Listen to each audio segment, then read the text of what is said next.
Chapter 1. Introspection in Parents. 3 days after the fight. 1 day of unconsciousness and 2 days of laying alone in a hospital bed can help someone to reflect a lot on themselves. Naruto returned after the failed Sasuke retrieval mission in a state half dead. Well, when one gets shoved near the lungs by the Chidori, an A-rank jutsu, you consider yourself lucky to live. It had taken the combined effort and help of the Kyuubi and the best medic of Konoha to heal him completely. No one visited him those 2 days except for his bachan, Shizune-chan, Pervy Sage, and Kakashi-sensei, who probably wanted to correct things between them after all the neglect and training. At least he came to check on me no matter what he did in the past, were my so-called friends or Sakura-chan. I cannot blame the ones who came with me during the mission as they might be wounded, but what about the others? Things had upset Naruto. The only good thing from these past 3 days of his stay in the hospital was that he got the chance to reflect on his past life as a person and as a shinobi. To think that he considered Sasuke his brother, what a joke. A brother who nearly killed him all for power. Well, it doesn't matter now, does it? He has probably crossed the land of fire's border and is in Orochimaru's base by now. He is no brother, friend, teammate, or comrade of mine. He is just a traitor. Stupid prick. All the time I was trying to convince him to return and come back with me and was holding back to not kill him. It's not like I could have killed him anyways if my life was hell in the village because of the 9 tails in me. It would have become way worse if I killed the villager's precious Uchiha. And his precious Sakura-chan. It took a couple of hours for him to seriously concentrate and find out why he liked her in the first place. Was it because she was loud like him, or was it because she liked Sasuke more? Who knows? It was just the silliest crush and by far the dumbest thing he had done, where he tried to cheer her up and asked for simple dates, and in return, he always got bad-mouthed, yelled at or beaten. It was time to change, and most importantly, the mask must fall. Seriously, how can anyone believe that he stayed so happy and cheerful while being hated by the villagers, the academy teachers, and most of his age group classmates? No one understood that behind that happy-lucky-go idiot that shouted things at the top of his voice was a boy who took all of it, kept it to himself, shrugged it, and went on with his life keeping a smile on his face.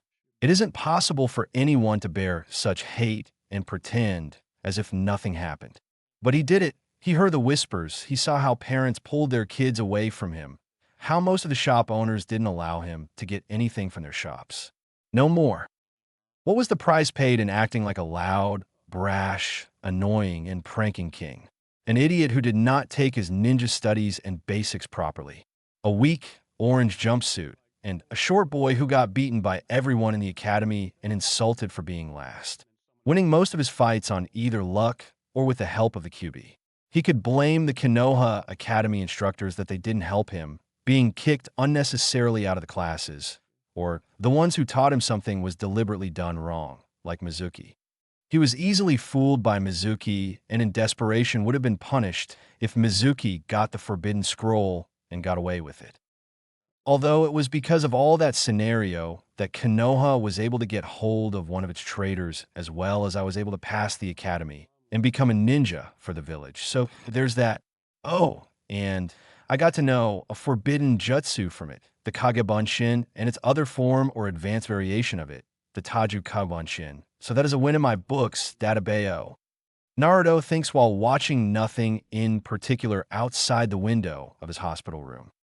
Enough yearning for everyone's attention, whether it be that of the villagers or his classmates or Sakura. It's high time he works on himself, improving his skills as well as intelligence and many more things. Naruto-kun, you have healed completely. You can leave now. Lost in his thoughts, he barely hears Shizen, but gets the message and puts on his orange jumpsuit to leave. This has also got to change. I mean, orange is a decent color, but still. Although no shop owner allowed me to shop for clothes or give me clothes without overpricing them. The same with food and other necessities. Only the Ichiraku gave me food to eat, sometimes for free. Foolish little villagers. Wait, that's for Itachi to say anyways. While walking towards his run-down and poorly conditioned apartment to check for a few things, and then maybe thinking of what he wants to do ahead with his training, he decides to do something unexpected, well, at least to the QB. He opens the door of his apartment and closes it once he enters. He walks to his bed and sits cross-legged on it and concentrates for a few seconds and is instantly pulled into his mindscape.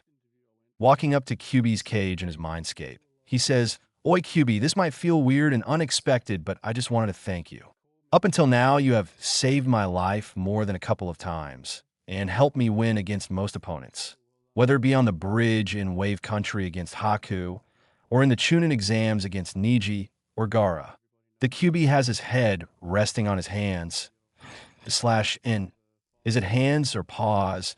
I seriously thought of it for a few seconds while writing this part, and looks at Naruto with his left eye open. "Where has this suddenly come from? Why do you care so suddenly that you came to thank me?" asks a bit shocked Ninetales. It's not like someone came and thanked him or something, especially this puny little idiot. "What? Can I thank you for helping me or saving my life? I don't know if it's a big deal for you or not, but it is for me. Today I would have died if it wasn't for you. Hell, I was half dead when I got a bachon for treatment. And I don't want to be like the Uchiha who will go to any lengths and do anything for power." The Bijou scoffs at this. "It's not like I had an option.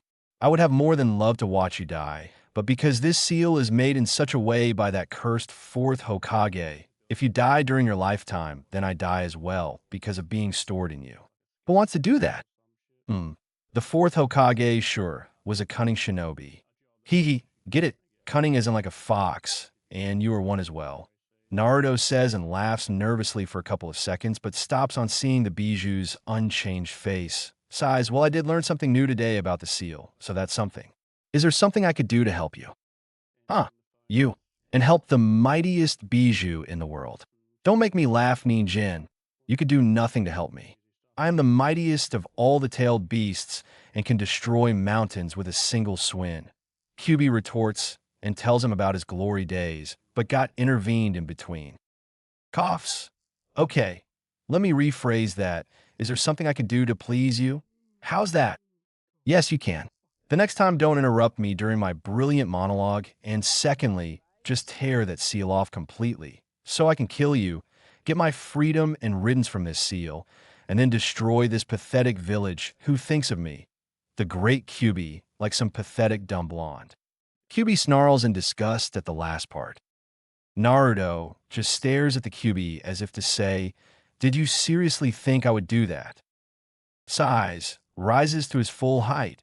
"If you want to do something, then tear a piece of the seal, so I can share your senses. It's boring sitting in here with nothing to see other than a red cage and sewer. If you do this, then I will be able to see what you see, hear what you hear, and sense and feel the outside world." Finding no problem in that, and nodding his head at his statement, he goes and tears a small piece of the seal from the corner. Having done his part, and with nothing else to say, he leaves his mindscape. Coming back to the real world, he instantly feels a bit different about his surroundings, like it has come a bit alive or something. "Your hearing and smelling senses have increased because of me sharing those senses with you through the seal," the QB tells Naruto. "Am I hearing things, or just mental after staying in the hospital?" thinks Naruto to himself as he looks around the village trying to find a reason for this.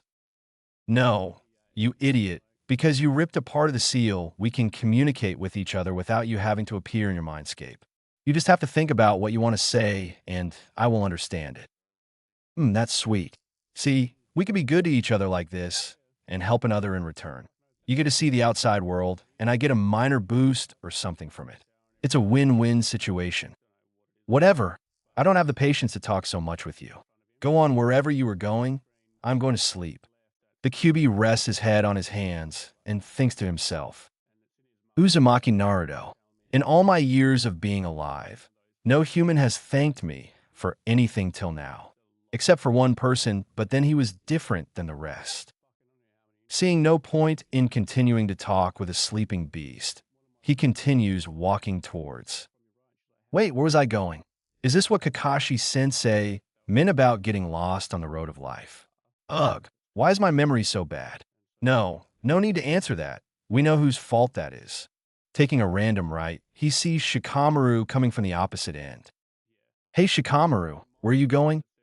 Oh, it's Naruto. I was just going to the hospital to check on Chuji. He ate some special Akamichi pills during our last mission and was admitted there. Let's just hope he recovers quickly then. Now that you think of it, I don't know about anyone's whereabouts from a mission. Is there anyone else in the hospital from our mission? Yet Kiba was admitted straight away when he was brought here, and Niji was in a critical situation. He is in the ICU. They both were made to fight tough opponents. No, all of us were way below in terms of skills compared to the Sound Four. And then there were their curse marks, which gave them major boosts. I was lucky that I only got my index finger injured as compared to the injuries to you and the others from the mission, states Shikamaru while looking at his bandaged finger. Even though I'm not friends with any of them like Shikamaru and Chuji are, they're still my comrades and classmates. And now they're all in serious condition because of that power-hungry Uchiha. No, it's final. I won't waste my time chasing after him. That's for Sakura to do anyway. I will never improve if I do anything while my end goal is to return him to Konoha. Also, Chuji and Shikamaru were dealing with their own problems, so it makes sense as to why they didn't come to see me. Naruto ponders on the situation, but then sees Shikamaru's vest. It was a bit darker than the one his sensei wears, which means it is for Chunins. Oi Shikamaru, you got promoted to Chunin, huh? Congrats, dude. I never paid much attention during our mission, states Naruto, genuinely happy for him. Don't mention it. It's way too troublesome with the added responsibility that comes with it. Well, what is not troublesome for you? Troublesome. Naruto deadpans at his response. Who else got promoted besides you? And who did promotions anyway? Sandame Jichan sure did not do it. He asks him, curious about the answer he will give. No one except me, which seems kind of wrong. A couple of us could have been promoted, especially you in my opinion. The promotion was done by the council through voting between the Shinobi Council, Civilian Council, and the three elders, and I was called in the Hokage's tower and given this by the three elders. Oh, thank you for the compliment, Shika, and, well anyways I will talk to you later then, says Naruto, rubbing the back of his head in embarrassment. It wasn't his fault. He wasn't congratulated by almost all of his peers and hurries somewhere with purpose. Of course, I didn't get promoted. It makes total sense. Why would the civilian and the 3 bags of old bones want the demon to get promoted? Their main problem would be that I am getting stronger and may kill them or attack the village. It's not a bad idea, though if only came to my mind a bit earlier, muses Naruto while rushing to the Hokage Tower. At the Hokage Tower. Without even listening to the secretary who tells him to wait, he barges straight into the Hokage's office by pushing the door, only to see Tsunade and Jiraiya talking about something while Shizune is listening to them. Yo, Bachan, I wanted to say something to you, Naruto exclaims rather loudly. Old habits do take time to go away. Damn it, brat. Can't you see I'm busy here? When will you learn some manners and knock on the door to ask permission from me? Asks a rather irritated Tsunade. Come on, do I have to ask for permission to see my Bachan now? What are the two of you talking about? He asks her to divert her attention from it. You are in no position to demand something from us, replies Tsunade, rather angrily. What? You don't even want to talk to me now? Sniff, fine, then I will leave you and go. Naruto says, crying in mock while going for the door to leave, thinking that it will work and someone will fall for his show. Tsunade-sama, he just asked a question to you. Don't be mean like that. Don't worry, Naruto-kun. She's like that when she hasn't had sake in a while. Shizune says while hugging him. Tsunade's eyebrows twitch at the scene in front of her and turns sideways to see Jiraiya, who is trying to hide his smile, but failing miserably. Well, I don't see the reason to not tell him Haim. It is about him anyways. I am planning to take you on a 3-year training trip, Naruto, to prepare you for the Akatsuki. They are a serious threat after all, Jiraiya informs and watches as Naruto's mood does a complete flip and he jumps while raising his head in excitement. Yes, I accept to go on the training trip. So when will we go, pervy sage? Asks a rather excited Naruto. That Naruto. He has got Kushina's nature and excitement in him, while Minato's drive to train more. He is a perfect mixture of his parents. Jiraiya thinks while a small smile appears on his face, but goes away quickly. I didn't expect you to say yes to this so eagerly, but we can leave by tomorrow morning. Jiraiya replies, looking at the happy blonde. Now that is clear, why are you here, Naruto? Inquires Tsunade. Oh yes, I wanted to ask you to promote me to a Chunin. Naruto informs her of his reason to visit. And why do you suddenly have this idea to come here and ask me for a rank promotion without doing anything great in recent missions that would account for you to have a Chunin promotion? She asks him as she rests her chin on her hands on the desk. I got to the final rounds of the Chunin exams that happened in the past. In the third round, during my match, I beat Niji in a fair fight, well as fair as a shinobi fights. And then it was me who stopped the One-Tails from wreaking havoc on the village and killing our shinobis and villagers. If all of this effort doesn't warrant a promotion, then I don't know what does. Naruto speaks while remembering all of it in his mind. Tsunade and Shizen both are impressed by his feats in the Chunin exams and during the invasion. It won't seem much on the outside, but a genin stopping a tailed beast all by himself, no matter its number of tails, is a pretty big feat. Well, if what you say is true, then why weren't you promoted with Shikamaru? Someone would be a fool to not promote a genin who did so much for the village, asks the Hokage. Anger is clearly shown on his face as he replies, it was the damn council who decided to see the promotions in the absence of Sandaime Gigi via voting. It doesn't surprise me that I wasn't promoted to Chunin rank for my efforts in the invasion. Tsunade's eyes harden in anger and irritation on hearing the reason, but it doesn't surprise her of the stupidity behind it and the thinking of everyone present in the civilian council, while Jiraiya shakes his head thinking along the same line. Wow, Gaki, who knew you had such a mind to remember all of that and ask for a promotion? I wouldn't have guessed in 1,000 years that you would, Jiraiya says in a playful tone while smiling, which annoys Naruto. What does he think that I am so stupid to even ask for something? I may not be able to concentrate or give brilliant solutions to questions, but that doesn't mean I don't have any thinking capacity. Ugh, if him being my sensei thinks such, then surely the rest of the people who know me would think much worse. Damn me for painting such an image of myself. I have a lot of work to do. Fine, Naruto. I will look into the reports of the Chunin exam and invasion given by various shinobis. I trust you that you wouldn't lie to me, so come back here by the evening to collect your vest and promotion scroll. His face lit up on hearing her say, Yada, one more step closer to being the Hokage. I told Sandaime Ji-chan that I will be the Hokage, and I will make it happen, Dadabayo. Hearing him talk like that of the third makes all three in the room smile. Jiraiya picks a nearby glass of water to drink. A sudden thought hit Naruto's head as he thinks about being a Chunin. A/N. Don't question the sudden thought, you guys. Just know that the plot requires it. Now that I will be promoted to Chunin, I would like to know who my parents are, Naruto states firmly, determined to get his answer. Jiraiya spits out the water that he was drinking from his mouth and coughs a bit while shock was written all over Tsunade's and Shizen's faces. What do you mean by that, Naruto? Asked Jiraiya, hoping that he heard him wrong. Were you deaf or something? Scratch that. He heard him right.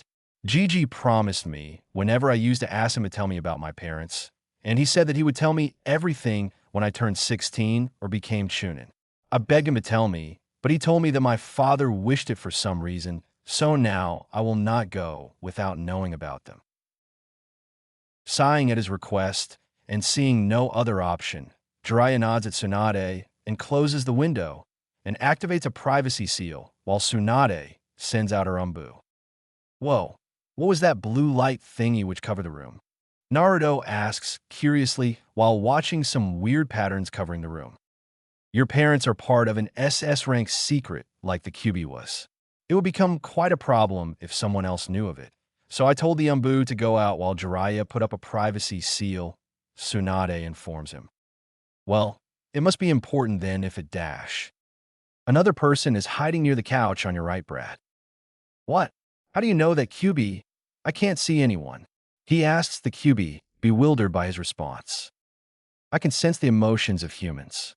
It is one of my abilities, along with an increased healing rate and a good sense of hearing and smell, both of which you have. One can hide their chakra and do other things to stop from being spotted, but no one can hide their emotions. Trusting the QB, as he told him, without even the need to do so, he looks straight at the spot mentioned by him and says, "There's someone over by the couch on my right, arrow Senin." Naruto says casually as he points his finger near the couch. The shinobi was sweating a bit for Naruto, looking directly at him out of the blue, but now everyone in the room knew of his location, so he dropped his disguise and headed for the window to exit the room. Both the Sanins and Shizen were a bit shocked hearing and were turning in the said direction when Jiraiya notices a sudden movement from the exact mentioned place. Quickly rushing across to stop the fleeting person, he shoves a Rasengan in his back, instantly killing him. Why did you kill him? You could have just captured him, Naruto says while seeing the now dead shinobi. Grow up, rat. This is the life of being a shinobi. You all kill, steal, and do a lot of other things in the name of being ninjas and in service to your village. Your hero, the Yondaime Hokage, killed roughly 1,000 shinobis during the Third Great Ninja War, and you are afraid of such stuff. Either accept it or quit being a shinobi. The QB retorts angrily about his stupid thinking. Not having any response, Naruto stays quiet while listening to Jiraiya, and he was anyways a root shinobi, so we wouldn't have been able to get any kind of information from him. Screw that old, crippled fool Danzo, leaving his spies in my office. We weren't talking about anything major till now, but who knows how many times he has done this in the past? I will have to tell my Umbu to take extra care from now on, Tsunade states angrily but calms down by the end, and then looks directly at Naruto. Now then, where were we? Ah yes, your father was the yellow flash of Konoha, Namake's Minato, while your mother was the red death of Konoha, Uzumaki Namake's Kushina. Her last name was given to you because your father had many enemies, especially in IWA, who would stop at nothing less than to kill you. To protect you from getting targeted by them, you weren't told about your father. Naruto was lost. He finally got to know about his parents after so many years of yearning to know about them. So many nights after hearing the villagers call him names and being treated like some plague, he had gone home and cried himself to sleep while thinking of what it would have been like to have parents. The one he looked up to be like, who he saw as a hero, is his fucking father. Anger, confusion, upset, or happiness. Naruto didn't know which emotion to show. He tried to control the tears, but thinking about everything in his life to his point was too much for him as he shed tears. Why? Why was I told anything about them? Do you know how many times I've seen parents take their children to the park and play with them while I stood there alone? I deserve to know about them at least, especially the fact that I am the son of a hero, he says while wiping the tears from his jumpsuit sleeve. Both the women's heart breaks a bit on hearing him say about what he went through during his childhood, while Jiraiya also looks a bit apologetic, but then continues the discussion. Yeah, and what would you have done knowing you were the son of the fourth Hokage? You would have gone to the Hokage monument and yelled like a moron, telling everyone about your heritage and ending the main purpose of hiding it from everyone outside the village, comments Jiraiya. Again, because of my mask and my idiocy, I wasn't told anything about them. The loud, brash, and annoying Naruto has to go. For being dead last to having no ninja skills except for the Rasengan and Kage Bunshin, and now not being able to know about my parents. My father is the famous Yondaime Hokage who is feared in all the nations, while my mother would also have been pretty strong and awesome. And then look at their son, a total disappointment in their name and legacy. I have been my enemy from the start, no matter how much I blame everyone. It won't do me any good blaming others. I have a chance to redeem myself and improve in various fields during my training trip of 3 years with Arrow Senin. Huh, you were right about something for the first time, you idiot. You are the most stupid and pathetic excuse of a ninja that I have seen in my life. Okay, I don't need you to rub salt on the wound. I'm pretty depressed thinking about such things. Naruto tells him and stays silent for a couple of minutes while processing everything about the situation. Jiraiya senses his inner turmoil of emotions and helps him. Listen here, Gaki.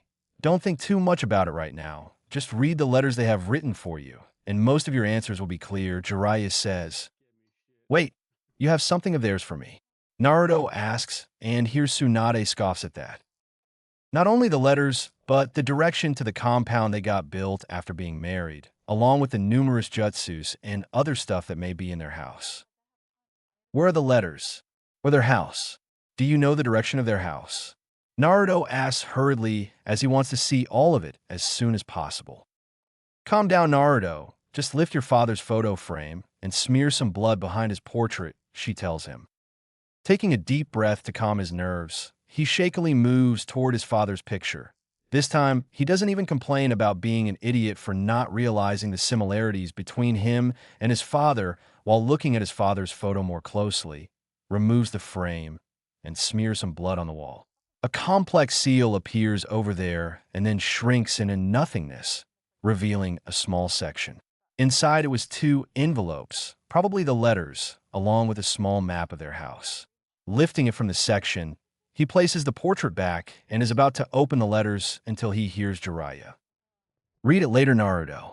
It's afternoon right now. Go on and have something to eat and be ready to leave tomorrow by 7 for the training trip. He had waited for this time for a long time, and seeing no harm in reading it later in his now new home, he decides to have Ichiraku's ramen for the last time in quite a while, as he will have to leave tomorrow morning. How will he take about Minato sealing the QB in him, Jiraiya? Asks a worried Tsunade. It will be fine. Minato has probably written everything of importance in it, besides trust in our blonde brat, Jiraiya tells her and watches her nod. At Ichiraku's. Hey, Tsuchiya-san, please give me 5 bowls of miso ramen. It's you, Naruto. Sit down, it will be here in a minute, he says while smiling at him. Hello, Naruto-kun. Where have you been the past few days? Asks him coming out of the kitchen. Hi, I am Nate-chan. I was just busy doing some missions and was in the hospital the last 3 days after returning from a failed mission. Just got free this morning. Oh God, are you alright? What happened? Are you seriously hurt? Questions I am a bit of fear on her face. Accepting his ramen, he just shrugs her question. Nothing, Nate-chan, it's fine. These things happen in this field of shinobi. Can I get 1 bowl of chicken ramen, please? Kakashi asks her as he lifts the flap of the shop with his right hand to enter, his left hand occupied with his favorite book. Ayam leaves both of them to prepare the order. Kakashi-sensei, how are you? I'm seeing you after a while, he asks while eating his ramen in between. I am fine. It should be you who should be asked the question, seeing as you were badly injured and in the hospital, Kakashi says while skimming through his book. I've been fine, sensei. I got released from the hospital today morning, then went to see Bachan and got promoted to Chunin. And got to finally to know about my parents. My father is pretty famous, you know. Kakashi's eyes widen a bit on hearing the last part. Ah, I see. I would like to tell you that I knew both your parents, your father more than your mother, as he was my sensei. Naruto stops eating his ramen and looks at him wide-eyed in surprise. I guess that is true. You never told us about your Genin team, Naruto says. Kakashi smiles on hearing him. Why you never asked me on that topic, Naruto? Naruto hits his head on the table in disbelief, but doesn't say anything else as he is correct in his own perspective. Can you tell me about my mother? I mean, there's a lot about my father out there, but I don't know or haven't heard much about her, he asks Kakashi in hopes of learning something. Kakashi ponders on the statement and then replies. You should ask Kurenai about your mother. She was one of the 3 Genins in her team when she was a sensei for a short while. I will ask her after coming back from my training, and returns to eat his 3rd bowl of ramen. Naruto then turns to face Kakashi. Hey, sensei, I wanted to ask you something. Go on. Well, after thinking a lot about it during the last few days, I have come to a decision that I don't want to care about Sasuke anymore or chase after him after returning from my training trip. I thought of him as a dear friend, seeing as he was also alone after the Uchiha massacre, and thought of him like me, but which friend uses an A-rank jutsu on you that is supposed to kill someone? Kakashi disheartens a bit on hearing that. sad that his one student would use an assassination jutsu on his teammate and then become a traitor to the village. It is your choice to take Naruto. You have everything in front of you and have to decide what is best for you. I cannot change your perspective on the situation. Then it's decided, I won't go chasing around and wasting my time on him. I have lived till now thinking about the villagers or others' opinions of me or obsessing about beating Sasuke.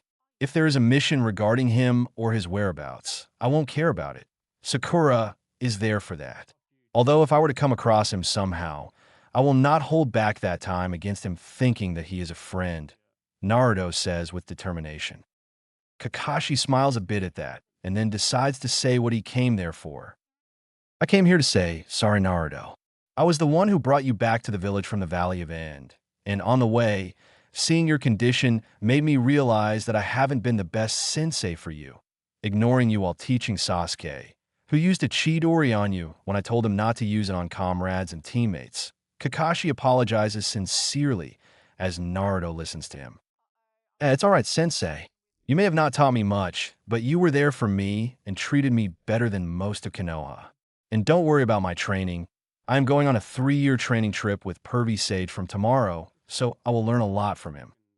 Disappointed in himself for not teaching his sensei's son, he asks Naruto, is there anything I can help you with? You can teach me the Chidori as well. Yeah, do that, replies Naruto excitedly. No matter how much he was trying to change, some things don't change quickly, like his excitement about learning a new jutsu. Kakashi chuckles on hearing his suggestion and tells him, I can't do that. It requires having a Sharingan, as well as one must have a lighting affinity weight. You don't know your natural affinity, do you? He asks him with a bit of joy in his tone at the thought of helping him anyhow. He receives a shake of the head from Naruto in return.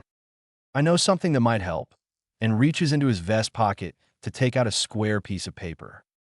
Seeing Naruto eyeing it curiously, he decides to explain it to him. This here is a churka paper. It helps in identifying a person's nature affinities. Sasuke has 2 natural affinities, fire and lightning. It is a lot easier to learn, perform, and master the jutsu of the natural affinities one has. Here, just add chakra to it.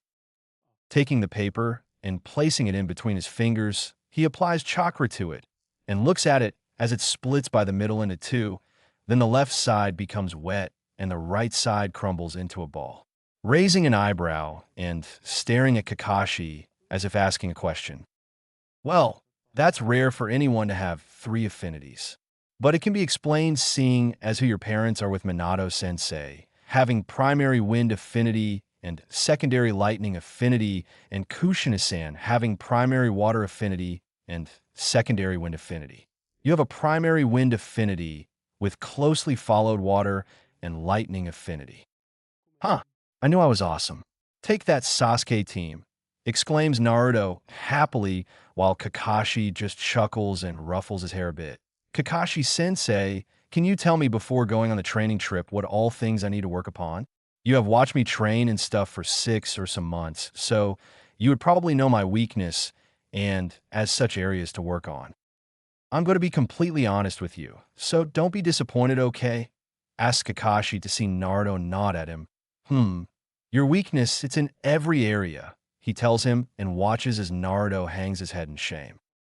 Look, it's better if you know where you lack Naruto, so that you can improve. Okay, your taijutsu has no style at all, and Jinjutsu is non-existent in your case. You should focus on improving your chakra control as well. Not on an expert level needed for doing medical ninjutsu, but it should be at least Jonin level or up, so that performing jutsus becomes easier and you don't waste chakra doing it. You should also branch out your ninjutsu a bit other than the Rasengan and Kage Bunshin. It's good that you have 3 affinities. You can learn loads of different jutsus. And both your parents were masters of Fuin Jutsu, so add that to the list. What? Kakashi-sensei, that's too much. How am I supposed to do so much in just 3 years? Naruto exclaims in dread at the fact of not being able to become a better shinobi in the next 3 years. Chuckles nervously. Well, it's the job of a sensei to help his student. I should have told you this earlier, but anyways. The Kage Bunshin you use regularly is very good for spying and gathering intel. It's because whatever a shadow clone learns, its memories are passed on to its creator.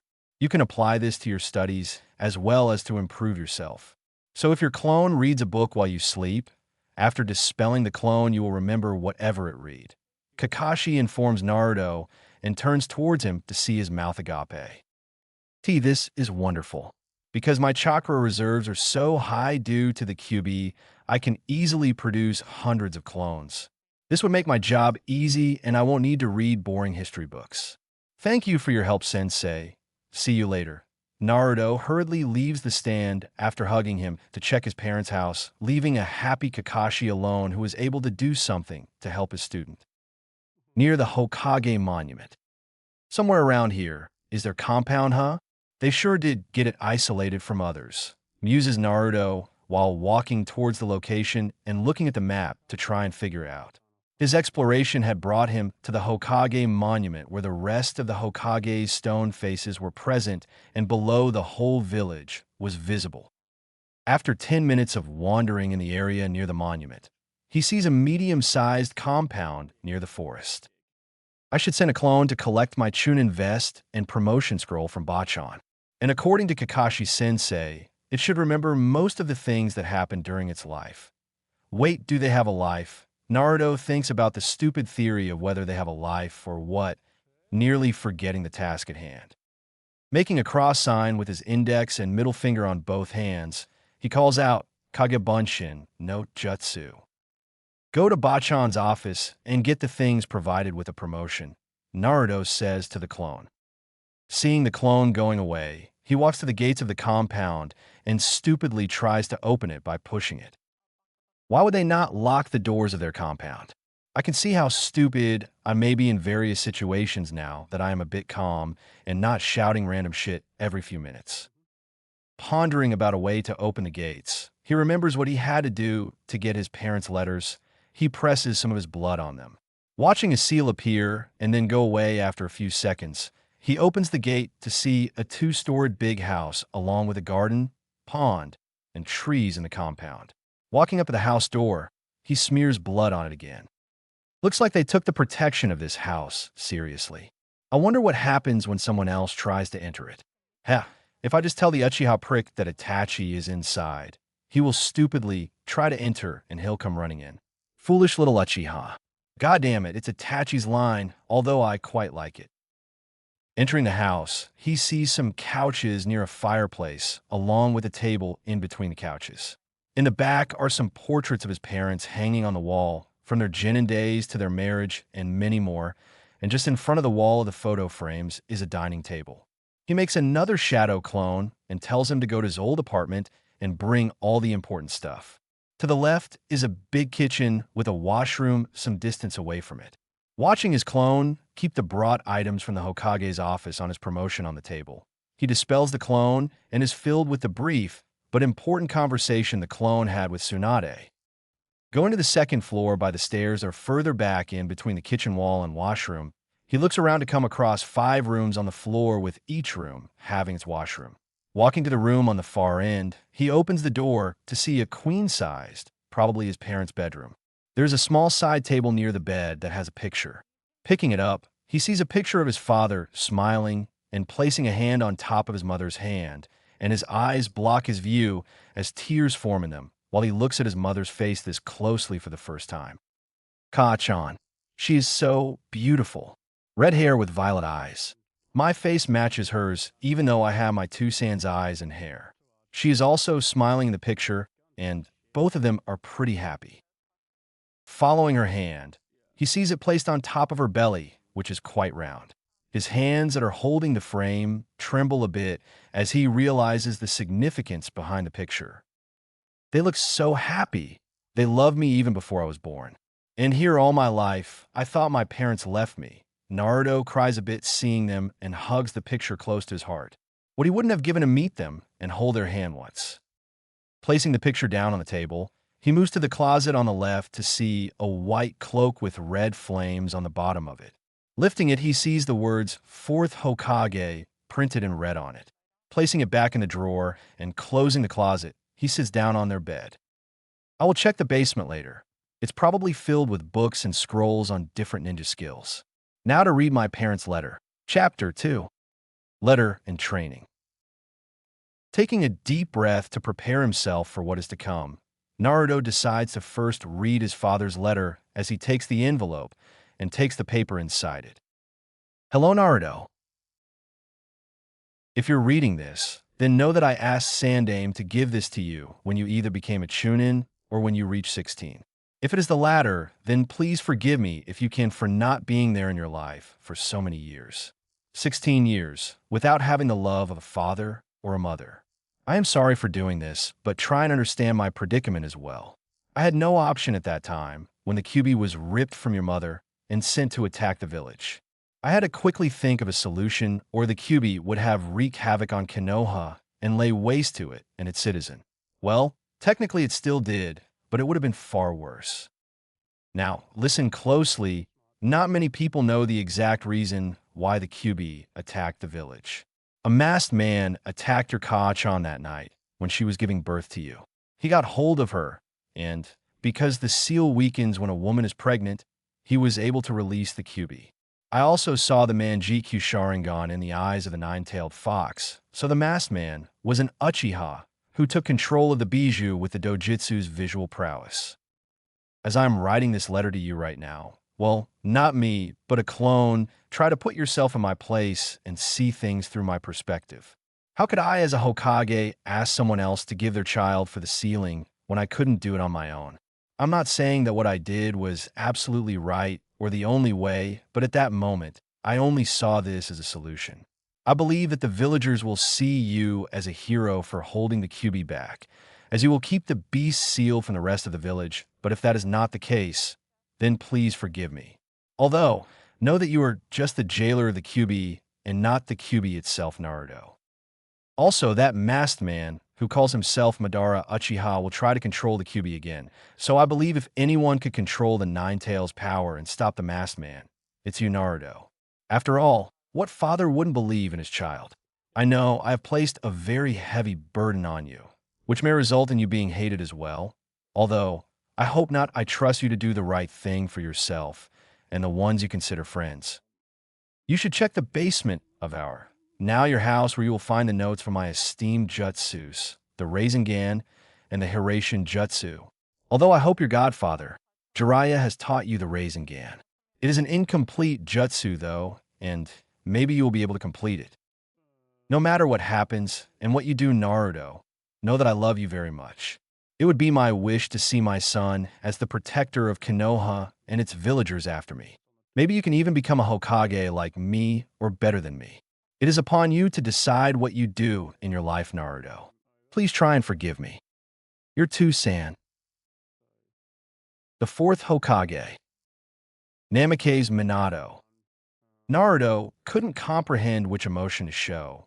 Be angry at his father for foolishly believing that the villagers will treat him, be confused about who the masked man is, or be happy that his father loves and trusts him. I forgive you too, San. You love me and trust me to beat this masked man. I will not let you down. Although who is behind this mask is still a mystery. He claims to be Madara Uchiha. From what little I remember during my stay in the academy, the only one capable of going up against the first Hokage was Madara Uchiha. But how can he be still alive? He was not Madara Uchiha. I would remember him clearly. How can you say that? I was captured by that disgraceful Uchiha when he fought Hashirama at the Valley of the End. I remember his scent very well. The masked man was no Madara Uchiha, just an Uchiha who wants to be like him or use his name to strike fear and make their enemies question themselves. As much as I hate Madara, there is no denying that he was one of the strongest ninja of his time, and only Hashirama Senju came on his level. So he uses his name to spread fear or something. One thing is clear, though. Hey, I always wanted to know something. Why did you try to destroy Konoha when you were released by him? Personally, to me, it doesn't look like something you would do for fun. This Uchiha caught me in a genjutsu strong enough to control me and ordered me to destroy Konoha. He had the Mangekyo Sharingan like Madara. Wait, what's the Mangekyo Sharingan? Tusan also mentioned it here in his letter. I only know the one which has 3 tomos in it. It's the next stage of the Sharingan. When someone close to an Uchiha dies, under immense pain and grief, it takes the next form. Although repeated use of this form can cause permanent blindness. There's just more and more to uncover. Anyways, on to my Ka-chan's letter. Opening the second envelope, he unfolds the paper to read. Dear Naruto, I am so sorry for leaving you alone to live. I would have loved to be with you at your first steps, to teach you everything I know, to be present on your first day at the academy, and so much more. Growing up alone would have been a lot difficult for you, but I know that you will get through it if your personality is just like mine. You have your Tusan's eyes and hair, but my facial features. Oh, I could tell that you're such a beautiful boy as soon as I held you for the first time. I was the second Jinchuriki of the Kyuubi, and the first one was Uzumaki Mido. I know how hard the life of a Jinchuriki can be, especially for you after holding the Nine Tails when it recently attacked the village. Minato believes that the villagers will see you as a hero for housing the Nine Tails, but he has high hopes from the village who has suffered much from the beast. I know your life will be very difficult.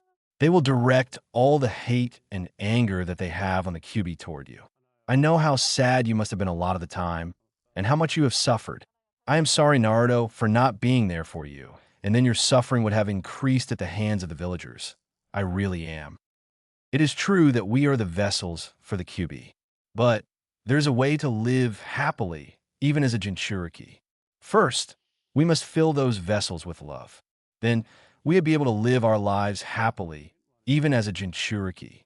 For me, those spaces were filled by your father and some of my friends, one of them being Uchiha Mikoto.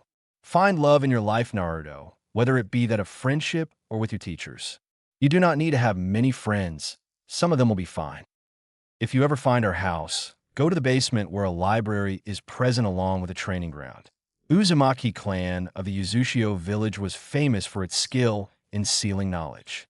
Unfortunately, it was destroyed during the Second Ninja War. Whatever was left in its ruins, I brought it here later and stored it in the library. You may be the last of the Uzumaki left in the world, Naruto. Please, if you can try and carry on our legacy. I used a sword which helped me get my name, the Red Death, because of my hair color. If you have an interest in Kenjutsu, then you can use it. Please take care of yourself, Sochi, and I love you very much. Never forget that. Your Ka-chan. Uzumaki Kushina. Naruto let slip a few tears while reading his mother's letter. She also loved him. His parents did not abandon him, as he thought all the time during his childhood.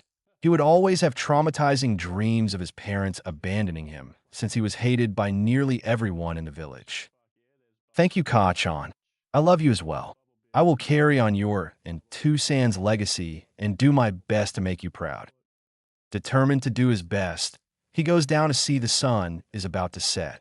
Reaching the basement, he sees a door, probably protected by seals. Smearing a bit of his blood on it, he opens it to see a medium-sized library, next to which is a training ground with posts for kunai and shuriken practice. Roaming the library from one end to another, he sees sections upon sections with different names on them.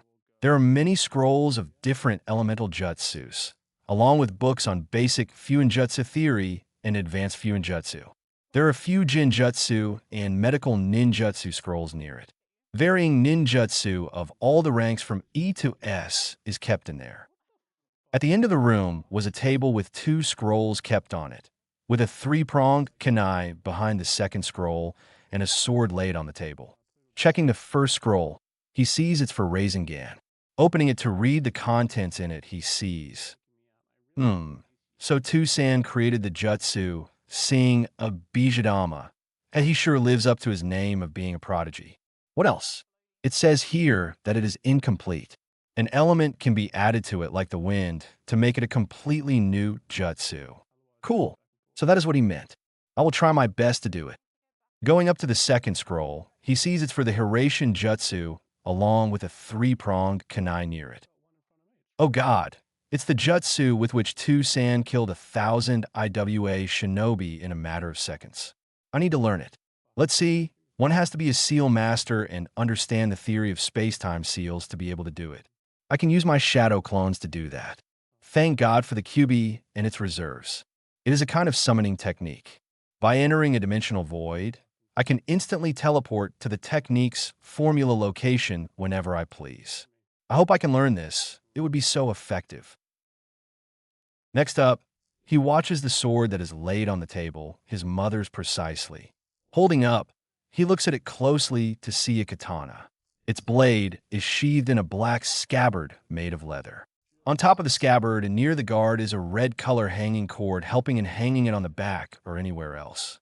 The handle of the sword was covered in white with golden diamond marks on it at equal intervals. Unsheathing the katana from its sheath, he sees a beautiful sword. The blade was gray with a bit of black on the sides and made of chakra metal. Going down, he sees down to see a white blade collar along with a golden circular guard. Naruto then, and their added learning kinjutsu to his list. There is no way I won't use this thing of beauty and let it rot here. Deciding to pack for his 3-year training trip, he first goes to the ninjutsu section and places all the elemental jutsus on the wind, water, and lightning elements in a sealing scroll, which he found in 10s or 20 in the room. Looking around, he sees books on elemental manipulation and shape manipulation. He stores them in a different scroll along with books on chakra theory, hand signs, chakra control, advanced chakra control, and more. Picking up another sealing scroll, he keeps books of Konoha history, Konoha's law and politics, clan laws, and battle strategy and tactics. The most important thing, he stores the Hiratian Jutsu scroll and his mother's scroll in a different scroll. Lastly, he picks up all the books on Fuin Jutsu with its theory, applications, and varying categories like barrier seals, body seals, space-time seals, etc. along with his mother's Kenjutsu style. Picking up all the 5 scrolls needed for his training, he goes upstairs to keep them on the dining table and goes to sleep in his parents' room. Waking up at 6:30 the next morning, Naruto brushes his teeth, takes a hot shower, and quickly changes into his orange jumpsuit. While waiting for his instant ramen to be ready, he remembers something from his talk with the Hokage. "Oh, IQB, you awake or not? I wanted to ask something." "What is it, Brad? Who screams so early in the morning?" Sorry, but I wanted to ask you something. Yesterday you said something about being able to sense the emotions of humans. I am not a sensor ninja, and even if I was, someone may be able to mask his chakra. So I was thinking that maybe you give me the ability to sense people through their emotions," asked Naruto, not completely sure of his reply. "And why would I do that? I am not getting in return, am I? I don't believe in charity work." Naruto looks around for something to do. "Well, I could change the surrounding of this seal. I mean, how dull it must be for you to sit in a sewer." The QB thinks about it for a minute, watching Naruto closely, making him fidget under the fox's gaze. "All right, you do that, and I will grant you my power. Make it a green meadow or something." Naruto happily accepts and goes on to do just that, but realizes he doesn't know how to. While rubbing the back of his head sheepishly, he asks, sorry, but I don't know how to. Please tell me how I can change it." "It's your mind. Just will it to change. Do it and go. I need to sleep. Start meditating to get a grip on the sensing and to increase its radius," QB replies while keeping his head on his paws.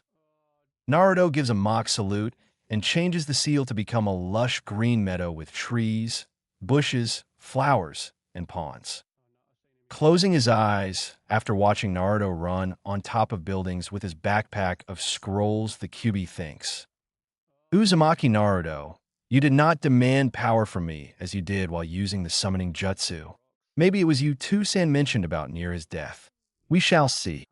Naruto reaches the north gate around 7 only to see his Bachan, Nachan, Kakashi Sensei, and Pervy Sage already there. "Joe, what are all of you doing here?" asked Naruto. "We came here to say goodbye to you, Naruto. I haven't been the best sensei for you, but do know that I am proud of you for beating Neji and stopping Gaara. I know you will be great like your parents," states Naruto while eye-smiling him. Naruto is filled with joy to hear that. "Thank you for the word, sensei." Shizen comes up and hugs him. Take care of yourself, Naruto-kun, and please be safe out there. I will be fine, Nei-chan. Don't you worry, Naruto replies while giving a thumbs up to her. Take good care of yourself, brat, and don't do anything stupid. Keep my grandfather's necklace close to you, and do not become a pervert like Jiraiya. Is that understood? Asked Tsunade, a bit angrily. Fearing her, Naruto just quickly nods. Smiling at him, she reaches for his chin, lifts it, and kisses his forehead. Come on, Mini Minato, it's time to go, informs Jiraiya, waiting by the wait. Rushing to him, Naruto looks over his shoulder with a big smile and waves his hand to the three. Seeing him leave, Shizen turns to Tsunade and says, "It will be quite a silent 3 years without him in Konoha." You are right, but I get a feeling he would be quite strong when he comes back. Kakashi chuckles at that. Seeing both women turn towards him, he voices his thoughts. He has got his father's drive to learn jutsus in him. To be able to learn the Kage Bunshin in a couple of hours and the Rasengan in just a week without knowing the secret of the Shadow Clones is nigh impossible for many experienced Jonins. He may as well be my equal or surpass me in skills by the time he comes back. The only thing he would need would be an experience of the shinobi world. On the road to Konoha. So, Ero Sennin, what will you teach me these 3 years? Let's see. I will work on increasing your chakra control, as well as your taijutsu, while also helping you in controlling the power of the Kyuubi. Naruto stops on the road and looks at him. What, that's it? Why didn't you tell me earlier then? I wouldn't have come with you. What are you talking about, Gaki? Minato sealed the Kyuubi into you so that you could use its power, answers an irritated Jiraiya. He was doubting the great Jiraiya-sama's teaching, that insolent brat. And no, I am not using his power, and that's final. He is not just a mindless beast from who you just take power. If he wants to then, he will share his power. The answer amazes both Jiraiya and the Kyuubi. Maybe you will be the one to understand the tailed beasts, Uzumaki Naruto.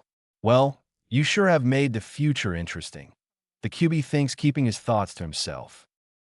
And secondly, in all of my fights till now, I have had to depend on the Kyuubi to save me. Whether it be against Haku in the Wave Country or Niji in Gaara. And lastly, don't you think that the Akatsuki will be prepared for me to use its power against them? Orochimaru used a Gogyo Fuin Seal on me, cutting me off the Kyuubi's chakra. What's to stop them from doing so? Questions Naruto, looking at Jiraiya. Well, Brett, it looks like you have thought a lot about it. So why don't you go and enlighten me on what you want to learn? I have to improve my chakra control and better my taijutsu. Do you know what will help me? Yes, I will teach you your father's hummingbird style, which uses speed, agility, flexibility, and quick reflex to do damage. You will need to increase your speed for that.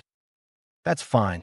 So I will train in taijutsu and perfect my kunai accuracy, while my clone read books on chakra control and start with basic Fuinjutsu. Some of them will also read the other books on history, laws, battle tactics, and such. To increase your intelligence, I will play with you shogi and chess after training. I will also keep checking your progress with Fuinjutsu. Let's start with that, and we will discuss the rest later. 1 year later, Naruto is 14. Naruto runs up to him, planning to hit him with a right hook. Jiraiya blocks it easily with his hand, but doesn't expect him to go for a punch with his left hand. Moving his head to the side and dodging it, he is sent back by a dropkick on the head by Naruto.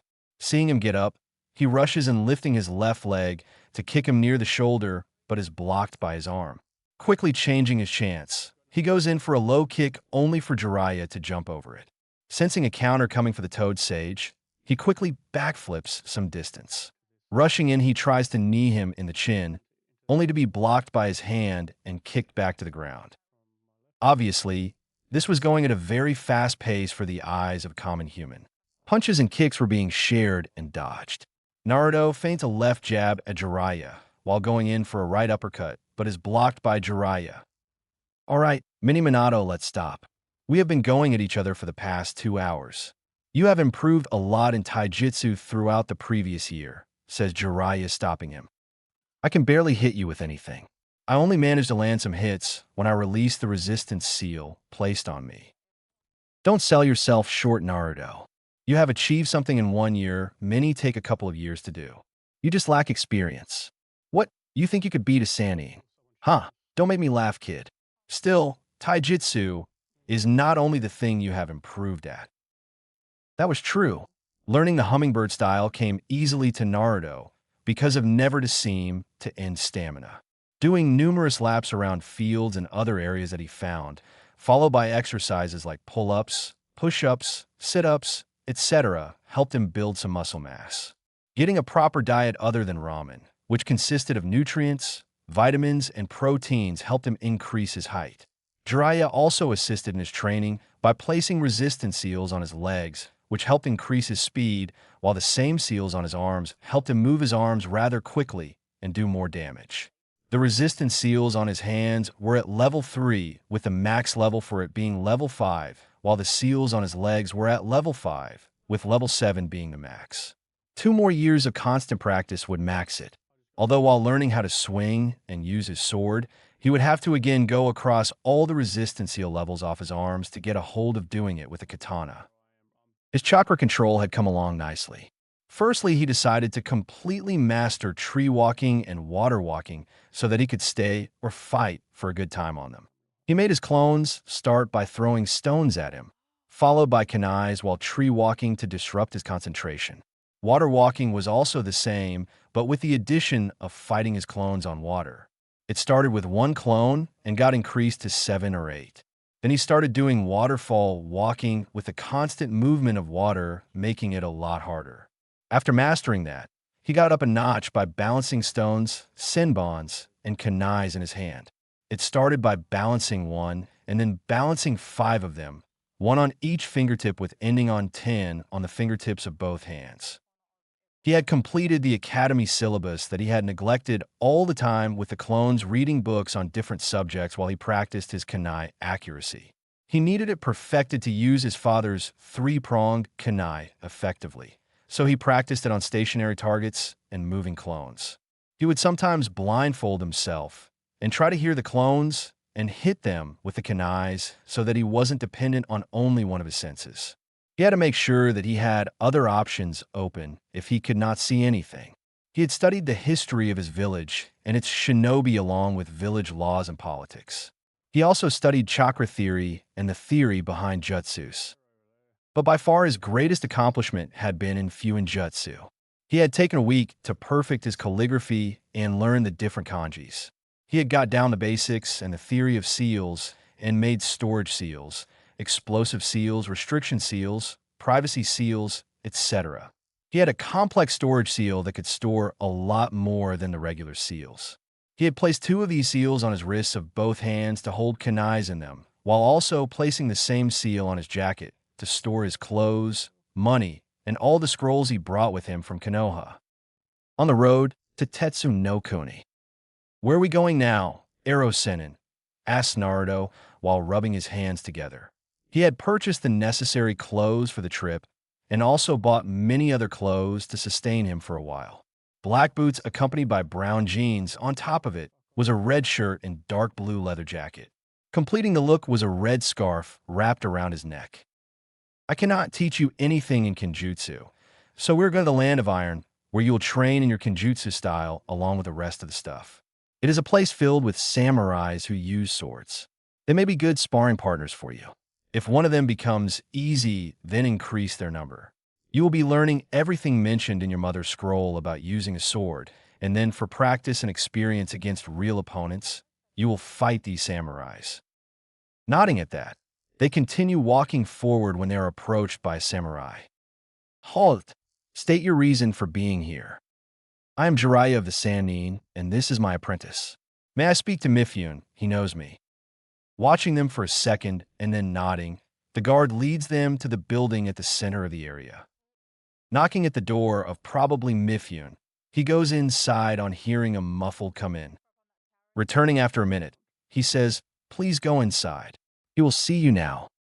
Naruto walks in along Jiraiya to see a man with bandages wrapped around his head with gray hair coming on his back. He had an average height and would be in his 50s. Welcome, Jiraiya-sama. To what do I own your company? And who might the young man be? Inquires Mifune. Hello, Mifune. This is my apprentice, Uzumaki Naruto, and we have come here because he has an interest in Kenjutsu. So I thought to bring him here. We won't disturb you or your samurais much, just ask them for spars in between. That's fine. I am happy that someone as young as him has taken an interest in using a sword. Maybe by the end of his Kenjutsu training, I will challenge him for a spar. Mifune ponders over the thought of having a good spar with him.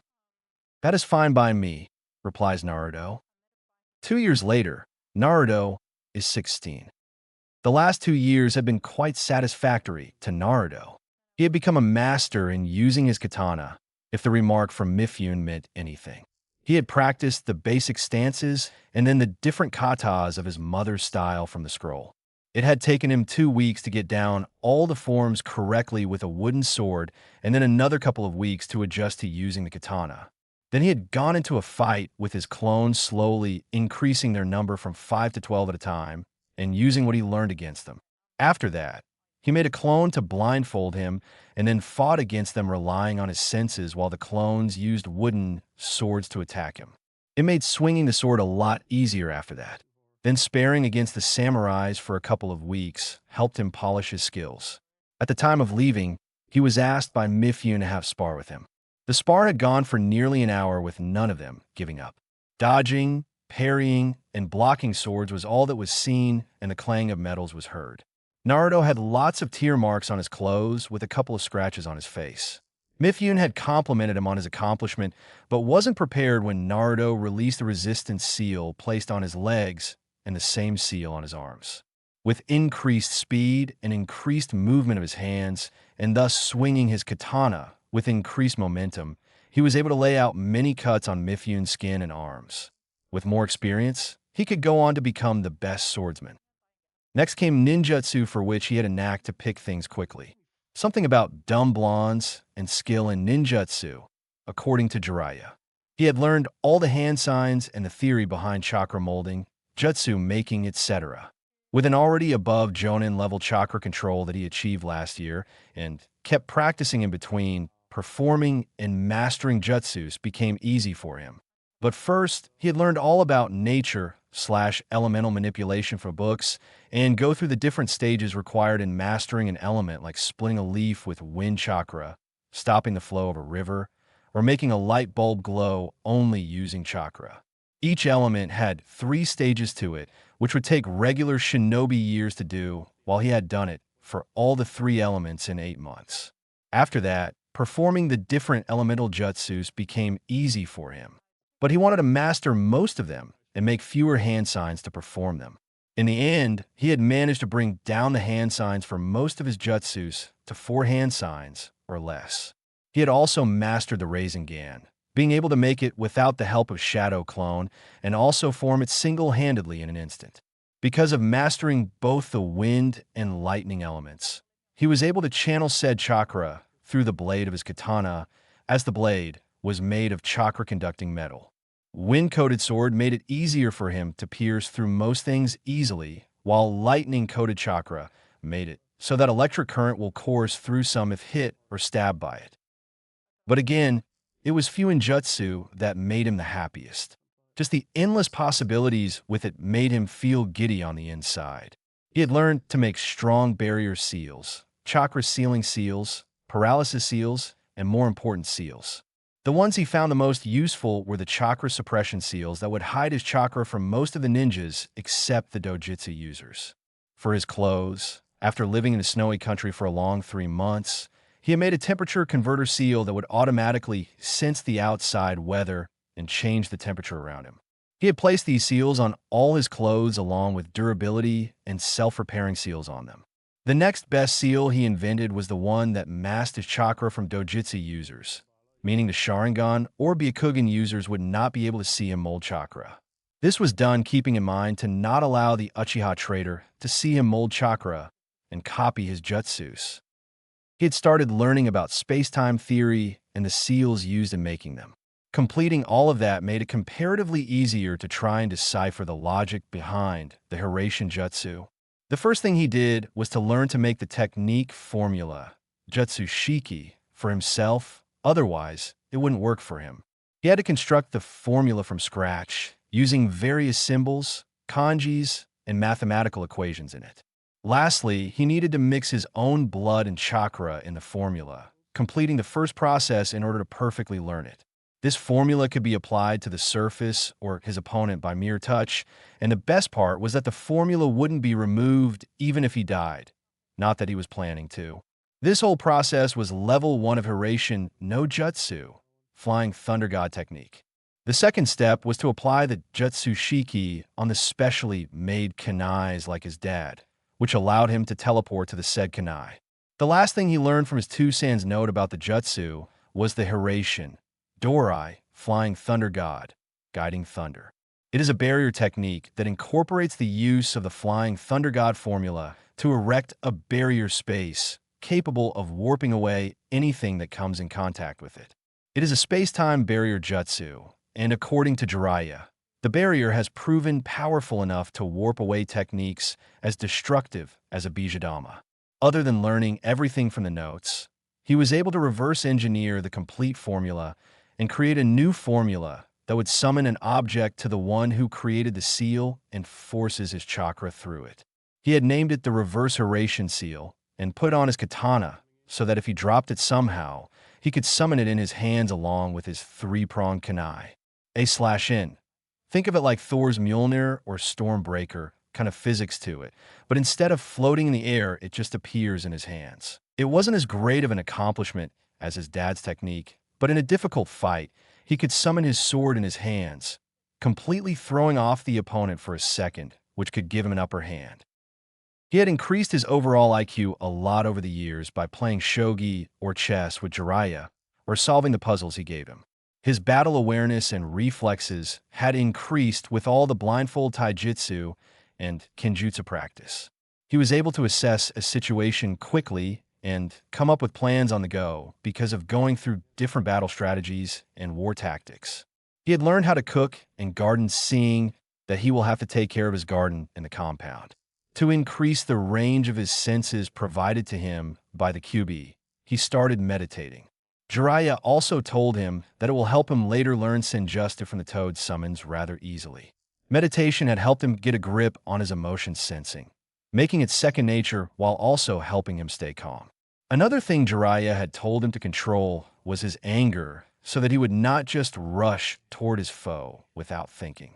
However, he had taken the advice of the second Hokage to heart and got control over his emotions completely through controlled breathing and meditation under a waterfall.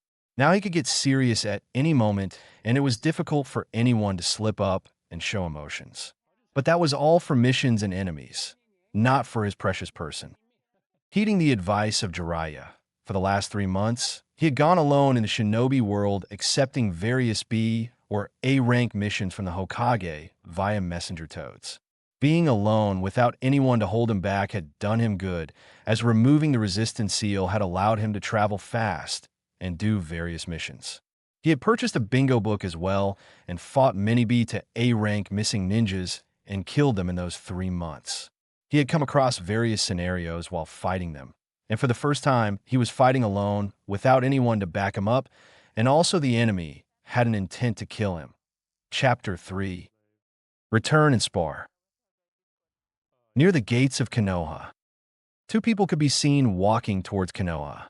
One was the ever-same perverted toad sage, Jiraiya, but it was the person with him, the one he felt proud of.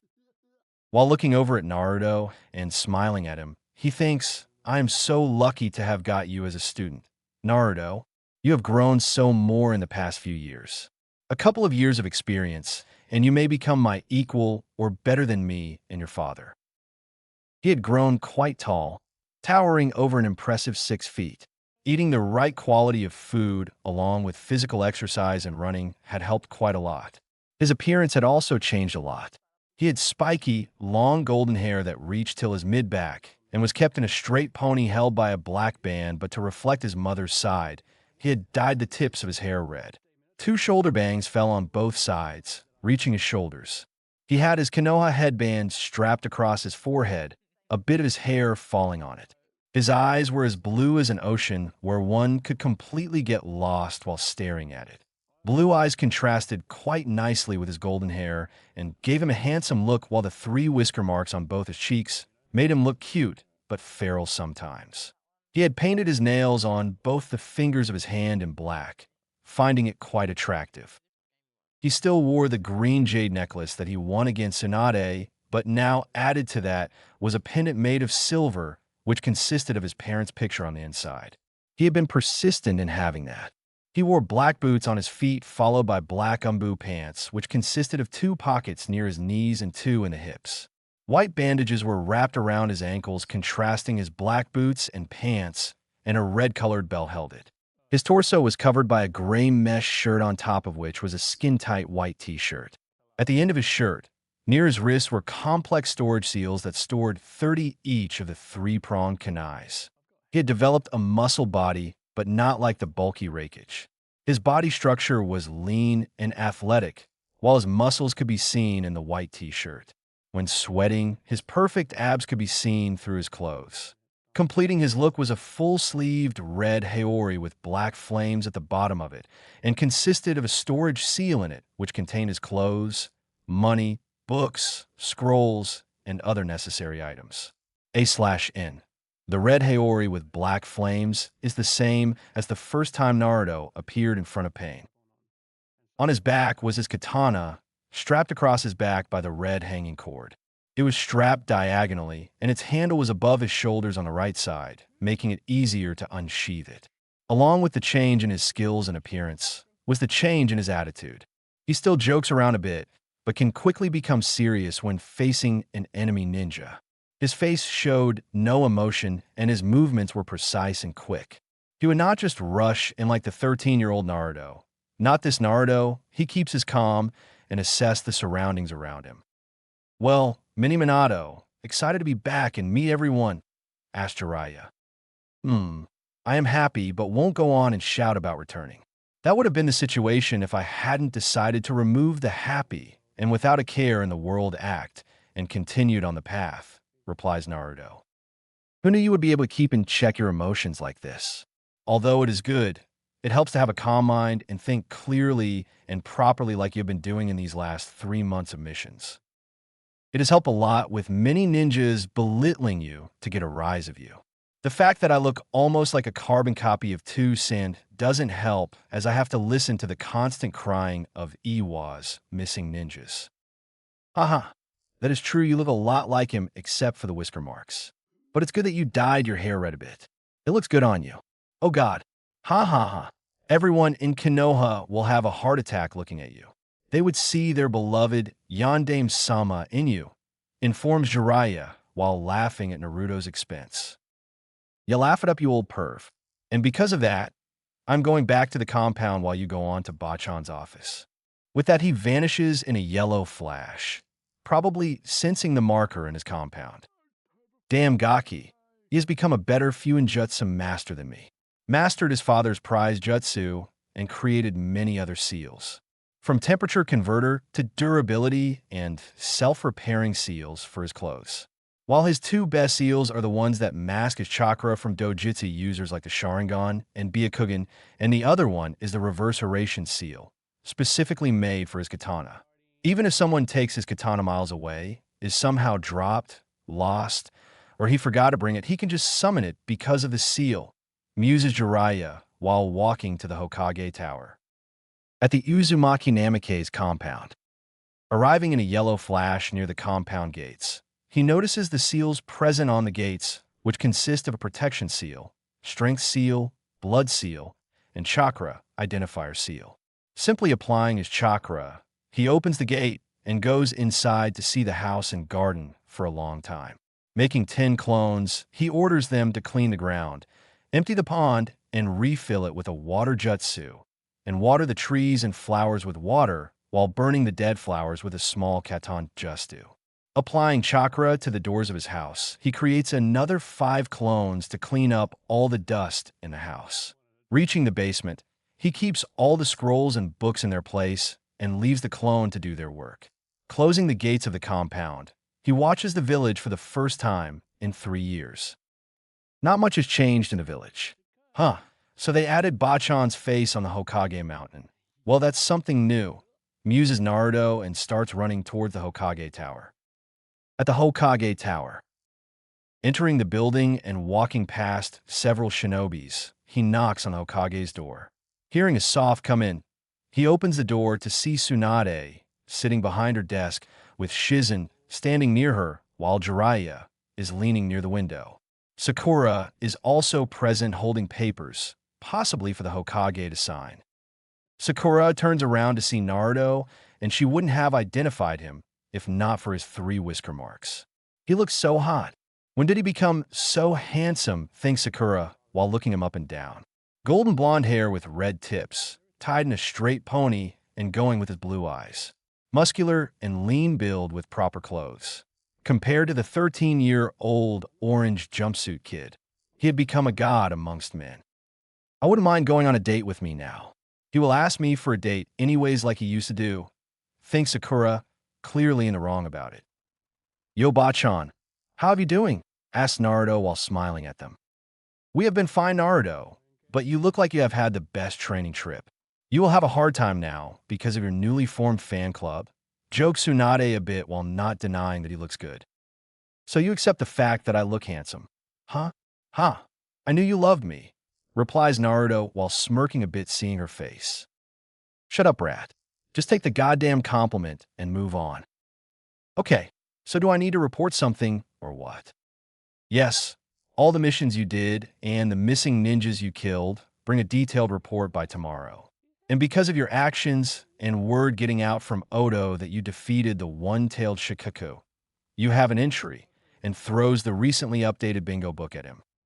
Opening a random page and coincidentally opening his entry to /in. I mean common, it's fan fiction, of course he will get the first time. He reads, Name, Uzumaki Naruto. Age, 16. Alliance, Konoha. Rank, last known Genin. Appearance, he has golden blonde hair, blue eyes, and 3 whisker marks on his cheeks. Wears an orange jumpsuit, so he should be easily spotted. Famous for, he is known to house the 9-tailed beast, QB. Shinobi skills. Ninjutsu, 7 out of 10, generally uses the Rasengan and Kage Bunshin. Taijutsu, 4 out of 10, no real style of fighting, uses shadow clones en masse. Genjutsu, unknown, hasn't shown any aptitude in it. Kenjutsu, 5 out of 10, recently started using a sword. Rank, a rank ninja. He took down the one-tailed Shikaku at age 13 and has been killing many B to A-rank missing ninjas in the past 3 months. Threat, he is the Jinchuriki of the strongest Biju, so approach with caution otherwise can be easily taken by experienced jonins. Bounty, 1 million Ryo, Odo Geikure, alive or dead. Well, it's completely useless anyways. They have based my ninjutsu and taijutsu skills according to the Chunin exams and invasion, so that sucks for them. My kenjutsu skills are based on the views of a couple of Odo ninjas that ran away when I attacked them recently. They haven't seen anything from my 3-year training trip, says Naruto, while casually pocketing the book. The only reason you have got a bingo book entry is that you were a Jinchuriki and defeated the One-Tails, informs Jiraiya to the others in the room. Sakura, not understanding a thing about the term and angry about being ignored by Naruto, asks him, What do you mean by that, Naruto? Looking at her, he gives a vague reply. Nothing, it's just something you should not worry about. Upset that he isn't telling her something, she says, Why shouldn't I worry, Naruto? It is about you, isn't it? Leave it. It is not for you to know now. Anyway, tell me, how are you, Sakura? Not hearing him call her Sakura-chan immediately grabs her attention, and she leaves the other question. Oh, I have been good. Seeing as you're being trained by Jiraiya-sama and Sasuke-kun was being trained by Orochimaru, I asked Tsunade-sama to teach me. And now all our team is trained by the Saiyans. That's good, replies Naruto, dryly not caring about her. He turns to Tsunade and is about to speak when he hears Sakura. What? That's it. You have nothing else to say other than that, exclaims Sakura with a bit of anger. Yeah, What else am I supposed to say? It's good for you that she decided to train you anyways, states Naruto coldly while looking at her. Not wanting to hear her bickering again, he asks Tsunade, so, Bachan, will Kakashi-sensei come in? Or is he just going to stand outside? Seeing no sense in waiting outside, Kakashi hops in through the window and for a second widens his eyes. Minato-sensei, but hides it quickly. You were able to sense me, huh, Naruto? That is good. You look great with all the changes, says Kakashi while seeing him smile at him. That is good and all, but that is not what you are here for, Kakashi. Naruto reached the training ground 7 in half an hour. Kakashi will test you there while I will be present. Sakura, if you want to go and call the rest of the Konoha 11 and their senseis over there, says Tsunade. Wait, what is this Konoha 11 thing? Am I missing something here? Asks Naruto while Kakashi decides to answer it for him. After seeing Team 7, Team 8, Team 10, and Team Guy's brilliant performance in the Chunin exams, as well as hearing about their help in the invasion, you all have been termed collectively as the Konoha 11 except for Sasuke, because, you know.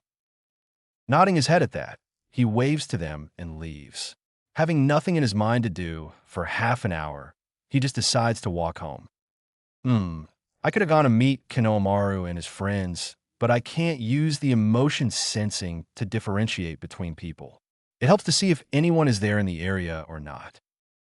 Deciding to just roam around, he sees people around him giving him looks and whispering to themselves. It's the Yondaime. He has come back. No, you idiot. It's the QB brat. Look at his cheeks. He has changed quite a lot in the past few years. I heard he fought against the One-Tails and beat it. God, he looks so hot. Yeah, and his whiskers look so cute. And that's my cue to leave as quickly as possible. With that, he jumps on top of the buildings and starts running towards Training Ground 7. At Training Ground 7 is a big ground in the shape of a square. There were 3 posts in it where Kakashi had tied Naruto during the Genin test. On the left was a small kind of forest consisting of thick trees and bushes along with a lake near them, while on the right were a couple of trees where a group of people was waiting for Naruto. Sakura had gone and told everyone that Naruto had come back from his training trip. The group was talking amongst each other while the Sanins and Jonins were in their group, standing close to each other. We will see Naruto after such a long time. How long has it been? 3 years, asks Ino, curiously waiting for him to arrive. Well, the last time I saw him, he was just an annoying kid who wore an ice or orange jumpsuit. I just hope he has changed a bit, says Temari while Sakura shakes her head, having already seen Naruto. I don't mind you being here, but shouldn't be in Suna or something? Questions Tenten, looking directly at her. I am here acting as a liaison between Suna and Konoha and to coordinate with Shikamaru the details and date of the next Chunin exams. I heard Naruto has come back, and Shikamaru made me come along, informs Temari. Shikamaru yawns a bit and says, Troublesome woman, don't pin it on me. You wanted to see him also. Just then, a flash of lightning strikes in the middle of the ground, revealing it to be Naruto. He got bored one day and then decided to create a lightning shunshin. Didn't even tell me about it until I saw him use it once, says Jiraiya, while not looking at his classmate's shocked face, while Shino and Niji just keep neutral faces. When Naruto reaches closer to them, they notice his changes and it causes Temari, Tenten, and Ino to blush while Hinata has fainted on the ground with a small nosebleed. Kiba gets jealous of Naruto a bit. First, it was Hinata, and now he is making all the women blush. I don't even get what Hinata sees in him. Looking at her, he shakes his head. She still does this, huh? I thought she would have changed after all these years. And then looks at Tsunade to ask, isn't she supposed to be the heiress of the Hyuga clan? Hey, don't say that. She has improved a lot in these 3 years and improved her confidence. Kiba defends her and sees Naruto look at her and scoff. Yeah, I can see how much she has improved her confidence, says Naruto. Anyhow, how are all of you? Of course we all are fine. It was you who went out of the village and turned into such a handsome hunk. Look at you, from constantly wearing orange you now have some taste in clothing, exclaims Ino, while Tintin and Temari nod. Well, thank you for the compliment. Yof Naruto-kun. Your flames of youth keep burning brighter. I would like to have a youthful spar with you in the future, shouts Lee. Yali, we can have a youthful spar later, replies Naruto. Yash, and if I lose, then I will run 500 laps around Konoha on my hands. I will also declare you my eternal rival, shouts Lee with flames in his eyes. Ah, you say something, Lee? Naruto replies coolly, while inwardly he is smirking, perfectly copying his sensei. Curse your hip and cool attitude, Naruto-kun. I will get you next time, exclaims Lee while hugging an equally loud guy. Well, however cool you act, Naruto, it doesn't matter. All of us are Chunin right now, while Niji and Temari have been promoted to Jonin. You are the only one who is a genin, Kiba informs him while having a grin plastered on his face. Naruto raises his left hand to stop Tsunade from saying anything. Foolish little Kiba, you don't even know that I got promoted 3 years earlier, and today I will be promoted to Jonin for doing solo missions and killing missing ninjas in the last 3 months. Still, I will humor you. Is that so? What does it matter anyway? Me and Sasuke are both officially Genins according to you, but we both are trained by Sanins and could beat most of you. I beat you 3 years ago in the preliminaries round of the Chunin exams and could still do so. It doesn't matter who trained you. You were never good at learning anything. You beat me with pure luck 3 years ago, and I could beat you now easily, states Kiba proudly. You don't consider yourself stronger than an elite Jonin like Kakashi-sensei, do you, Kiba? Asks Naruto, and receiving a shake of the head in return, he turns to Kakashi. Well then, let's get this started, sensei. Nodding to Naruto, Kakashi uses a leaf shunshin to appear in the middle of the ground. Moving toward Tsunade, he removes his full-sleeved red haori with black flames at the end and hands it to Tsunade along with the 2 necklaces while leaving the women blushing up a storm with Kurenai having a minor blush seeing him in a skin-tight white t-shirt which showed up his muscles to everyone. Looking at Hinata, only to see her faint and be unconscious again, she thinks you are so lucky, Hinata, that you unlike the other girl from your class, but you might want to hurry now, because he will have many girls going after him. If only he was a few years older, I might have been interested in him. He looks like a mini version of the 4th Hokage, upon whom I had a crush till he died. I sometimes envied Kushina-sensei for that. Please hold this for me, Bachan. I don't want anything to happen to these things, says Naruto. Tsunade takes it from him to see a red haori, along with her grandfather's necklace and another silver pendant with it. What's this, Naruto? Oh, that. It contains my parents' picture in it. I had to get it, replies Naruto, making many of his classmates curious when Kiba decides to open his mouth. You're a clanless loser, Naruto. How can you have parents? Only to receive a fist on his head from Kurenai. What kind of question is that, Kiba? Asks Kurenai. You know, I was not dropped in Konoha by the clouds. I will tell you how. My parents were feeling a bit romantic and went to their room and started fucky, but wasn't able to finish his sentence because of a bop on the head. Rubbing his head, he sees Tsunade glaring at him, Jiraiya giggling at him, while the Kunoichis were red-faced and looking at anywhere but him. What are you doing, Brad? Do you not see where you are standing? Questioned Tsunade. It's not my fault he doesn't know how babies are made. I knew he was dumb, but not on this level. Hell, even Akamaru probably has more IQ than him. I know how babies are made, you idiot. What I meant to say was that you do not belong to any clan like most of us, Kiba remarks angrily. Foolish little Kiba, you don't even know who my parents are. Oh, I can't wait to see the look on your face when I tell you. But can you tell us, Naruto, who your parents are? Asks Chuji while munching on chips. You will all get to know it later. For now, let me go and spar sensei, and leaves to join his sensei. He had adjusted his katana. Using the hanging cord, he had tied it around his waist with the scabbard of the sword reaching his calves, and was a bit out near the left leg, while the handle of the katana was near his stomach and on his right side. A/N, just like how Sasuke keeps his sword with the help of his purple belt thingy in Shippuden. Here Naruto has just done that using a cord because if you keep your sword on your back and the handle is near your head, the opponent could as well take it out in a fight. Also, while wearing a cloak or haori, it could be easily hidden if it is tied near the waist. This ground brings back memories, huh, Naruto, says Kakashi while looking at the 3 wooden posts.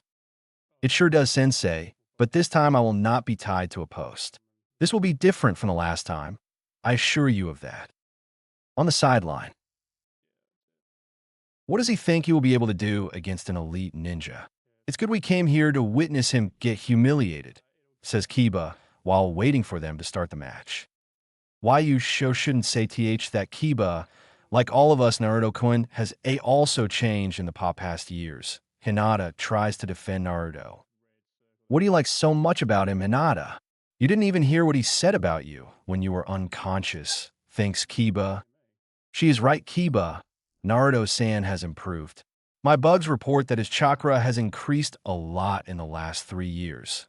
Monotone Shino while adjusting his glasses. Come on, you can't be serious. Like I said earlier, he is just a genin, Kiba reminds them. Yeah, he is a genin who beat you in the preliminaries round, a genin who everyone thought would lose to the Hyuga prodigy, but one who you could not beat then and will not beat Niji now. And a genin who stopped a full-formed Shikaku alone. Now shut your mouth and watch them, retorts Temari, effectively shutting up Kiba. In the clearing. I wouldn't have thought otherwise, Naruto, says Kakashi while lifting his headband, revealing his Sharingan, and that is why I will be prepared from the start. Smiling to himself, Naruto decides to attack first and rushes in at Jonin-level speed and tries to kick him on the neck, but is blocked by Kakashi's arm. He then goes low to sweep his legs, but Kakashi jumps over it. Seeing him in the air, he extends both his legs forward towards him while using his hands as support. Kakashi flips back in midair, but has to dodge a punch from Naruto and hits him cross of his right hand, but Naruto blocks it and moves back a bit. Moving in, he tries a right jab at Kakashi, who blocks it with his palm while going for a punch with his other hand. Ducking beneath it, Naruto elbows him in the stomach, making him look down because of it, only to see an uppercut coming for Naruto. But it never hit, as Kakashi substituted with log nearby.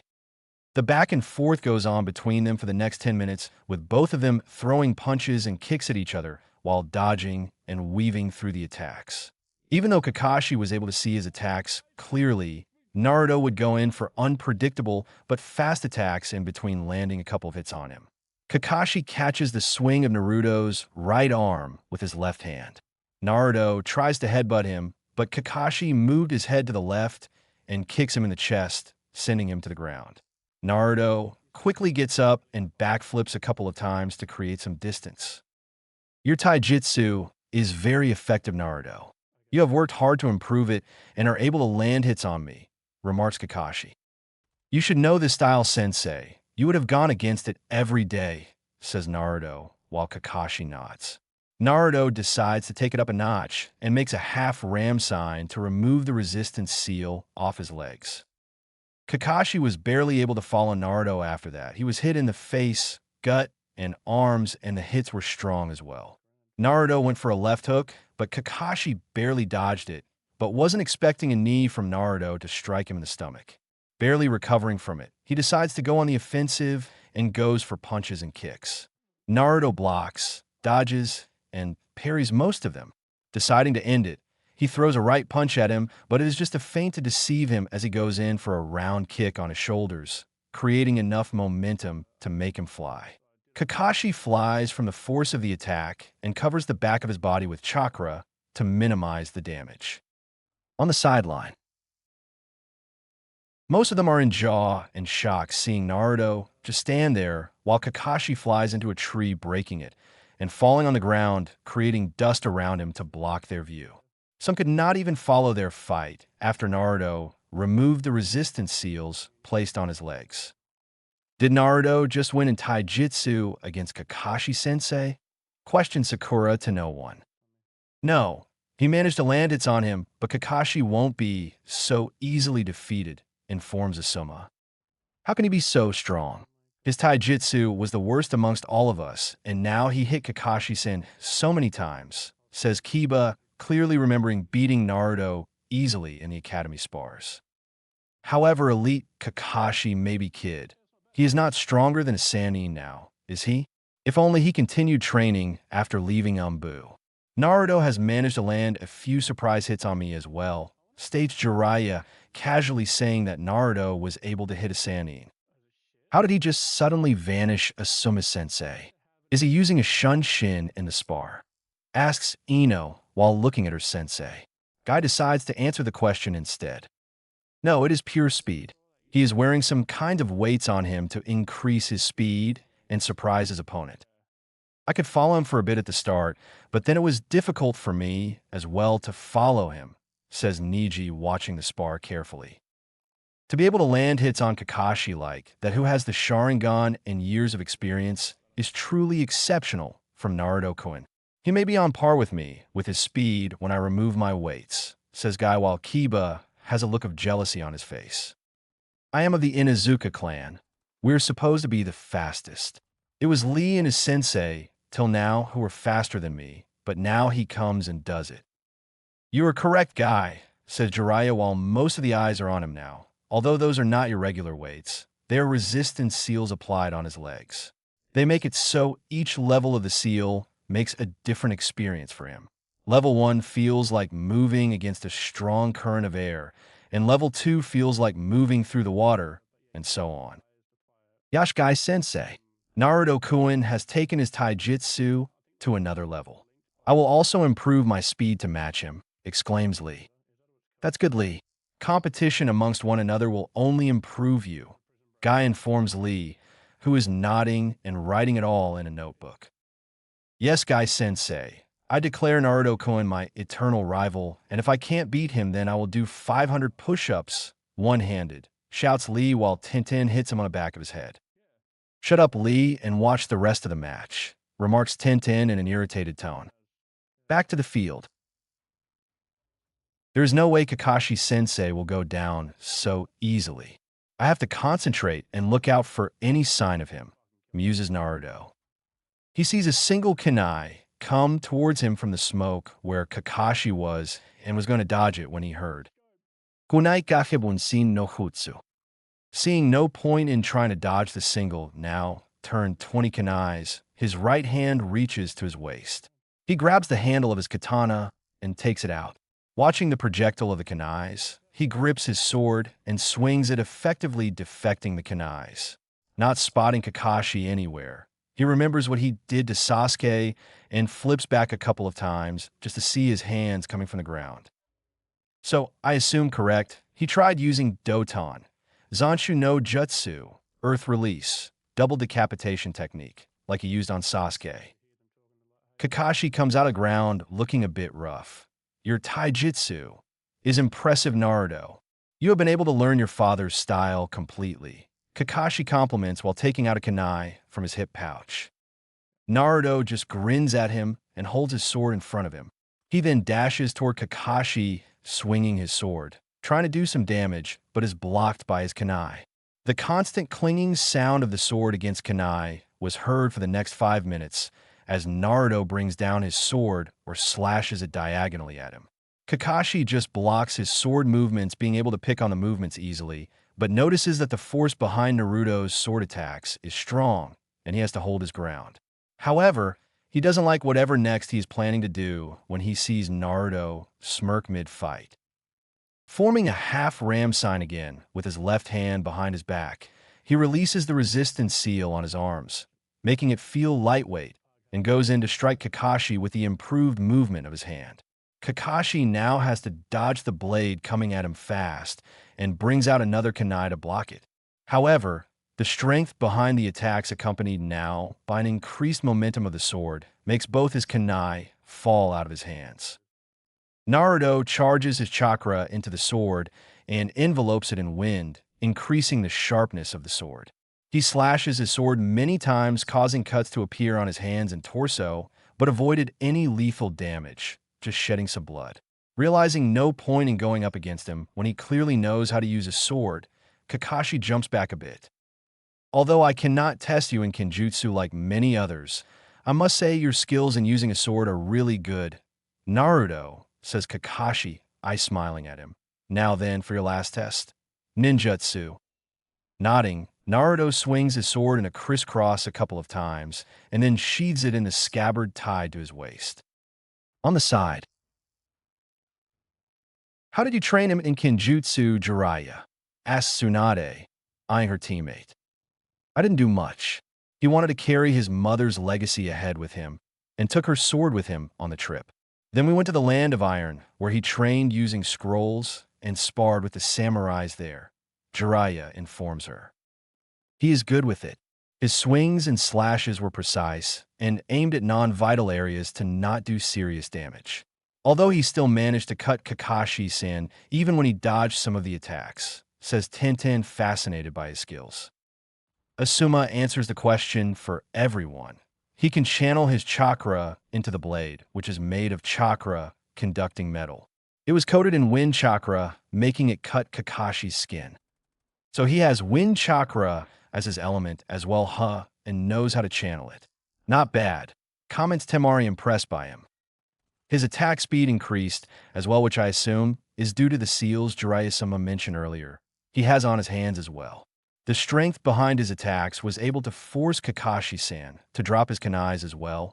Troublesome, voices Shikamaru, amazing everyone with Naruto's skill. Naruto's got so much better, I can't believe it. He not only looks good, but has improved his skills. What do you say now, Kiba? Asks Ino while Kiba grits his teeth. Sakura's happy to see her teammate get so good, which would help in bringing back Sasuke, if only she knew, while Shino is impressed by it. Hinata is just happy for him, while Chuji's focus is on his chips. Back to the clearing. Kakashi flashes through hand signs and says, Katan, Gakakyu no Jutsu, fire release, great fireball technique, and takes a deep breath, drawing chakra from his mouth to his chest and releasing it towards him. Quickly going through a couple of hand signs, Naruto says Sueten, Suijin Hiki, water style, water encampment wall. Drawing water from the nearby lake, he creates a water wall big enough to block the fireball. He then goes through hand signs for his next jutsu. Sueton, Sueho no Jutsu, water style, water cannon technique, and opens his mouth to spit out a powerful and fast beam of water at Kakashi. Watching it come near him, Kakashi shouts, Doton, Doryu Heki, earth style, mud wall. Crouching down, he places his hands on the ground and creates a 10 feet high wall between him and the jutsu. What he doesn't expect is for the water beam to cut through the wall. He jumps to the side, just in time to see the water beam cut through a tree after that. Looking at Naruto, he asks, how is that possible? The earth wall should have stopped that beam. Now that would be telling Sensei, in which ninja describes his attack. Naruto asks jokingly, but you are no enemy. The beam is made of boiling water, which can be powerful enough to carve through a stone. To say that Kakashi was not impressed by it would be wrong. Then going through 5 hand seals, quickly ending in a tiger seal, he shouts, Futon, Shinku Gyoku, wind style, vacuum bullet, and inhales air, releasing it from his mouth to expel numerous penetrating wind bullets. Kakashi calls out, Kitan, Hausenka no Jutsu, fire style, mythical fire phoenix technique, and fires a series of small fireballs in counter to his jutsu. The wind bullet hit them and cancel each other out, creating a bit of steam. Trying to use the steam to his advantage, Naruto forms a couple of hand seals. Mizutate no Jutsu, water shield technique. Drawing water from a lake, he creates a cylindrical water barrier around him and manipulates the water to form spikes and expels it outwards toward Kakashi. Kakashi breaks the ground beneath him with a kick and chunks of rock. He says Doton, Gansetsukan, earth style, rock spear, canceling each other's jutsus out and creating a small puddle in front of him. Sensing a kunai approaching him from his back, he jumps over it and looks back to see a clone dispelling itself, but is reckless, and the real Naruto has gone through the new hand signs. Mizu no Muchi, water style, whip of water. Naruto creates whips of water, wrapping them on Kakashi's hands and waist while holding the other end. Creating one-handed seals with his left hand, he calls out, Raiton, Heki no Jutsu, lightning style, burst technique, and channeling lightning chakra through his hands, and thus through the water whip, shocking Kakashi. Moving in on a paralyzed Kakashi, Naruto kicks him in the chest, sending him skidding along the ground. With the spectators, whoa, Naruto is able to match Kakashi-san in a fight, and with the last move, he is on top, utters Chuji in between his eating. He has 3 elemental affinities. Even I don't have that many, says Kurenai. Not only you, but many jonins, including me, have only 2 affinities, while Naruto has wind, water, and lightning with good control over them if he is able to direct chakra like that, states Asuma. Naruto doesn't have that many jutsus for his lightning element, but he is able to channel his chakra throughout his body and thus in his hands, Jiraiya informs them. He has grown stronger than ever. 3 years ago, his taijutsu was average, and his ninjutsu included only shadow clones. Now his taijutsu is on par with Lee with kenjutsu skills untested, but he is clearly good with it. His ninjutsu has improved and branched as well, mentions Niji. Till now, he hasn't shown his skill in Fuinjutsu. Just the Hiraishin Jutsu will make many shit their pants, and he's a master of the sealing arts like me. Hell, he is probably better than me, ponders Jiraiya. Arf, barks Akamaru. Leave it, boss. He's way ahead of you in terms of being a ninja. Not you too, Akamaru. Although, as much as I would love to deny it, he is still stronger than me. I trained so much after my loss to him, but he is still better than me. I tried so hard and I got so far becoming a chunin, but in the end, it doesn't even matter. A/N. I don't know why I did this, but I just couldn't stop myself. Back to the fight. That hurt a bit. He can channel lightning chakra through his hands. Huh? Not like my Chidori, but when he uses it in that combination to stun someone like that, it could be deadly. It is just a spar, or he could easily increase the strength of the current and kill me, Kakashi thinks. Getting up from the ground, he sees Naruto standing there and decides to attack first. Going through the hand signs of fire-style jutsu, he says, Katan, Ryuka no jutsu, fire-style, dragon fire technique. A jet of fire originates from Kakashi's mouth and takes the form of a dragon flying toward Naruto. Naruto decides to end the match in the next few minutes and makes 3 quick hand seals and shouts, Suiton, Suyin no jutsu, water style, water dragon missile technique. He lifts his right hand and concentrates on the lake, creating a water dragon and sending it in the direction of the fire dragon. The 2 massive jutsus collide with each other, making a huge steam enveloping Naruto in it. Searching for Naruto's chakra through the smoke using his Sharingan, his reflexes shout at him to watch out. Quickly using the Korimi Jutsu with a log near the spectators, his back turned towards them, he sees the log being shredded with a Rasengan by Naruto. Going through the hand signs for the Chidori, he coats his hands with lightning and was going to attack Naruto when he feels something against his throat. Looking down and sees Naruto's katana placed horizontally on his neck, and then sees the Naruto in front of him dispelling. He then hears, "You lose, sensei," and moves his head to look back and into Naruto's cold eyes while gasps are heard from some of the spectators. Chapter 4. Revelation and First Time. In the last chapter, the 2 massive jutsus collide with each other, making a huge steam enveloping Naruto in it. Searching for Naruto's chakra through the smoke using his Sharingan, his reflexes shout at him to watch out. Quickly using the Korimi Jutsu with a log near the spectators, his back turned towards them, he sees the log being shredded with a Rasengan by Naruto. Going through the hand signs for the Chidori, he coats his hands with lightning and was going to attack Naruto when he feels something against his throat. Looking down, he sees Naruto's katana and then sees the Naruto in front of him dispelling. He then hears, "You lose, sensei," and moves his head to look into Naruto's cold eyes while gasps are heard from some of the spectators. Kakashi could not believe what he was seeing. It had happened to him once before when he was a Chunin, and it happened again at this moment. Blonde hair flying wildly in the wind, and Naruto's sword pressed against his throat. Just like Minato-sensei, He also got behind me like this during a spar when I was going to use the Chidori. Don't tell me Naruto learned that jutsu in 3 years. Although he is his son, if anyone is to learn that jutsu, Naruto is probably the only one on the list to do so, thinks Kakashi while covering his Sharingan eye. Seeing Naruto remove and sheath his sword, he goes up to him and pats him on his back. You have become strong, Naruto. Both your parents would be proud of you, while giving an eye smile to him. Although, how did you get behind me so quickly? You should know how Sensei, during the Taijutsu match, when I caught hold of your wrist to stop your movement, I mark you with the Horatian seal. Responds Naruto, while realization dawns on Kakashi's face. So you have also become a seal master in these 3 years. Very impressive, Naruto, states Kakashi while they start walking towards the rest of the people present there. Watching both of them nearing, Sakura thinks of approaching Naruto to check on him for any injuries, but Naruto just moves past her without even noticing her. Naruto walks up to Tsunade and puts on his necklace and chain first, and then wears his red Haori. So Bachan, how is it? Are you satisfied with the result of my training? Asks Naruto while the rest of them are close to them. Satisfied?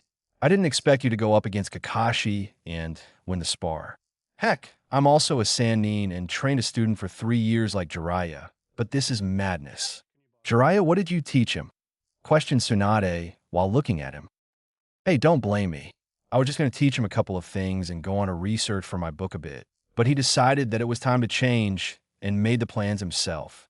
I just helped him with ninjutsu, gave him tips in taijutsu, checked over his fuinjutsu, and got him a place to train in kinjutsu, replies Jiraiya. That was so cool, Naruto.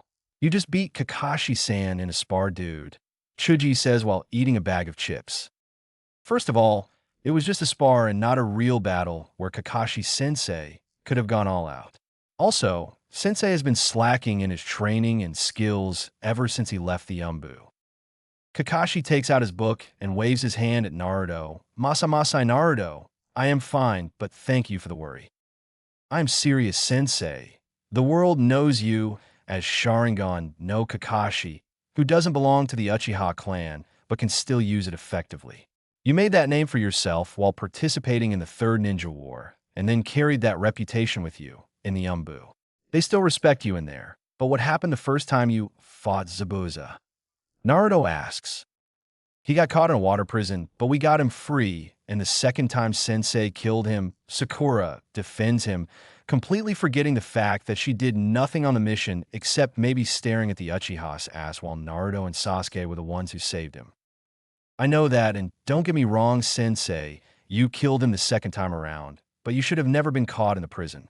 Wasn't Itachi under your command in the Umbu units, but the last time he put you in the hospital for a week? It may sound harsh, Sensei, but it is high time you lived up to your name. There should be self-doubt and fear in anyone's mind when going up against you. Kakashi ponders on what Naruto said. You are not wrong, Naruto. Maybe it's time I improve myself, and I wouldn't want all my students to surpass me while I am left behind. Now, do I? Kakashi says, thinking of accepting one of Guy's challenges in a while. I'm impressed with your improvement, Naruto. I was going to give you the Jonin promotion anyways when you returned, but I decided to give it to you after the spar, Tsunade says while Shizen hands him a vest. Wait, he is just a Genin. Shouldn't he be promoted to Chunin first? And doesn't one have to give an exam for promotion? Kiba asks, jealousy visible on his face. As a matter of fact, he got promoted to Chunin 3 years ago before he left for the training trip.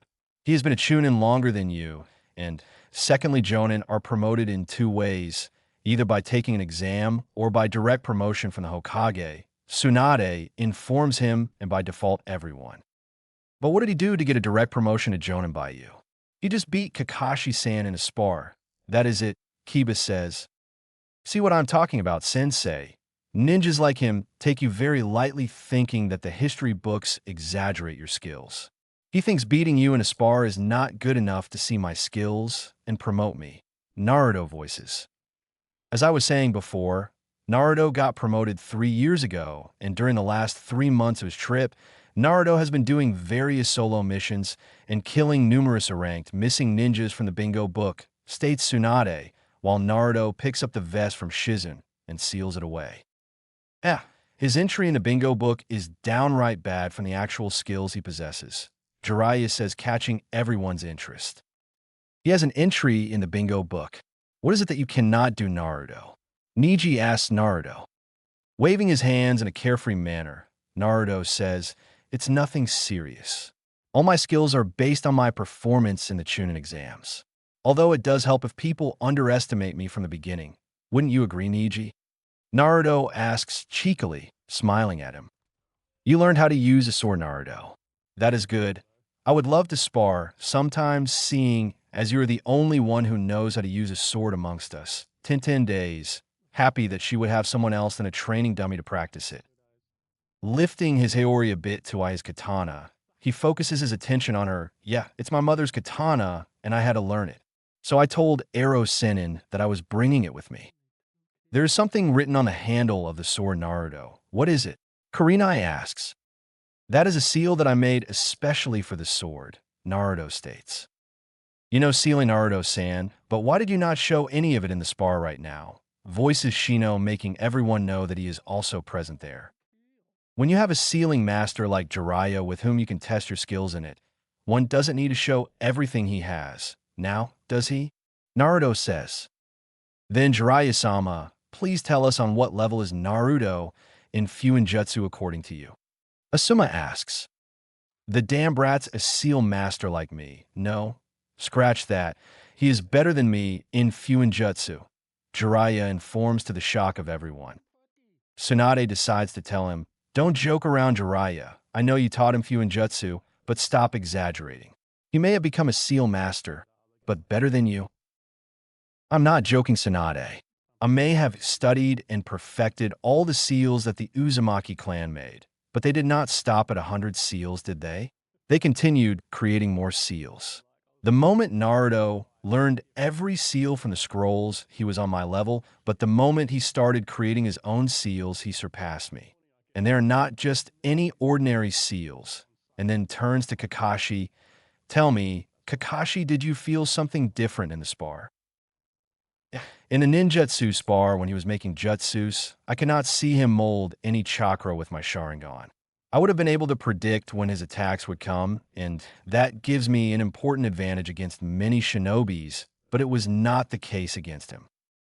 Jiraiya nods, and then looks to Neji. Activate your Byakugan, kid, and tell me what you see. Deciding not to question him, he does so and is shocked to see nothing. I don't see anything. How is this possible? No chakra or his Tenketsu points. Hinata, hearing that, activates her Byakugan to see Naruto and confirms Neji's answer. Naruto sighs and decides to answer his confusion. I created a seal which suppressed my chakra, making it easy to do stealth missions, but I realized that dojutsus like the Sharingan and Byakugan will be able to still see my chakra, and then decided to create a seal which hides my entire chakra network from them. It is like a wall between the eyes and me, which cannot be penetrated. Smart. Very smart, Naruto. With this seal, a Sharingan user also won't be able to copy your jutsus, Kakashi states. That was the idea behind the seal. I know that I will fight Sasuke in the future, and if he is not able to see me weave chakra, he will not know the correct amount of chakra needed for the jutsu. Although it shouldn't matter, because for that, I also brought the hand signs needed for my jutsu to a max of 3 signs. See, that is a seal he made himself along with many others, some of which even I had a problem understanding, Jiraiya states. Hinata is pretty upset that she would not be able to use her Byakugan to stalk, follow her Naruto-kun.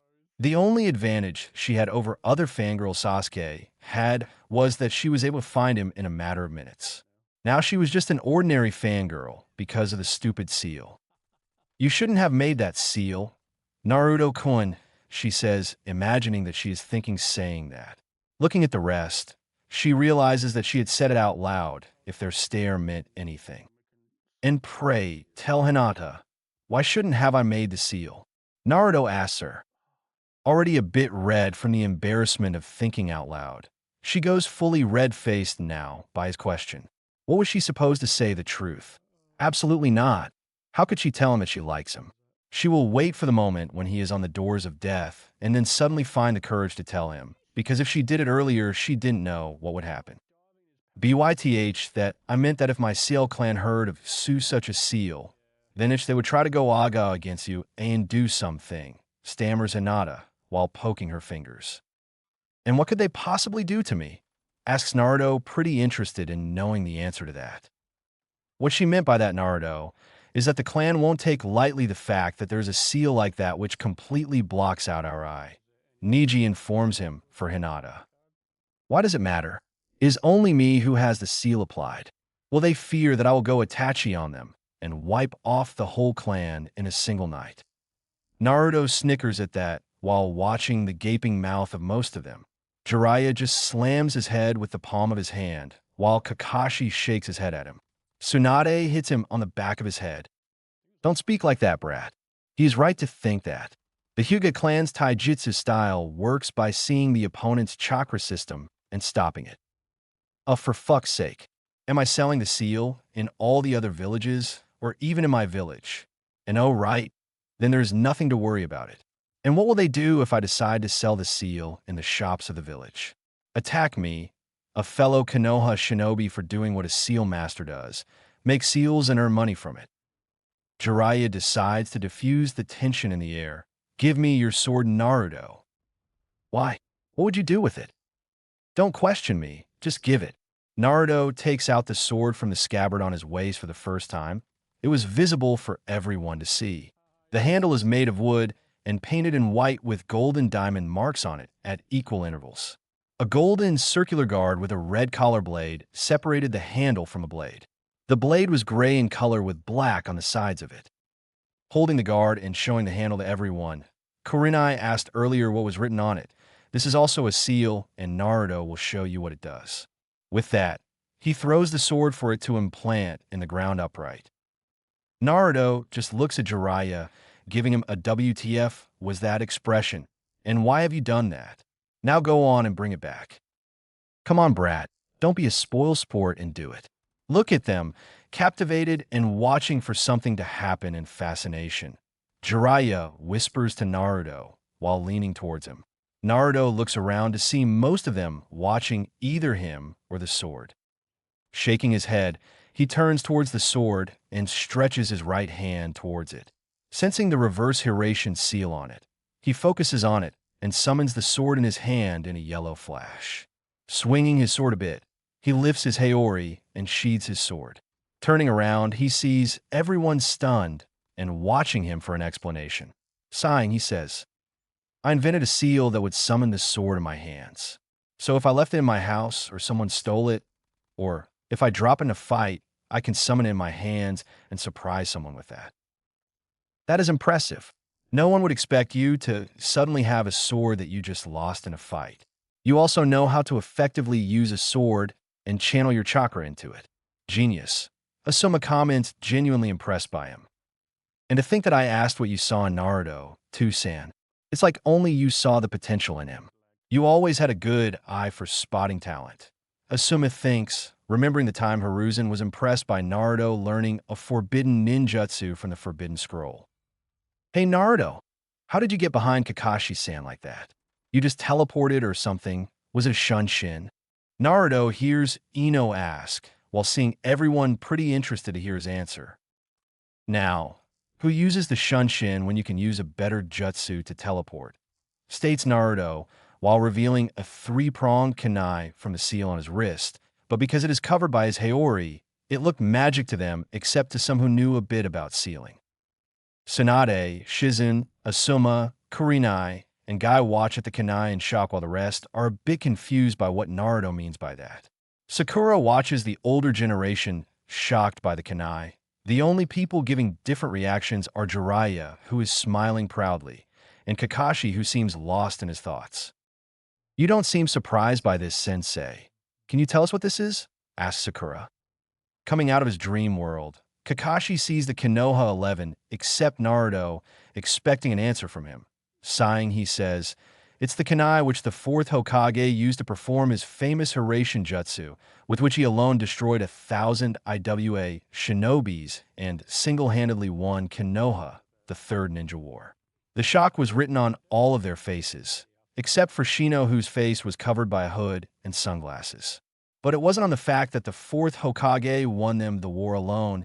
Everyone knew it, but on the fact that... What? How does Naruto know that jutsu? He can't do it, shouts Kiba. You are right. Everyone hears Naruto say, how would I, a clan less orphan according to you, Kiba, know this jutsu? Well, it turns out I am not without a clan, Kiba-chan, Naruto says, and then shows them the picture of his parents, opening up his pendant. I am Uzumaki Namikaze's Naruto, son of Namikaze Minato, the fourth Hokage, and Uzumaki Kushina, the heiress of Yuzushiyo. He wanted to laugh. He wanted to laugh so badly, seeing their faces and jaws hit the ground, but he controlled it. You laughed at the fact that I had no parents, that I belonged to no clan. Both Kiba and Sasuke continue to call me that even after growing up, but I learned something interesting. Kiba, you want to know? Asks Naruto, looking at him, while Kiba for once decided to just listen to him. The Uzumaki clan were close relatives to the Senju clan. They considered each other like cousins, but the relationship only got better when Mito Uzumaki married the first Hokage, Hashirama Senju. So you see, I am distantly related to all the Hokages of the village. Bachan here is the granddaughter of Mito Uzumaki and Hashirama Senju, so I am related to Hashirama and Tobirama Senju, the first and second Hokage. I saw the Sandaime Hokage as a grandfather, and he also considered me as a grandson in all but blood and treated me like it. And I am the son of the fourth Hokage, the hero of the village who saved Konoha from the Kyuubi. And I call the current Hokage Bachan out of love, but it seems she is my distant aunt or something. Informs Naruto, while Tsunade is crying a bit out of happiness that someone from her family is alive. Do you know what will happen, Kiba, if the village knows of this? I am practically royalty in this village, and to think that they treated the Uchiha prick like that all because his clan died. But I don't need their pity or want them to treat the path I walk on like it's made of gold, says Naruto. Watching them for a minute in silence, he notices that Guy, Asuma, and Kurenai are stunned by the revelation, while the rest of his generation has nothing to say. The cat's got their tongue now, huh? Chuji, Shino, and Shikamaru were just neutral with me all the time, while Hinata has a crush on me and just stalked me. Although Shikamaru seems to be in deep thought, has he figured it out? Ponders Naruto. I'm sorry, Naruto, for how I behaved with you in the academy days and still called you a loser of late. Kiba apologizes to him. Even though we didn't talk much, I also called you names with everyone in the academy. Forgive me as well, pleads Ino. Now that you know who my parents are and what political power I can hold in this village the day I reveal my heritage, you want to avoid it. So both of you are apologizing right now, Naruto says. That is not true. I have realized now what all I have done. I wasn't good in the academy like the rest, and seeing as you were always below, I decided that I would join the others and belittle you so that the same thing wouldn't happen to me. That habit got carried on, and I called you a loser while being a ninja to remind me that you would never be better than me, replies Kiba truthfully while looking at the ground in shame. Naruto looks toward Ino to see her slowly nod as well. Come on, kid, you can forgive them. They're ashamed of their actions and are admitting it, Jiraiya says while keeping a hand on his shoulder. Naruto was aware that Kiba was telling the truth because he could sense his emotions. Fine, I forgive you. We were children anyways at that time, and they're not supposed to use their minds to think. They just follow the crowd.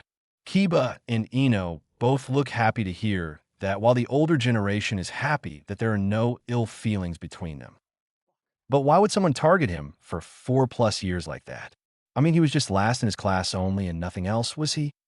Temari asks while Lee and Tintin nod, not seeing any logic in treating someone so harshly. I have been meaning to ask you something, Naruto, Shikamaru says. So you have concluded, Shikamaru. It's good that this will also be cleared here, thinks Naruto. I always thought about how you had so much chakra in you, or how you healed pretty quickly unlike the rest of us. With your birth date being the 10th of October and your father the 4th Hokage, but he isn't allowed to finish as Naruto speaks. You have thought correct, Shikamaru. 16 years ago, on October 10th, when the Kyuubi attacked the village, my father did not kill it. It is not possible for a beast made of chakra to die, so he sealed it. In you, he sealed the nine tails in his son to protect the village, informed Shikamaru, while the rest of them are shocked by the revelation. Naruto looks up to the sky while speaking, yes, in me. He couldn't ask for anyone else's child if he could not do it to his son. As a Hokage of the village, he sacrificed himself and sealed the Kyuubi into me. At that, Naruto turns towards the rest and asks, "And what did I get in return for housing the Kyuubi, being its jailer, and saving this village from the Kyuubi every goddamn second, hour, day, month, and year of my life? Nothing but hate. Hate from the villagers, from most of the shinobis and academy teachers. They declared me as the Kyuubi in human form, and I got scorned and yelled at for no reason. The academy teachers sabotaged my teachings because who would want a demon brat to gain knowledge? They taught me everything wrong and kicked me out of the class for no reason. Sandame Jichan thought that the children my age would treat me like a kid. How wrong he was. The kids in my class just followed the teachers and picked on me. My life was hell every day, not allowed to enter stores or get food. Even if I got something, it was overpriced 3 or 4 times, and what do you expect for a 6 or 7-year-old to buy his food and go shopping? And no, that's what parents are there for, or the orphanage to take care of little children, but you know what's funny? I got kicked out of the orphanage when I was 5 because the matron also hated me for something I had no control over. I lived on the streets for 2 weeks and scrapped for food in the bins near restaurants. Do you realize how crazy is this for a 5-year-old to live on the streets and find a roof under boxes and alleyways? I did not ask for any of this. Heck, I was only in the world for a few hours, and the Kyuubi got sealed in me. I had absolutely no say over it, says Naruto, closing his eyes as a tear drops on his cheek, remembering his past, while most of the females were openly crying hearing all this, and the males were looking everywhere but him. What were they supposed to do in this situation? Even Guy and Lee were standing silently near him. Now that you think of it, if I decided like Sasuke to only follow the path of revenge, I would have also turned out like him, becoming a traitor or a missing ninja. Funny how my parents died to protect this village while their sons sought to destroy it. Naruto speaks and senses Asuma, Kurenai, and Guy tensing a bit at that. But if it wasn't for Sandame Gigi and the father-daughter duo at Ichiraku's who decided to be the only ray of light in the darkness, I don't know where I would have been today. They accepted me as Naruto and not the beast. With that came Iruka-sensei, who was the first to declare from the academy that he believed in my naive dream of becoming Hokage. After that, I met Kinomaru and his 2 friends who only saw me as their boss and big brother unlike the rest of the pathetic villagers. Now how could I release the bijou with all of them in the village, especially 3 little kids like them? Then I met Kakashi-sensei, who was better than the rest, and Ero-senin, who taught me something properly all my life. Lastly, I connected with Bachan and Shizune-chan. You lot have no idea of what life I've had to live. Consider yourself very lucky that you have had your parents take care of you, says Naruto, smiling in between while thinking about all of the ones he cares for. And there he goes and declares who he cares for in the village. Sometimes I wonder if something happens to the ones he cares for, will he stay in the village and protect it? I wouldn't blame him if he goes to desert the village, Jiraiya thinks. But then how could you stay so happy all of the time in the academy, Naruto? If anything, you should have been broody or something like Sasuke, Chuji asks. That was nothing, just an act. I was a child back then, naive to the last bone. I did not understand why everyone hated me back then. So I decided to grab everyone's attention. I started doing pranks and being loud in class to draw attention. It got me the attention, just negative of what I wanted. I was termed as a loser, loud and annoying kid, but that was fine for me. Anything other than the hate-filled eyes worked for me. It was all just a mask I wore all the time. I am from another village, and most of the villages think that Konoha is a great village because of its victories in war, and shinobis like the Hokages, Sanins, and many others, but who knew that behind all of that the villagers are so blinded by hate. Respectfully, Hokage-sama, you all may be great people, but most of the villagers are fucking stupid, Temari says. To kick out a child no older than 5 and force him out of all the shops, it's just, I don't know what to think about all of this. You have changed my view of Konoha upside down in half an hour, Naruto. I will have to talk to father for a bit regarding this. Shikamaru replies and decides to go on his way home. Seeing him walk away and nothing to talk about, but think about everything they learned today, everyone started leaving after that. Walking up to Kurenai, he asks her, Kurenai-san, is it true that you were on my mother's genin team? Yes, I was on her team with 2 other classmates. And about whom we shall nothing about because they are not important to the story. May both of them be happy wherever they are. Amen. Could you tell me about her on what she was like? I heard about my father from Ero Sennin during my training, inquires Naruto. I would gladly tell you, Naruto. You deserve to know about her after how the village has treated you. Thank you, Kurenai-san. I will meet you in an hour or so. You could just call me Kurenai now, Naruto. We are equal in rank now. And meet me at my house then, Kurenai informs him. Naruto just nods to her and decides to go home and take a warm bath. 30 minutes later, changing into a different set of clothes, he decides to cook himself something to eat. Getting up, he opens the fridge in his kitchen and takes out raw meat and cooks it in oil using salt, pepper, and butter. Inhaling the smell of it, he puts it on a plate and pours himself a glass of juice. Washing the dishes, he checks the time to see that he has 10 before going to Kurenai's house. He leaves his sword hanging on the wall. No need to bring my sword to someone's house, looking like ready to fight her. Also, people will find me weird if I constantly roam with it. I could just summon it if need be. Stepping out of his house, he starts walking. After 5 minutes of randomly walking and spotting children playing in the parks, he turns and walks towards Kurenai's house. The desert's near Suna. 2 people wearing black cloaks with red clouds on them could be seen walking towards Suna. Their heads were covered with straw hats that hid their face, and the only way to tell them apart was from their height.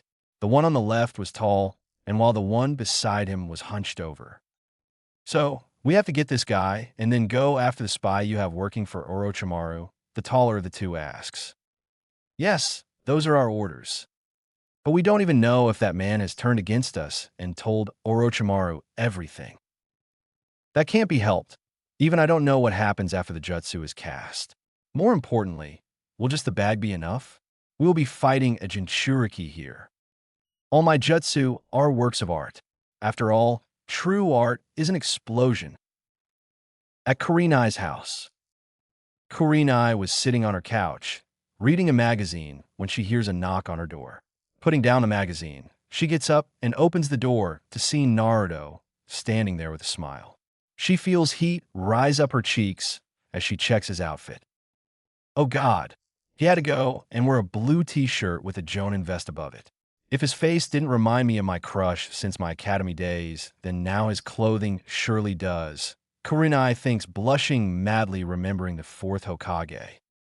Naruto raises an eyebrow on seeing her face and wonders if she has a crush on him like her student, but quickly decides against it and clears his thought. Are you all right, Kurenai-san? You look a bit red, he asks. I'm fine, nothing wrong. Please come in. Kurenai says quickly, trying to hide her embarrassment, and steps aside for him to walk in. Walking in, he looks around to see a trio of couches near the wall with a stand for magazines nearby it, and a kitchen on the left of the sofas. Please sit, Naruto. I will make some coffee for you. Naruto looks at her and nods. Sitting down on the couch, he picks up a random magazine to read for a bit. Hearing a clattering sound, he turns to see a spoon hit the floor. He spots Kurenai bend a bit, her butts towards him to see. Watching it for a second, he quickly averts his gaze from them. What am I doing? I shouldn't have stared at it. Thank heavens she didn't catch me looking. Although her black hair, with Uchiha-like red eyes, makes her beautiful. With that figure of hers, no wonder she is one of the most desirable women in the village. Naruto thinks and looks back to see Kurenai coming towards him with a tray. Keeping the tray on the table, she picks up the container and pours coffee into different glasses for both of them. She then asks him, "What's with the change in clothes, Naruto? Not that I don't like it. So you like seeing me in this, huh?" Naruto questions her and smiles, seeing her blush. "Just kidding, Kurenai-san. I told you to just call me Kurenai. You are a Jonin now, and also my sensei's son. I don't want to be a stranger to you. I would much love it if you called me Kurenai-chan or something." As I was saying, Kurenai, I saw my father's picture in this outfit once and decided to wear it for a day or so that people would at least know my rank. Also, Bachan decided to tell the entire village about my heritage tomorrow. Naruto informs her. "You resemble your father a lot in it. It's good you dyed your hair red a bit to honor your mother. She was a fine kunoichi of the village, probably one of the best in her generation." Naruto decides to stay quiet and hear everything she says. She was friends with Mikoto Uchiha, Sasuke's mother. She loved her children as well, especially Itachi, who she found cute and tried to bring more out of him, says Kurenai. Wait, what? She was friend with Sasuke's mother and found Itachi cute. Confused about how someone could find him cute, then remembers that Itachi was just a kid then.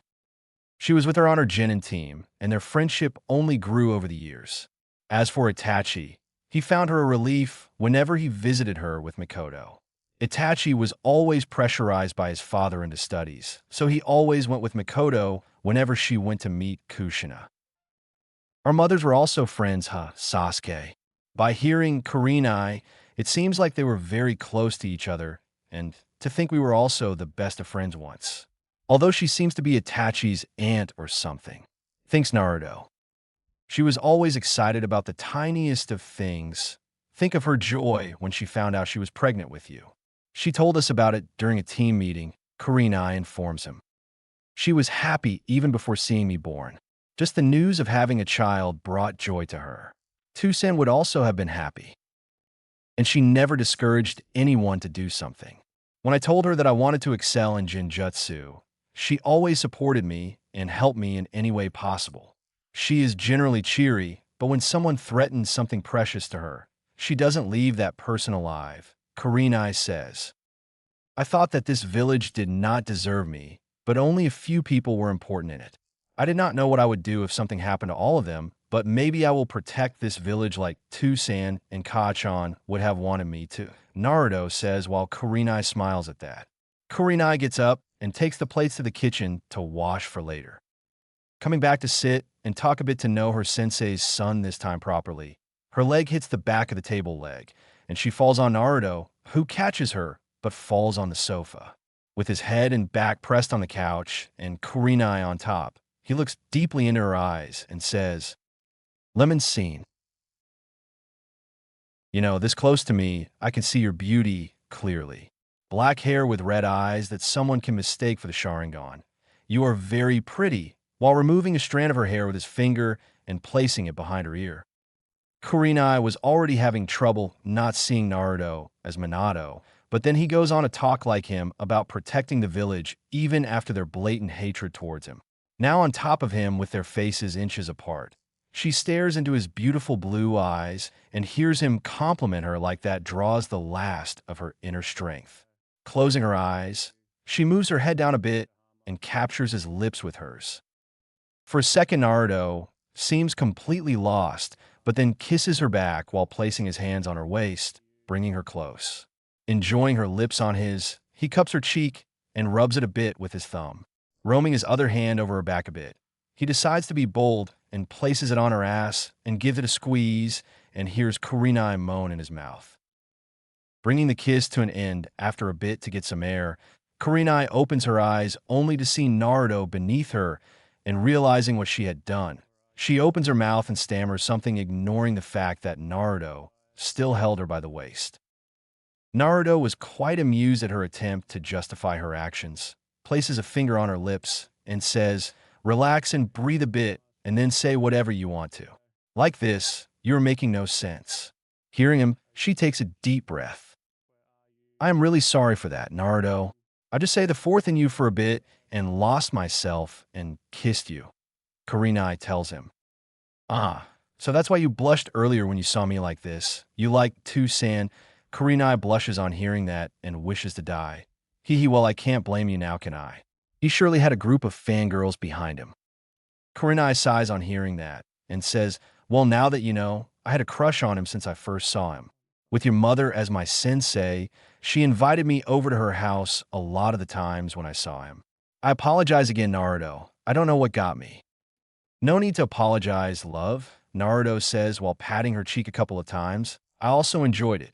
Who knew my first kiss would be with someone as pretty as you? Lifting a blushing Kurenai with her shoulders a bit, he places a quick peck on her lips. Thank you, Kurenai-chan, for telling me about my mother, and for the kiss. I shall remember the flavor of your mouth forever. Kurenai is lost in her own world after the short peck from him to even hear what he is saying. Leaving a still Kurenai, Naruto moves near the door to leave when Kurenai suddenly grabs his hand. Turning around, he sees Kurenai speak. I was wondering, Naruto, if you would have. Kurenai gulps a bit and speaks timidly. Sex with me? I'm sorry, what did you say? Naruto asks, not hearing her. Asked if you would have sex with me. Kurenai speaks a bit more loudly than the last time. Speak loudly, Kurenai. I can't hear you, Naruto informs her. Could you have sex with me? Asks Kurenai, nearly shouting at him. Naruto quickly covers her mouth and lightly pushes her against a wall, pressing his body on her. Sheesh, and I thought I heard you wrong the first time. I wouldn't mind having sex with you, but why would you do it? And removes his hand from her mouth. Kurenai is blushing a bit from the close contact between their bodies. Like you, it was my first kiss as well, and I liked it. I am still a virgin, and if someone would make a pleasure, it would be you, seeing as you are Jiraiya-sama's student, Kurenai states. That is fine and all, but why me? Why no one else in Konoha? Naruto asks her and sees her roll her eyes a bit. Everyone just sees and lusts on my body, and I haven't found any male I love. If you are anything like your parents, you will not harm me or see me like the rest of the population, Kurenai states. Naruto mentally confirms the fact about most of the males of Konoha eyeing her. But we're not in a relationship, so you just want to have casual sex with me. I'm telling you beforehand that right now, I don't want a girlfriend. I know that we are not in a relationship. You are too young for me anyway. If only you were a bit older. I am known as the Ice Queen of Konoha because I reject all the proposals of men.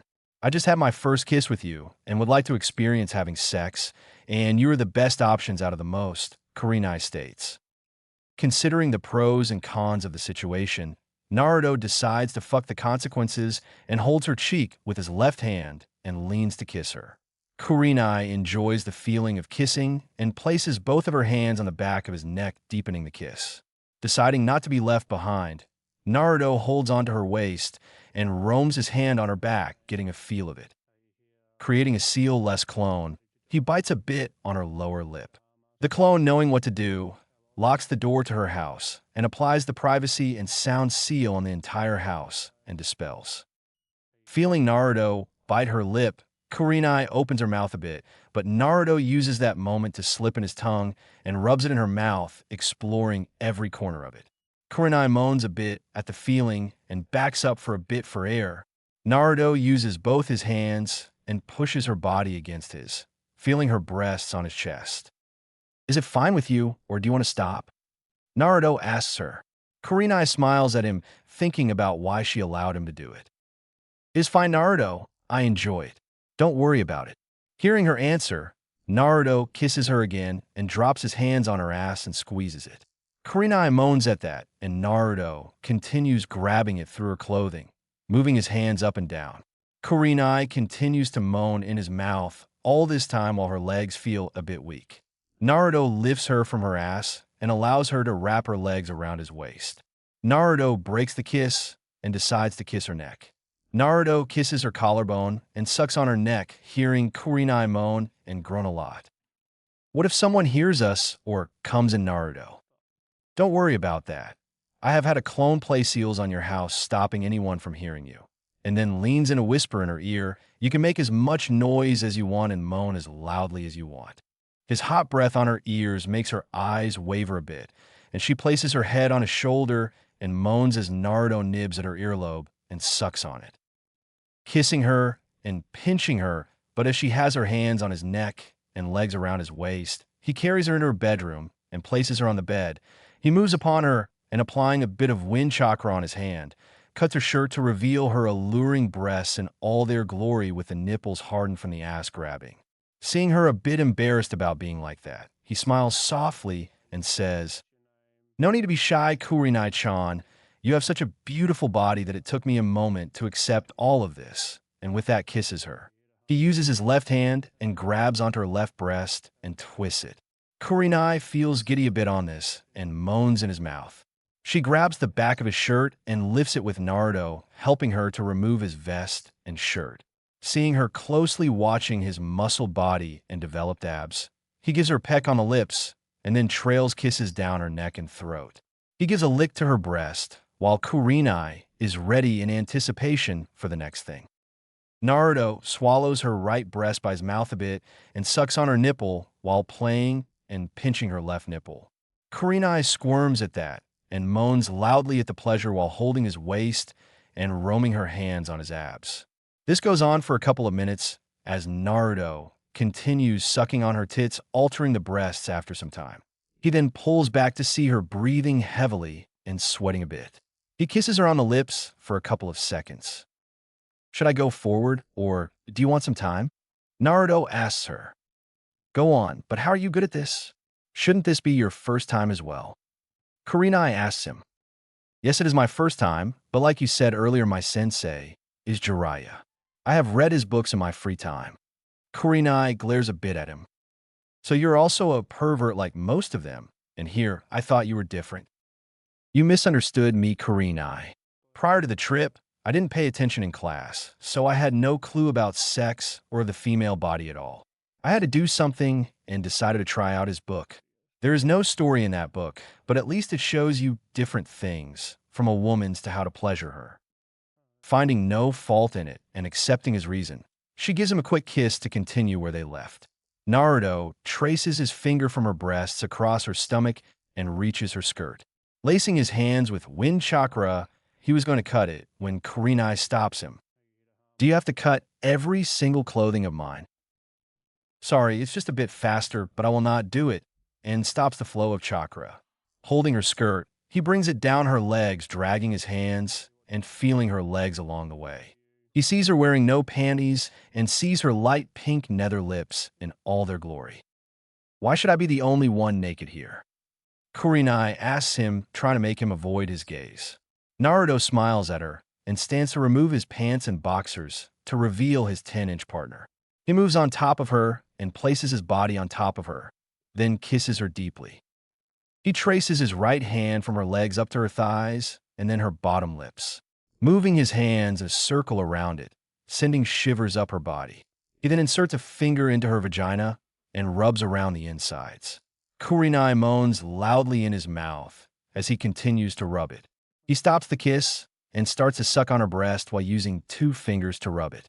Kurinai continues moaning loudly at the pleasure and feels something build in her. Naruto then detaches from her breast and goes down to her vagina and starts licking it, making Kurinai squirm and grab the sheets of her bed. Naruto continues to lick on it, sucking on it sometimes.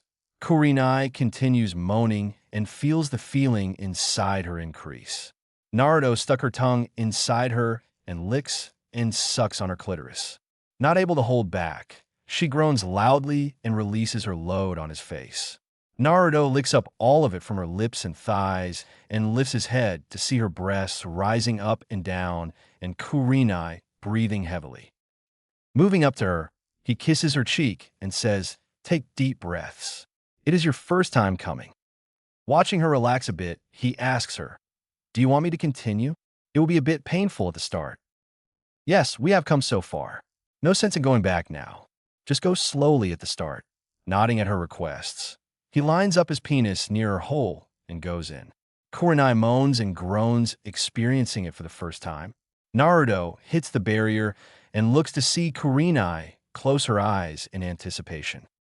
Tears roll down her cheeks from the pain as Naruto pushes past it. He stops and uses his thumbs to clean her cheeks. He then kisses her on the lips as Kurenai latches onto his waist to hold him close. After 30 seconds or so, she stops whimpering and Naruto moves his head back. "Are you alright?" Naruto asks softly while rubbing her cheek with his thumb affectionately. Kurenai nods at his question and opens her eyes to see Naruto watching her with care and affection. Smiling a bit, she kisses him for some time and then nods at him. Watching her nod, he moves his penis entirely up in her as she groans from the length of his penis. He then slowly moves it up and down and hears her moans in ecstasy. Continuing to take it slow until she says so, he moves like that while hearing her moan. "Faster, Naruto." "I have adjusted to it," Kurenai requests him. Naruto nods at her and starts thrusting faster into her, grunting on occasions. Kurenai was in a state of pure bliss experiencing this, and kisses Naruto for a bit. Naruto grabs hold of her by the waist and increases his movement. Kurenai moans in his mouth and stops the kiss. She continues moaning and groaning while feeling her release build up again. "I'm going to come, Naruto," Kurenai says in between pants and moans. "Me too. I can't hold it much longer." Naruto continues thrusting in her for a bit, hearing her constantly moan when he feels a twitch in his penis. He thrusts his penis in deep and comes in her vagina, and at the same time, Kurenai releases her juice as well, making it mix up. Naruto removes his dick from her to see the mixture land on the sheets through her thigh. Lemon scene end. Going through a few hand seals, his hand gets covered in a green aura and activates an anti-pregnancy jutsu. He lies beside Kurenai on the bed and stays there for a minute. Getting up and wearing his boxers and pants followed by his blue t-shirt, he seals his vest and turns around to see Kurenai in her leg-tight skirt and black bra since he cut her shirt. "You know how to do medical ninjutsu as well?" Kurenai asks, seeing his hand in green. "Nah, that was just an anti-pregnancy jutsu. I'm not able to do medical ninjutsu, but I still read about its basics, how to first aid, and perform a few surgeries if necessary," Naruto informs her. I will be going now, Kurenai, and decides to head for the door when he hears her say, "Please sleep with me, Naruto, for a bit. You can head home later in the evening." Kurenai pleads to him. "Well, we have had sex, so I don't see any problem in that," and moves next to her to lay down. Kurenai draws the bed cover on them and lays her head on his chest. "Hold me for now while we sleep." Naruto smiles at her and slips his left hand on her back and pulls her towards him. He kisses her on the lips for a few seconds and then closes his eyes. Kurenai sighs and proceeds to sleep while holding him. 3 hours later, around 7 in the evening, Naruto opens his eyes slowly and yawns, only to realize that some weight that on his chest. Looking sideways, he sees Kurenai peacefully sleeping and remembers how he got here. He sees her only in a black bra holding her lovely breasts and kisses her forehead slightly. Deciding to get up, he removes her hold from him and goes to prepare some coffee. Getting the smell of coffee in her nose, she stirs up and rubs her eyes. Yawning, she gets up and walks to the living room to see Naruto sitting on the bigger couches and recalls what happened.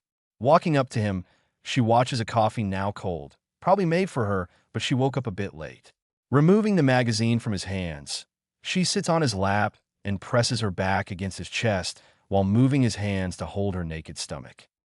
"Not that I mind it, but why are you not wearing a top or something?"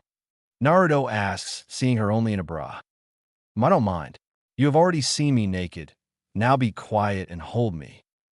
"We're no boyfriend-girlfriend, then why are you making me hold you?" Naruto asks. Kurenai sighs at her ruined mood and turns towards him. "I thought about something in my sleep, and I have decided on it." "Do tell me what you have decided," Naruto asks her while she turns around and places her head on his shoulder. Naruto strengthens his hold on her and brings her body closer. "I'll make you my brother from now. Of course, it is not official or something, but I make you one." Naruto dumbly at her for a moment and then asks, "And why would you do that?" Did we not have sex some hours ago? Yes, Naruto-chan. He gags a bit at that name. And since we can't be in a love relation, I want some relation with you. So why not one of siblings? And it's not like we will continue having sex. It was a one-time thing, mister, she says, the last part glaring at him. Of course, ma'am. I didn't even think of having sex again. Naruto informs her and sighs silently when she looks away. Brilliant. From now on, you will call me Kurine-chan and hug and kiss my cheek in the public whenever and wherever you see me, she informs him. What the fuck? Why would I do that, and that too in public? Because I am your big sister, and you can show her some love and affection, won't you? She says as she turns around to look at him teary-eyed. Not able to see her like that, he replies, fine, you win. I will do it. Kurenai giggles happily at that. Damn it, women are so troublesome. She just had sex with me and now asks me to be her little brother and shit. Upon that, she makes the demand of hugging and kissing her. You can never tell what is going inside a woman's mind, Naruto thinks. And lastly, you have to keep your sister happy, which means accepting whatever she says and holding her like this whenever she asks and comforting her. Naruto sighs at this and wonders how he got into the whole predicament. I should have just said no to her when she asked me to have sex. To the outside world, she is so serious and cold to men, but who knew she could make demands like this? Although she lost both her parents around my age and has been living alone since. Maybe she wants to connect with me because of Ka-chan, Naruto muses. I can't say no to these demands now, can I? He asks her only to get a shake of the head in return. Fine then, Kaine-chan. I will do, as you say, to keep you happy.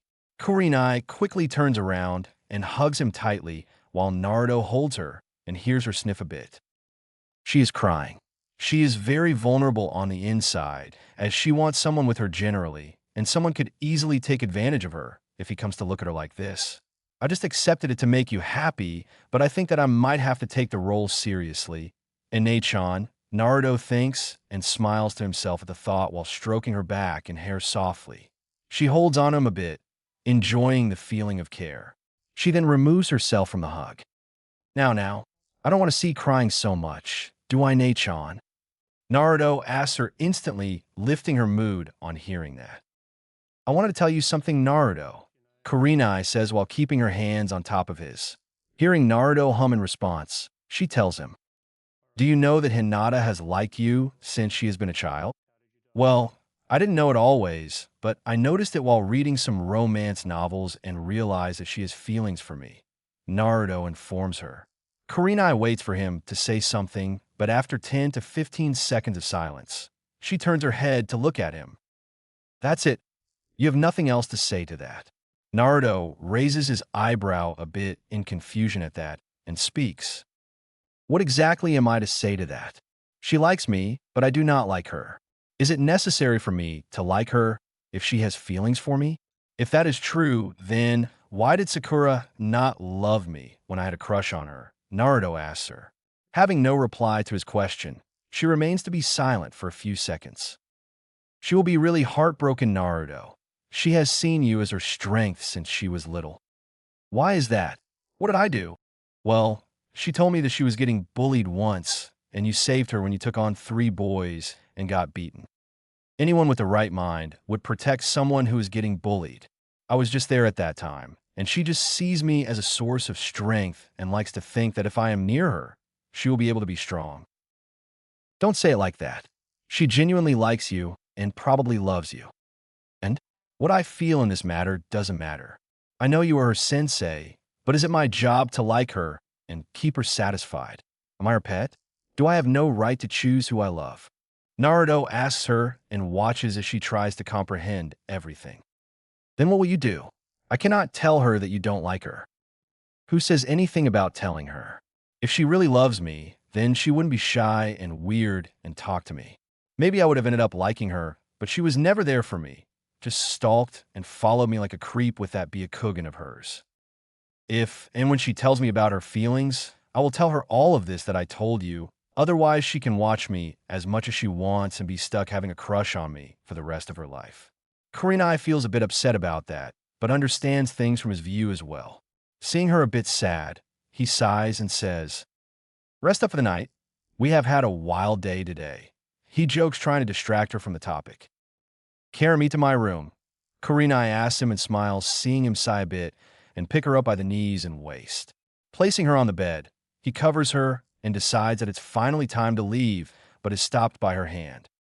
You are forgetting something, Naruto-chan, and taps her cheeks a bit. He goes down to her level and kisses both her cheek, watching her smile peacefully. Oh, and don't mention any of this that happened today to anyone. I have an image to maintain for the villagers, she asks him sweetly. Nodding at that, he leaves her room and opens the door to her house. Stepping out, he creates a clone. Hinge into a nearby plant or stone, and keep an eye out for anyone disturbing her, and if you sense some trouble, dispel immediately. Understood? Seeing his clone nod at the question and hinge into a pot, he leaves and vanishes in a yellow flash to arrive inside his house. Smelling from the sex, he decides to take a shower while making a clone to make dinner. Walking up from the shower in a blue bathrobe, he sits on a chair to eat his dinner. He had been allowed to rest tomorrow and expected to return to shinobi duty the day after tomorrow. In Sunagakure, a white bird, made from clay, could be seen going away from the village. Upon a closer look, you could see Deidara standing on top of it while its tail had an unconscious Gaara wrapped in it. My man Sasori will be tired of waiting for me, ancient, Deidara says to himself. Kankuro starts running towards him, trying to chase and stop him from taking Gaara alive. Mission accomplished, Sasori, Deidara tells him while the bird descends near him. You are late. I told you not to keep me waiting. Cut me some slack, this guy was pretty strong. I guess they didn't make him the Kazekage at such a young age for no reason, Deidara informs him. A large explosion could be heard behind them, blocking the way for shinobis to get in and out of Suna easily. It looks like they fell for your trap, Sasori, my man. Of course, traps are made to be fallen into. Kankuro sets himself free from the stones using a puppet summon and sees the footmark of two people in the sand. There were two of them here. One attacked the village and took Gaara, while the other took care of our village border. Will I be able to defeat even one of them? No, it doesn't matter. I have to try for Gaara, and runs to catch up to them while Baki was ordering the village for now and asked to send an emergency mission for the Leaf Village. Sasori suddenly stops on his way, resulting in Deidara stopping and asking him, What is it, Sasori, my man? I never thought that someone would be able to follow us. Deidara seemed perplexed by that, but heard a voice behind him. Hold it. You will return Gaara to me. Kankuro yells. Deidara, you go on. I will take on him, and jumps in between the two. Kankuro spreads the 3 scrolls that were on his back and summons his 3 puppets to fight, not knowing that he was taking on Akasuna no Sasori. Defeating him and leaving him poisoned, Sasori joined Deidara, and they both reached a cave an hour later. Walking in, they saw a hologram of their leader waiting for them.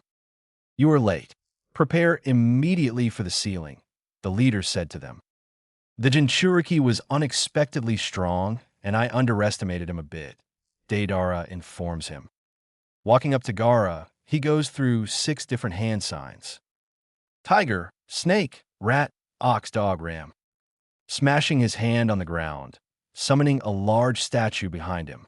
The rest of the 7 members of the group also appear as holograms and stand on one of the fingers. From now, it will take 3 days and 3 nights to completely seal the One-Tails. In Zetsu, you keep watch on the outside and inform us if anyone is approaching, he tells everyone as they all form hand signs. The statue opens its mouth and a blue aura appears from it, forming around Gaara and taking his Jinchuriki chakra from him. Chapter 5. Akatsuki. 2 days since the return. Naruto woke up at 7 the next morning and walks to the washroom to brush his teeth. Turning on the shower and stepping into the hot water, he washes his body and steps out with a towel wrapped around his body. Walking up to his closet, he recollects that he has to start his shinobi duties from today and decides to wear brown leather pants with a red shirt on top of it. The ankles are covered with white tape, and he completes his look by draping over himself a long black cloak reaching just below his knees. This cloak that I found is really good. It can cover me completely when required and hides my katana as well, providing an element of surprise. Naruto ponders on the thought and keeps the cloak unbuttoned for now. Arriving downstairs, he goes into the kitchen and prepares eggs with bread for breakfast with a glass of apple juice. Eating it and washing the dishes, he picks up his sword from the shelf and uses the cord to tighten the sheath around his waist with the handle coming to the right of his waist while the end of the scabbard reaches a bit below his calves. Buttoning the top button of his cloak near his neck, he covers his entire outfit with his hands and sword hidden under the cloth. Closing the door of his compound, he jumps to the nearest building and runs to the Hokage tower. Going inside and arriving at the Hokage's office, he knocks on the door and enters the room. Entering, he sees the serious expression on their faces when Tsunade asks him, "Brat, how are we supposed to call you for emergency missions or any other thing when you are in your house, which has probably 1,000 seals to protect it?" Naruto scratches the back of his head a bit and chuckles. I don't really know about that, Bachan. We will just have to hope that when I am in my house, no important mission comes," Naruto states with uncertainty, finding no solution for it. Shizune voices her opinion on it. "Tsunade-sama, why don't you allow Naruto to sign the slug summoning contract, which would allow you to call him?" "That could be done, but I've already signed the toad summoning contract, so wouldn't that create a problem?" Naruto says. "If he signs the slug contract, he doesn't have to use them in battle. They could work between us as messengers. I get his messages only when he sends a toad, but with this, I would easily be able to check on him by sending a smaller katsu." Tsunade thinks and goes through the seals for summoning jutsu after drawing a bit of blood. "Kuchiyose no Hustu, summoning technique." In a puff of smoke, a small slug appears on her table. "Katsu, I wanted Naruto to sign the slug contract so that I could call him for missions and get update from him whenever necessary. Could he sign it?" she asked the slug. "Naruto, why does this name feel similar?" You were the boy who fought with Jiraiya-sama and Lady Tsunade against Orochimaru, weren't you?" And get a nod in return. "He has the toad summoning contract, Lady Tsunade, then why would you want him to sign another contract?" "I wouldn't call upon you in a battle to fight for me, Lady Kato," Naruto says, bowing a bit. "My house is locked up with seals most of the time, and if in case of an emergency, she can call me when necessary." The slug looks at Tsunade to see her nod, and then brings out the contract from her mouth. Opening it, Naruto cuts his thumb, lifting his sword a bit from under his cloak, and writes his name in blood, allowing him to summon the slugs.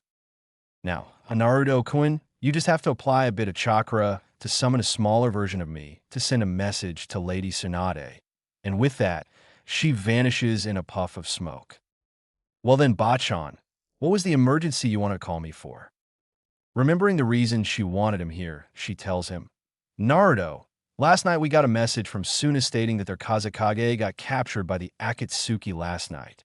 Naruto is confused as to why the Akatsuki would capture the Kazekage. "What the fuck? Why would the Akatsuki capture?" Oh shit. Gaara's the Kazekage?" Naruto asks. He sees Shizen nod a bit at that and clenches his fist. If Gaara was made Kazekage, then the village would have started to love him, and he wanted to protect his village. He had such a terrible childhood like me, and now that things were looking up for him, the Akatsuki captured him. "When did this all happen?" Naruto asks her. "The day you returned, they attacked the village hidden in the sand. That is what we get from the letter, and today their message reached me in the morning around 6, Tsunade informs him. "Well then assign me a mission or something. What are we waiting for?" Naruto asks her, desperately wanting to save him. "Calm down, Naruto. That is the reason I called you here. I ordered Kakashi and Sakura half an hour ago to leave immediately after packing for Suna, and you're to do the same. It is an S-rank mission for Team 7. Go to Suna and get a clear picture of the situation. The main priority of the mission is saving the Kazekage." "So, they came here 30 minutes before me, huh? They might just be at the gate of the village. I will just run straight there," Naruto says. Wait, Naruto-kun, don't you want to pack and get your things for the mission? Shizune asks him. Don't worry about that, Nate-chan, and brings forth his hand to show them a seal on his wrist. This is a complex storage seal that I have on both of my wrists. The one on the right contains 30 of my Hiraishin kunais, while the left one contains 100 senbons in them. Wait, you don't use standard kunais and shurikens? Tsunade asks him. Nope, I just need my three-pronged kunai to teleport, and with senbons, I can hit the pressure points of someone, and when coated with lightning chakra, they can stun a bit wherever they land. Also, he lifts his cloak a bit with his right hand. I have my katana with me, so don't worry about me. I will be fine.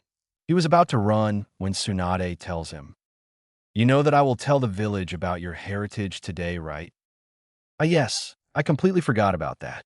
It would have been so fun watching them deny it at first and then drown in their self-pity. Although now I will have to constantly hear them call me Naruto-sama or shit all the time. Well, that's good that you are going on a mission today and will probably return in 3 to 4 days, Tsunade says, and then looks at him with a bit of worry. I know you have grown strong, Naruto, both physically and mentally, but this is the Akatsuki we're talking about, so please take care of yourself. Naruto smiles and gives a mock salute to her. Watching him leave, Tsunade turns toward her assistant. Shizune, call in Team Guy. I will be sending them as a backup for Team 7. Hi, Tsunda-sama. West Gate of Konoha. Arriving at the gate, he sees Kakashi and Sakura already there and ready to leave. Quickly approaching them from behind, he shouts. Boo! Resulted in Sakura jumping in fear, while Kakashi was just standing there reading his book and giving a wave off his hands. Naruto just smiles on seeing her piss herself. Naruto Baka, don't do that. You scared me so much, and lifts her hand backward to pummel him to the ground, only for Naruto to catch her fist. Don't. Never try this again, Sakura. I would have eaten your punch before, but not now. Next time, do something foolish, and I will retaliate, completely shocking both of them, but for different reasons. She has been the Hokage's apprentice for the past 3 years and learned her super strength. That punch was infused with a bit of chakra to send him flying, but he stopped it without any pressure, Kakashi notes, and reminds them before things go further. We have a mission to do, Naruto, Sakura, so let us focus on that. Naruto, do you know the information regarding the mission? Hi, Kakashi-sensei. We have to reach Suna as quickly as possible. It takes 3 days to reach Suna if we go by civilian speed. However, we can reach there by tomorrow morning if we run at our fastest. So let us go. Kakashi informs them and starts running towards the village hidden in the sand. They had been running for 4 hours since they left and had stopped for a bit to let Sakura rest. Kyuso, if I had come alone, I could have released my resistance seals and reached Suna faster. Although I cannot take on 2 Akatsuki members alone. This will be a test of sorts for me to see if I am prepared for them or not, Naruto thinks. 20 minutes later, they were on the road again. It was evening and the sun was about to set in an hour. They had been running for hours and taking breaks in between to breathe a bit and drink water, while mostly for Sakura. On their way, they had come across Temari and stopped just behind her. Temari turned around to see them. What are the 3 of you doing here? She doesn't know about Gaara. How could she? She was in the village till yesterday and left on the same morning, Kakashi thinks. Start running with us, Naruto informs her. Temari seemed confused by it, but Naruto grabs her hand and forces her to run while signaling Kakashi and Sakura to do so. Just start running and listen to me, Naruto informs her, and seeing her run, leaves her hand. Gaara has been taken by the Akatsuki the day before yesterday when I returned to the village. What? Tell me, this is a joke, Naruto. Temari pleads, hoping against hope that he will say it. And to tell you a joke, 2 Jonins and a Chunin came running all the way from Konoha, Naruto tells her. Who were they and what do they look like? Do you know something? Kakashi replies to her question.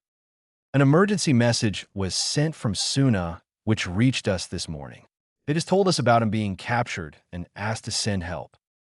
The sooner we reach Suna, we will be able to ask the shinobis or higher-ups about their identity, Naruto replies. Temari lets a few tears drop on her cheeks. Naruto places a hand on her shoulder and comforts her by saying, "Don't worry, Temari. We will save your brother. Gaara is a Jinchuriki like me and is probably one of my only friends. I will save him at all costs. You have also got Kakashi-sensei and Sakura with you." While smiling for her to see, Temari feels a bit relaxed on seeing the rest of them nod to her and smiles weakly. No matter how much you have changed, Naruto, there is still a bit of the old one left. You forgave your classmates yesterday, and your positive attitude towards the ones you care about also hasn't changed.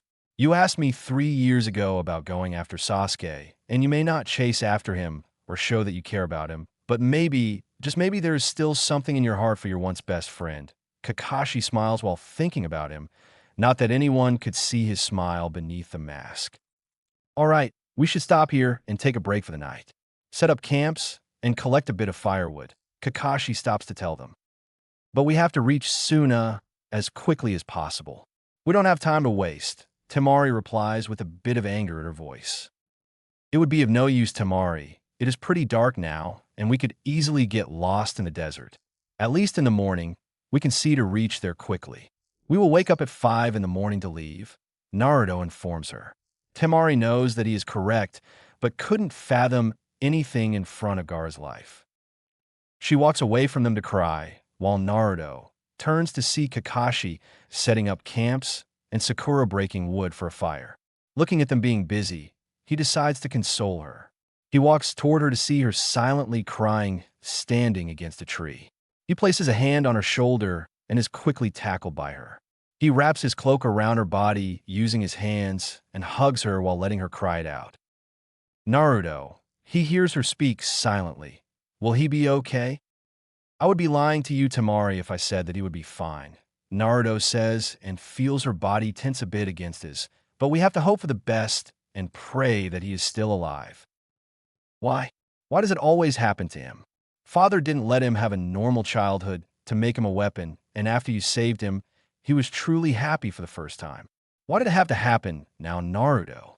He had no answer to that question and started rubbing her back a bit to comfort her. I don't know, Temari, I don't know. They stay like that for 5 minutes when Naruto looks down to see that she had slept in his embrace and the warmth of the cloak around her.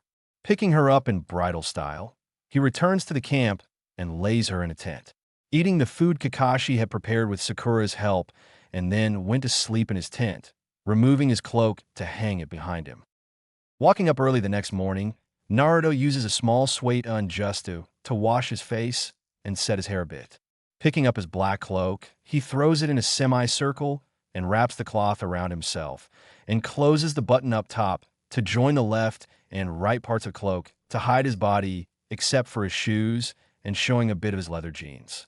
Leaving his tent, he walks up to see Kakashi, Temari, and Sakura ready to leave. Nodding to them, he creates a clone to close his tent while running ahead with the rest to follow. They reached the gates of Suna in about 2 hours of running through the desert, but were stopped by the guards there. Halt!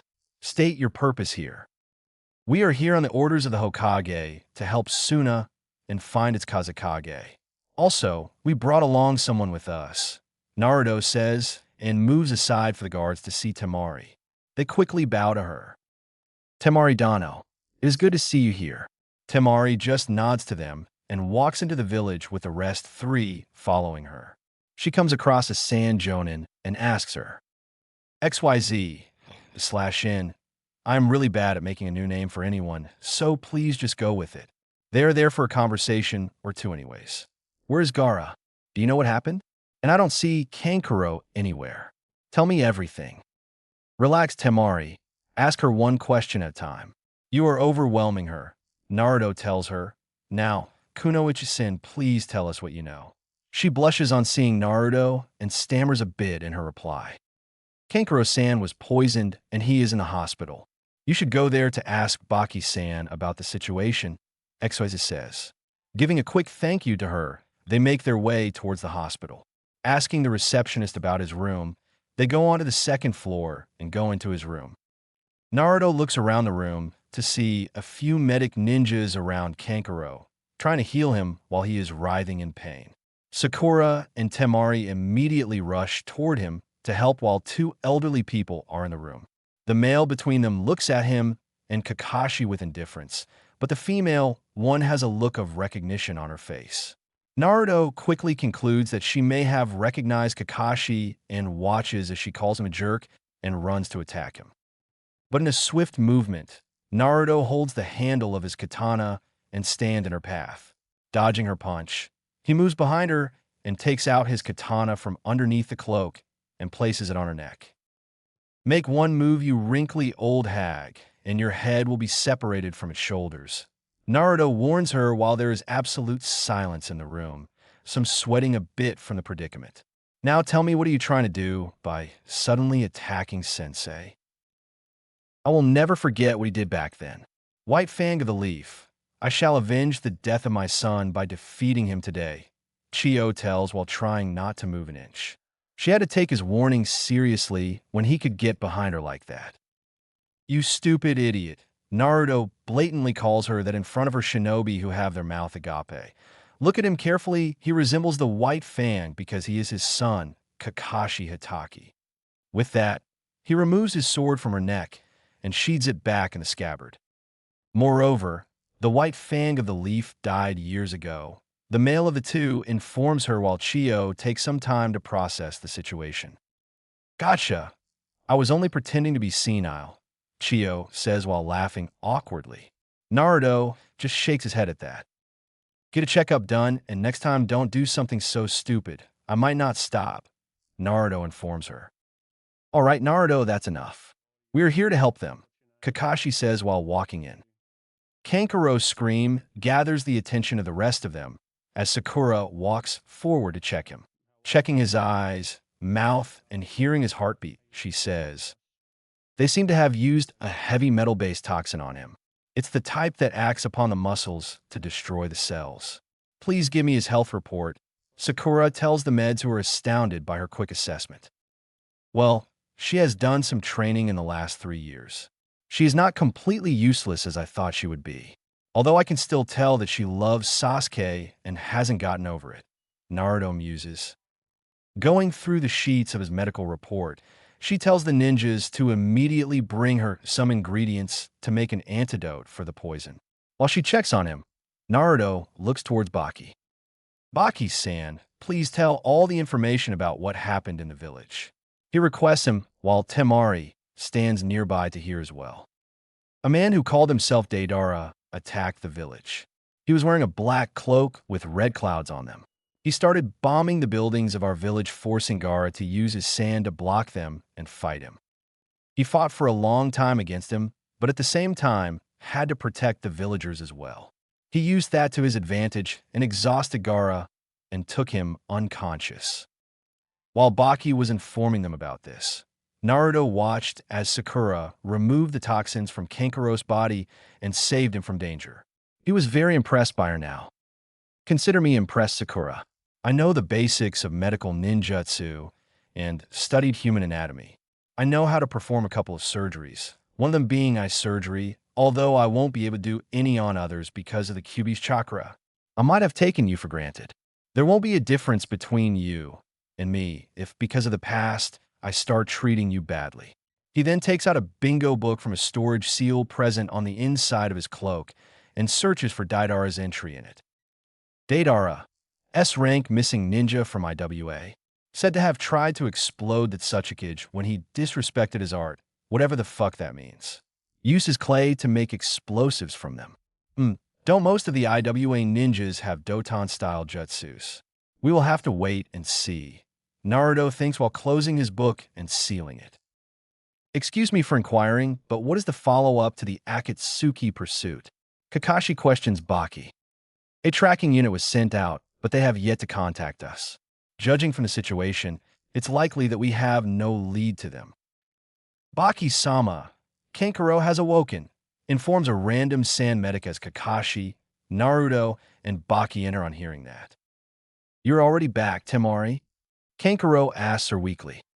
I had to come back as soon as I heard the village was in crisis. Sorry for making you worry. Naruto decides to intervene in their talk. Forgive me for interfering, and it is good to see that you are all right. Kankuro, but we have to save Gaara as well, so if you could please tell us anything of help, Naruto requests him. The enemy force was 2 in number. I fought his partner outside the village, but he beat me easily. I was able to gather a piece of his clothing. All you have to do is follow its smell, Kankuro tells them. I thought it was weird when only one Akatsuki was spotted in the village. They usually travel in a pair, Naruto says. Kankuro watches him for a few seconds to recognize him. Uzumaki, Naruto, is it? While Naruto just grins and gives him a small wave of his hand. Kuchiyose no Jutsu. Kakashi summons a pack of dogs and tells them to track the scent from the cloth while he sends Pakin to inform Guy about the new lead and get them there. Chiyoba-sama and Ebizoji-sama, Kankuro exclaims as he turns to his right. I want to hear it one more time from your mouth. There is no mistake that one of the two enemies was Sasori. Is that correct? She asks him while Kankuro looks down. What about it, Kankuro? Ebizo asks him. Hi, it was Sasori of the Red Sand. He said so himself. Meanwhile, in a laboratory, Sakura was able to make the antidote for the poison with the help of others. It had been around noon when it was prepared, and she had given it to Kankuro. In an hour, the tracking team had returned, while the Leaf Ninjas took a bit off rest after traveling the whole day yesterday. Kakashi, I have found their location. They are in a cave somewhere in between Konoha and Sand Village. Pakin informs them as Kakashi shows him a map to mark it. And what about Guy's team? Did you give him the message? Kakashi asks him. Hi. They were closer to the cave as they were traveling from Konoha. They are on the way to the cave. Kakashi nods at the information as he de-summons him. All right, let us prepare and go. Kakashi says as Naruto makes a clone and orders it to inform the Sand Ninjas in Kankuro's room. They arrive at the village gate after 5 minutes to see a few Sand Shinobis standing there with Baki, Temari, and Chiyo. A team of 4 would have been fine for the mission, don't you think? Kakashi asks the gathered shinobi. The council has ordered for most of the ninjas to stay in the village and protect it. They think that if word got out of the Kazekage being captured, then we may be prone to attack. Baki informs them. I will request them to send a team or 2 for backup as quickly as possible, Temari says, and then holds Naruto's hand. Naruto, please bring my little brother back alive. Don't worry, Temari. I will do my best to save him, he tells her as she leaves his hand.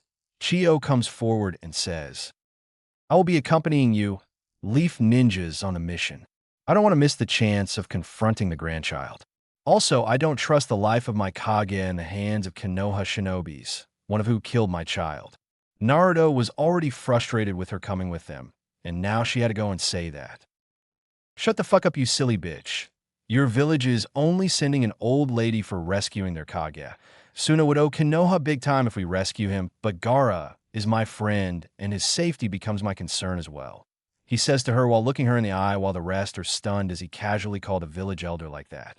He then channels the Kyuubi's chakra a bit, making his eyes go red with slits appearing in them. So for the rest of the trip, you will stay quiet because if you get on my nerve, I will kill you before you see your grandson and blame it on the Akatsuki. No one will question me about that. He warns her and gets a fearful nod in return.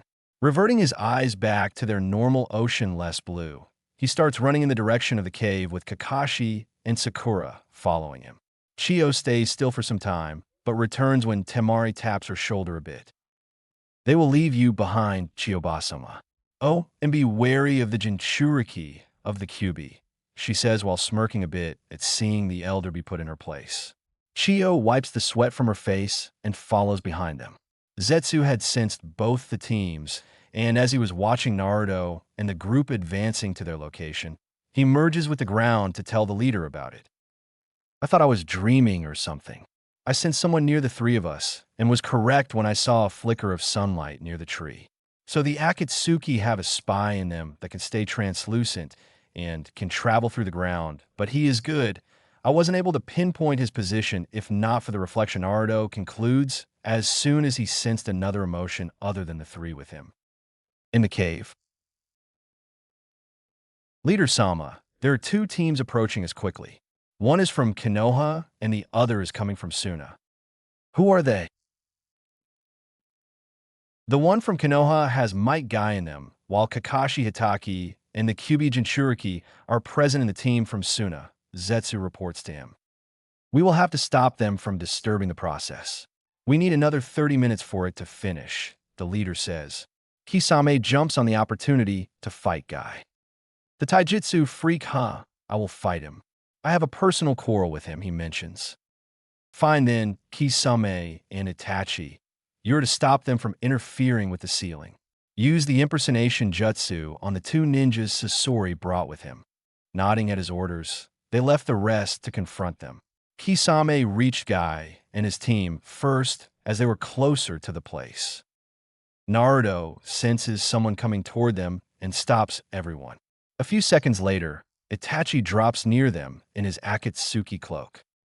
Don't look into his eyes. He can put you in a Genjutsu through it. Kakashi informs them as they lower their grazes except for Naruto.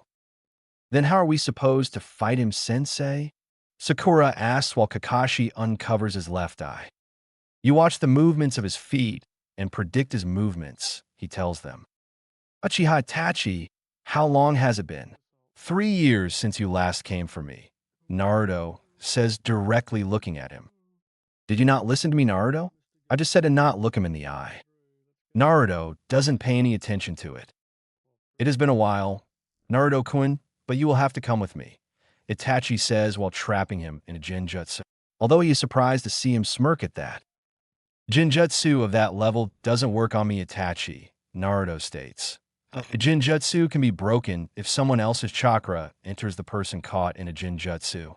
And I have a chakra beast in me. It is quite easy to break out of it now. Itachi had to admit that he was impressed a bit by that. Well then, what about this? And channels more chakra into his eyes, changing it into the Manjikyu Sharingan. Oh, fuck him. But it was too late as he hears Tsukuyami. He appears in a world with the surrounding red, and he is tied on a post in a T-pose. Tsukuyami world. Welcome to my world, Naruto-kun, in which I control space and time. For the next 3 days, you will watch everyone dear to you die painfully, while in the real world only a few seconds would have passed. He then makes him watch as numerous Itachis appear behind the people he cares about and kill them. He turns around to see Naruto when he doesn't hear him scream and sees that Naruto has no emotion on his face while watching it all. Seriously, Itachi, you think I would believe all of this to be real? It worked on Sasuke because you showed him the things that actually happened, and also because he was all but 7 or 8 at that time, Naruto says while looking at him. Itachi was impressed by that, and not just a bit this time. You have improved a lot and become strong in the past 3 years, Naruto-kun. To be able to force me to use Tsukuyami on you speaks a lot about you. Itachi then creates various clones of Naruto, hanging the same way as him on a post, and starts stabbing them with swords. This is also not real, Naruto-kun. You will have no stab marks after this, but you will feel pain, Itachi informs him. Brilliant. To be able to cause pain to others through Genjutsu. It is unbelievable, Naruto says in between pants. You're clearly feeling the pain if your labored breathing suggests anything, but you are not screaming in pain. You have built some pain resistance during the training, huh? Naruto-kun. I always wanted to ask you something. Itachi stops at that. Why did you kill everyone from the children from the Uchiha clan to adults and old people, but let your brother live? Heck, you didn't even leave your parents alive. Itachi seemed to consider some things for a few seconds as various emotions flew through him, and though he didn't show it on his face, Naruto was easily able to sense them. I just wanted to test myself and left Sasuke alive because of his potential. Who are you kidding? Didn't you already kill the entire clan and test yourself? There must be a few among them to have the Manjikyu Sharingan amongst them. My own mother had it. She awakened it the night your mother died in the Kyuubi attack, Itachi says and watches Naruto for any reaction at the mention of his mother, so you know about your parents. She hid it from everyone in the clan, but I saw it once when she was standing in front of the mirror to see it herself. There you go. You had many people to test your capability against, but you still left Sasuke alive. Why not finish him as well? As I said, he has greater potential in him than the rest of the clan, and I wanted to test myself against him. For that I needed him to grow strong and have the same eyes as me. And you told him to grow strong by relying on hatred. Brilliant. He has gone to Orochimaru for the power to kill you, and it doesn't matter to him as long as you are dead. Naruto then drops another bomb on him. You didn't kill the entire clan alone, did you? You had help. A 14-year-old can't kill so many people alone, even if they are a genius like Uchiha Itachi. Naruto senses a bit of surprise in him at that sentence, but then an emotionless mask takes over him. I don't know for where you're drawing these conclusions, Naruto-kun, but they are all wrong, and continues the torture. You would have fooled someone else, Itachi, but bad luck for that. I can sense people's emotions that I got from the QB. I will find the truth of what went wrong with the kid who loved my mother as an aunt. You became a serious matter for me as soon as I heard that, Naruto thinks. In the real world. Kakashi watched as Naruto fell to his knees after a few seconds of being put in Itachi's visual genjutsu and was breathing heavily. Are you fine, Naruto? He asks him. Naruto struggles to get on his feet, but eventually does. Yeah, I am fine, although he did quite a number on me, Naruto replies while breathing heavily. He isn't unconscious from the Tsukuyami or on the ground like I was the last time, but still I can't risk him to fight, Kakashi thinks. Naruto, you stay back and let me handle it. Sakura checks Naruto to make sure that he is okay. Kakashi orders both as he goes through hand signs while Sakura moves Naruto near a tree and does a medical scan on him. He smells so nice from this close, and I can feel his muscles right now. But he has been quite detached from me since he returned and blocked my punch earlier as well. Maybe I did something that he is acting towards me like this. I should ask him, but not at this time. Sakura ponders and is pulled out of her thoughts when she hears Kakashi fight with Itachi. Fists are exchanged, and kunais cling against kunais as they fight each other. Itachi launches a fireball at him, which hits Kakashi dead on. Dread fills in Sakura, but she breathes in relief when Kakashi jumps from the ground beneath Itachi to try and punch him, but he dodges the punch. Kakashi jumps back a bit and forms hand signs midair and says, Suiton, Kirigakure no Jutsu. It would have worked on regular shinobis, Kakashi-san, but with my Sharingan, I can easily pick up your movement, Itachi tells him. I know, but the goal was to blind your vision, even if it is little. Itachi seemed curious about that, and senses a kunai flying coming toward his head. He shifts his head to the left, thinking of it as a regular kunai, but is surprised as pain shot through his stomach. Consider yourself lucky that I want to know the truth about the Uchiha clan massacre, or the sword would have flown through your neck, Naruto whispers, so that only he could hear it. To think that you would be able to do the fourth prize jutsu. You are really his son, Naruto-kun, Itachi says and smiles the tiniest bit someone could while dropping to the ground. The fog clears and Kakashi, Sakura, and Chiyo come out to find him fine and Itachi on the ground with his face on the soil. Damn you for treating me like a kid and calling me Naruto-kun. Also, that tiny smile of yours at my accomplishment confirms that there is a bigger picture behind your actions. Otherwise, why would you be happy when you are ordered to capture me? Naruto thinks, intent on finding everything, even if it meant entering the Hokage's office to steal some files not meant for ordinary shinobi to see. Thank God he is dead. Now we can convince Sasuke-kun to come back to the village and stay with me. Us, yes, Sakura says, try to hide or slip up. Naruto shakes his head at her. When she was starting to win his respect, she does this. She had his respect as a shinobi, although that varied on the situation. This is not Itachi. He wouldn't have died so easily and with just a stab of my katana, Naruto says while Sakura and Chiyo look at him in confusion while Kakashi had probably arrived at the same conclusion. Naruto turns over the man with his leg to see a completely different person wearing the cloak. He is a Jonin from Sunagakure, but how is he in the Uchiha's place? Chiyo questions, confused by the whole predicament. Possibly an ability of one of the Akatsuki members to use him as bait with somehow showing Itachi's face? Sakura asks. No, he had the same Manjikyu Sharingan as him along with its ability. He also could not have the memories of the real Itachi, Naruto mentions. It looks like a jutsu that creates the exact duplicates of them, which they are somehow able to control from someplace and knows the knowledge of their jutsus, Kakashi remarks. Whatever the jutsu is, it was clearly a diversion to stop, and we have wasted a good 20 minutes here. We need to move. Naruto tells them as they start running to the cave while a crow is watching them from a nearby tree with a Sharingan implanted in its left eye. In the cave, Itachi and Kisame both open their eyes at the same time. It looks like you're finished as well, Kisame says. Hi, I ran out of chakra fighting them. Those things only had 30% of our chakra in them, Kisame states. Doesn't matter. Only 10 minutes are left in the ceiling, and they will take time in reaching here and opening the cave. The leader informs them, Deidara, Sasori, I want you both to fight them when they reach the cave. Hi, Leader-sama, Deidara utters and then looks to Itachi. Itachi, my man, how strong was the Kyuubi Jinchuriki, and what does he look like? He was the first out, as he easily got caught in my Jinjutsu. He has blonde hair with red tips and is wearing a black cloak on him.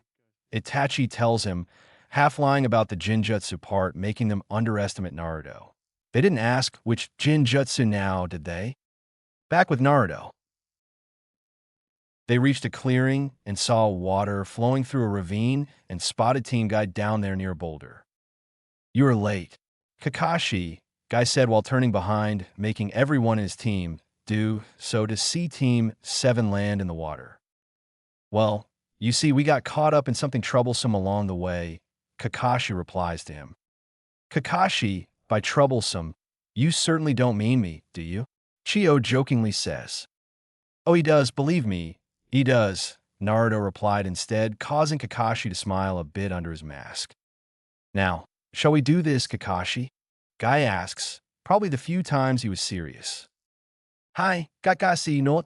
Guy creates a bit of distance and runs to punch the boulder when Naruto extends his right hand out to hold his fist and stops him without any effort. It's of no use, Guy-sensei. There is a barrier seal present on it.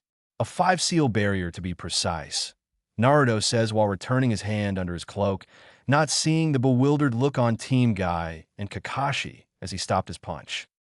Hi, he is right. Chio agrees with him, making him believe that she knows a bit of sealing art. Then how do we remove the seal, Naruto? Tenten asks him. There are 4 other tags like this present in all the north, south, west, and east directions. To get in the cave, we would have to remove all the tags simultaneously, Naruto informs them. Can't you just overwrite the seal somehow, Naruto? You know, being a seal master and such? Kakashi questions him while receiving a shake of the head in reply. It will take a lot of time for me to first understand the working of the seal and the other 4 tags working along with it. We have to count that as well. Then creating another seal to counter this one will take a lot of time, as this is a very complex barrier seal.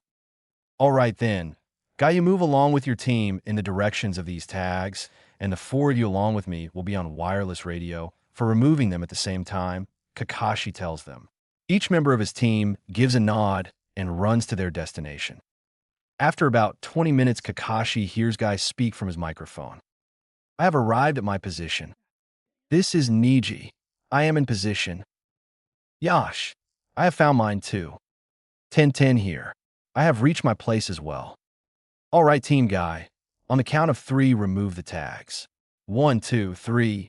Kakashi removes the tag on 3 and jumps back if a problem has occurred with the process. After a couple of seconds, he gives a nod to Sakura, who rushes to punch the boulder and smash it into pieces. Kakashi signals them to go in, while each member of Team Guy is facing a strong clone of themselves to hold them off. We are late, Kakashi says while Chio is looking at Sasori. Naruto sees Deidara standing on a bird with Gaara in its mouth. You are about 30 minutes late. We already sealed the Ichibi from him. Naruto takes a few deep breaths while clenching and unclenching his hand a bit. I don't get angry a lot of the time, but you are not going to see tomorrow's sun. Of that I will make sure, Naruto declares. Deidara chuckles at the warning, not taking it seriously. You have to catch me first for that, he says as he flies out of the cage with Gaara. Sakura stay with Lady Chiyo, as she will fight her grandson, and you have a few antidotes for his poison. Kakashi-sensei, with me, Naruto whispers to them and runs out to chase Deidara. Kakashi removes his headband to reveal his Sharingan as he follows Naruto out. They see Deidara in the air on his clay bird and watch as he takes out a small bird from his hand. Experience true art as true art is an explosion, he said and threw the bird at them. In a puff of smoke, its size increased as both Kakashi and Naruto jumped sideways to dodge it. Katsu, they heard Deidara say as the clay bird exploded near them. He uses his hands somehow to make objects of clay that can explode, and the size can vary, seeing the bird change its size mid-air. His left hand is missing, probably Gaara did it, Naruto thinks as he watches him fly away from them. They have been chasing him for the past 10 minutes, while having to dodge various explosive birds along the way. Deidara then stopped when they reached a large clearing and looked at them. He put his right hand in his pouch and started collecting clay.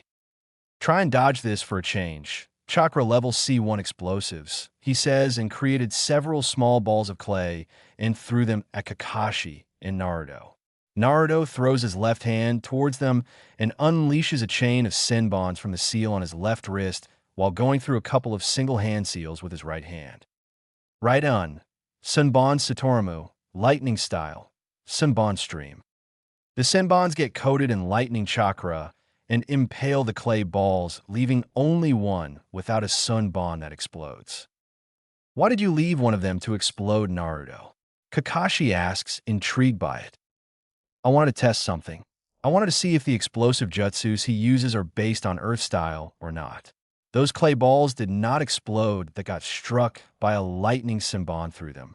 So lightning-based jutsus will work against him, he informs Kakashi. Kakashi was impressed by his quick analysis of the opponent's attacks. How did you find it so quickly, Naruto? It would have taken me around 5 minutes to figure it out. Naruto smirked a bit at that. Read it in the bingo book that he is an IWA missing ninja thought that he used Earth Release for his attacks. Naruto tells Kakashi, anyway, sensei, we need long-range lightning jutsus to bring him down. I have one, but it is not that fast to reach him quickly. I also don't have any attacks like those. Wait, Naruto, can't you throw the three-pronged kunai of yours at him and teleport behind him? It wouldn't do us any good. He is so high in the air, and he could easily maneuver past the kunai, leaving me hanging in the air. If he is on land, it would be a bit easy to kill him with by channeling right-on chakra through my katana. Naruto informs him while trying to sense any other attacks from Deidara. Then we have to find a way to bring him down from his bird. Kakashi has an idea in his mind for that. Oi, or are you both ignoring me? I will show you, Deidara says, and drops a big amount of clay on the ground. The clay materializes into a couple of disfigured bodies and starts running to them. They both attack the clay thingy with kicks and punches first, but Kakashi cuts one with a kunai dropping on the ground. Naruto also takes out his sword and channels lightning chakra through it and cuts it into pieces. But they are connected with each other in a line of clay, and the pieces that they slashed grew up into more bodies and surrounded them both. Sensing trouble, both Kakashi and Naruto quickly perform kawarimi with different logs just in time as the group of clay exploded, creating a big smoke screen. This is not working, sensei. We need to do something about it, Naruto says as he sheaths his sword while looking around to use the surroundings as an advantage. Naruto, I will take down the bird in one shot, but you will have to do the rest because it will take a lot out of me. Naruto nods at that and creates a clone to take care of Gaara while he will go after Deidara. He watches as Kakashi forced more chakra into his Sharingan eye as it changes and takes a new form. A/N. I really do not know how to describe a Manjikyu Sharingan pattern. You should know what it looks like, otherwise you wouldn't be here reading this. The smoke coming from the explosion had caused a hindrance in Deidara's view and he watched as his clay bird was swirling and getting sucked into something. Naruto watched in fascination as some part of the bird disappeared from the air. For a moment, he forgot his job. He got his bearings back as the clone caught a falling Gaara and leaped away with him while the real Naruto was upon Deidara in an instant and hit him with a Rasengan in the stomach. But to his shock, he turned into a clay clone and had caught his arm in it. A hand catches his right leg as he looks down to see Deidara's head solidifying from the clay left by the bird. You thought I would go down so easily. I'm always prepared for the worst. Your partner, Sharingan no Kakashi, is down from using that weird jutsu. It took a heavy toll on him. Now let us see how you will live through this. This time, it's over for real. Eat my C4, Deidara exclaims. He chews the clay in his mouth and forms an inflated copy of himself, which covers Naruto's entire body as he was not able to free his right arm through the clone's stomach. He was also not in the best condition to fight after going through Itachi's Tsukuyomi. It seems as if you are lacking chakra. You don't even have the strength left to dodge. Huh? Deidara asks him while stepping away from him as he watches the Kyuubi Jinchuriki trapped in his C4 explosive. Inside your arm and your whole body are invisible C4 explosives that will explode your whole body, Jinchuriki or not. Kakashi was on his feet, having just recovered from the exhaustion of using the Kimui for the first time when he watched Naruto completely absorbed by the clay body of Deidara. He has explosives all inside my body.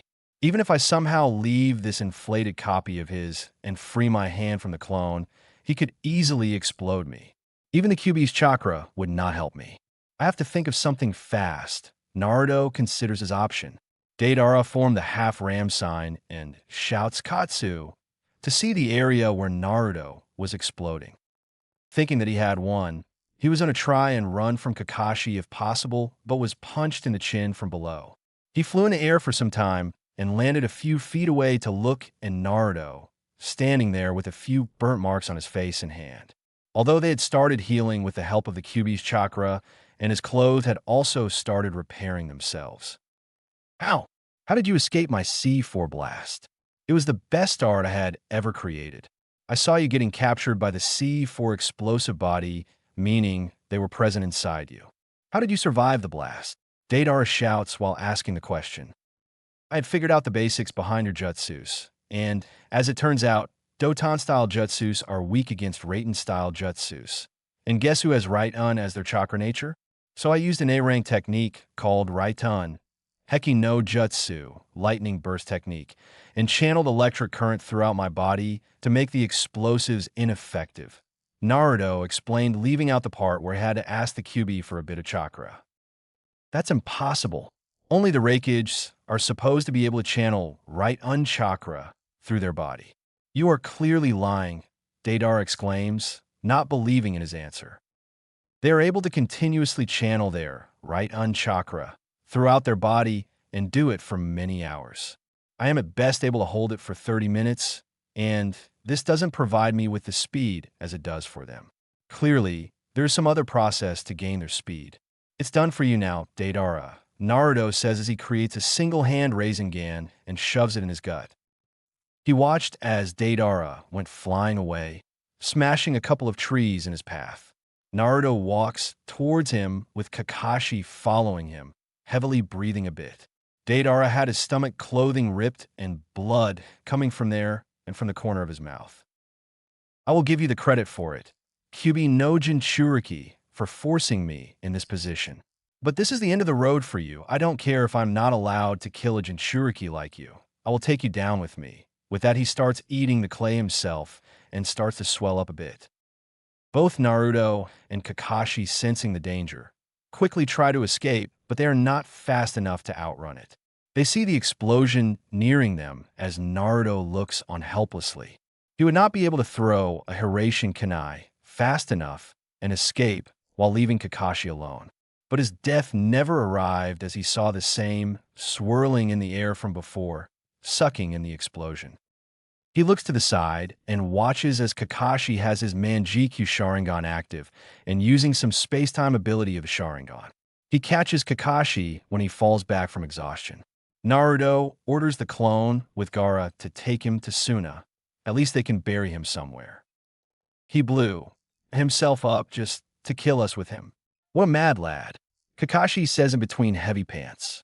Naruto was in a nod to that when he sensed a few emotions, a bit of worry in the person's body. Looking around, he spots a movement near a bush and performing a quick shunshin kicks Deidara back in the clearing. It was a good try to fool us into thinking that you killed yourself, but unfortunately it didn't work. Didn't I warn you earlier that I would kill you for what you did to Gaara? Naruto says as he looks at him. I thought that I would be able to escape and fight another day, but I guess not, he says and removes his mesh shirt that allows both Leaf Ninjas to look at a weird big mouth near his heart. Taking out the last of the clay from his pouch, he feeds it into the chest mouth. This is the end for both of you. Kakashi won't be able to use his jutsu, as he is winded from using it earlier. Try and escape this. It will cover an area of 2 kilometers in the blast radius. Witness my ultimate art. A/N. I have decided to kill Deidara a bit early than canon, because at the end he is going to be revived with the Ito Tensei anyways, so it shouldn't matter. Kakashi was worried and tried to activate his Manjikyu again, but he wasn't used to using it in a real battle. Naruto quickly thinks and teleports to Kakashi. Don't question at such a time, sensei. Place a hand on my shoulder, he says and goes through quick hand seals while Kakashi places his hand on Naruto's shoulder. Gyaku Kuchiyose no Jutsu.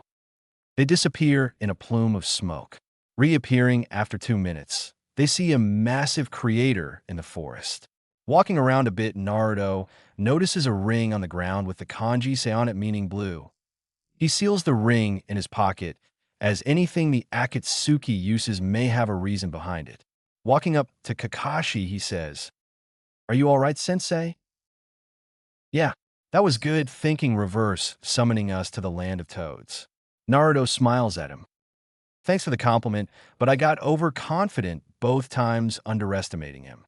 I just assumed that he died, when on our first mission you told us that as ninjas we have to expect the worst," Naruto states, and then looks at Kakashi. "Will you be able to walk?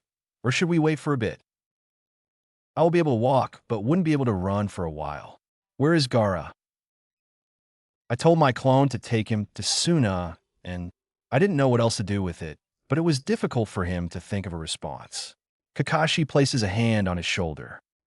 "We tried our best, Naruto. You tried your absolute best, but you have to understand that you can't save everyone." Hi sensei, and turns around to walk towards Suna with a single tear flowing down his cheeks as he wipes it off. Looking down, he finds his cloth fine with all the explosions going around with just dust on them. Guess the durability and self-repair seals placed on them came in use. Running for 20 minutes from tree to tree, they land in a clearing watching to see several sand shinobi gathered in a circle with Temari, Sakura, and Team Guy standing near Gaara, while Chiyo was sitting near him and trying to heal him. What does she want to accomplish with the jutsu she is trying to do? Naruto questions no one. She is using a jutsu to revive the Kazekage from the dead. Kyubi replies to him. "Oh Kyubi, long time no see, or hear, whatever, you get the gist of it. There's a jutsu to revive people from the dead, like the Ito Tensei?" "No, she is giving her life in exchange for his life. It's the Kisho Tensei jutsu, one's own life reincarnation," the Kyubi informs him. "You sure have a lot of knowledge about different things, huh? But the old woman has recently had a fight, and by the looks of it, she doesn't have enough chakra in her to carry out the jutsu. No one here has accepted you." Contemplating things for a second, he goes forward and sits on his knees while placing his right hand on top of hers and forcing his chakra through it. "I've been a bit rude to you earlier, but thank you. Thank you for considering doing this," Naruto says while looking at Gaara, as Chiyo smiles at him and finishes the technique. Sakura takes hold of her body as Temari helps Gaara stand. He groggily opens his eyes and looks around to see a lot of people, and then sees a blonde mop of hair with a bit of red who is covered in black. Opening his eyes, he sees who it is to see Naruto standing near him with a small smile. "Naruto, is that you?" Naruto gives him a wave and then bows. "At your service, Kazekage-sama." making the people around smile a bit. But how? They captured me, and I felt it, Shikaku leaving my body. Gaara questions as Temari tells him about Chiyo. Chiyo Basama. She used a jutsu to exchange her life for yours. She said that she had lived long enough and would happily do it. Gaara watched her for a few seconds, and he said, "Everyone please, bow your head and stay in silence for a minute for her sacrifice." They all lowered their head and kept quiet for a minute. What is this feeling? I should be happy that Gaara is alive and well, but I cannot show it. The sorrow behind her sacrifice at this moment means more than the happiness that he is alive. Naruto thinks, well, Team 7 and Team Guy, let's head back for Konoha so we can report to the Hokage as soon as possible, Kakashi says while Lee and Guy started shouting about racing to Konoha. I must insist for every one of you to stay and rest for a bit. You can stay in the village for 2 days and leave for Konoha the day after tomorrow, Gaara says while Temari nods at the suggestion. What's the hurry, Kakashi-sensei? We reached Suna in a day and a half where it should have taken us 2 or 3 days. And then we fought an S-rank ninja, didn't we?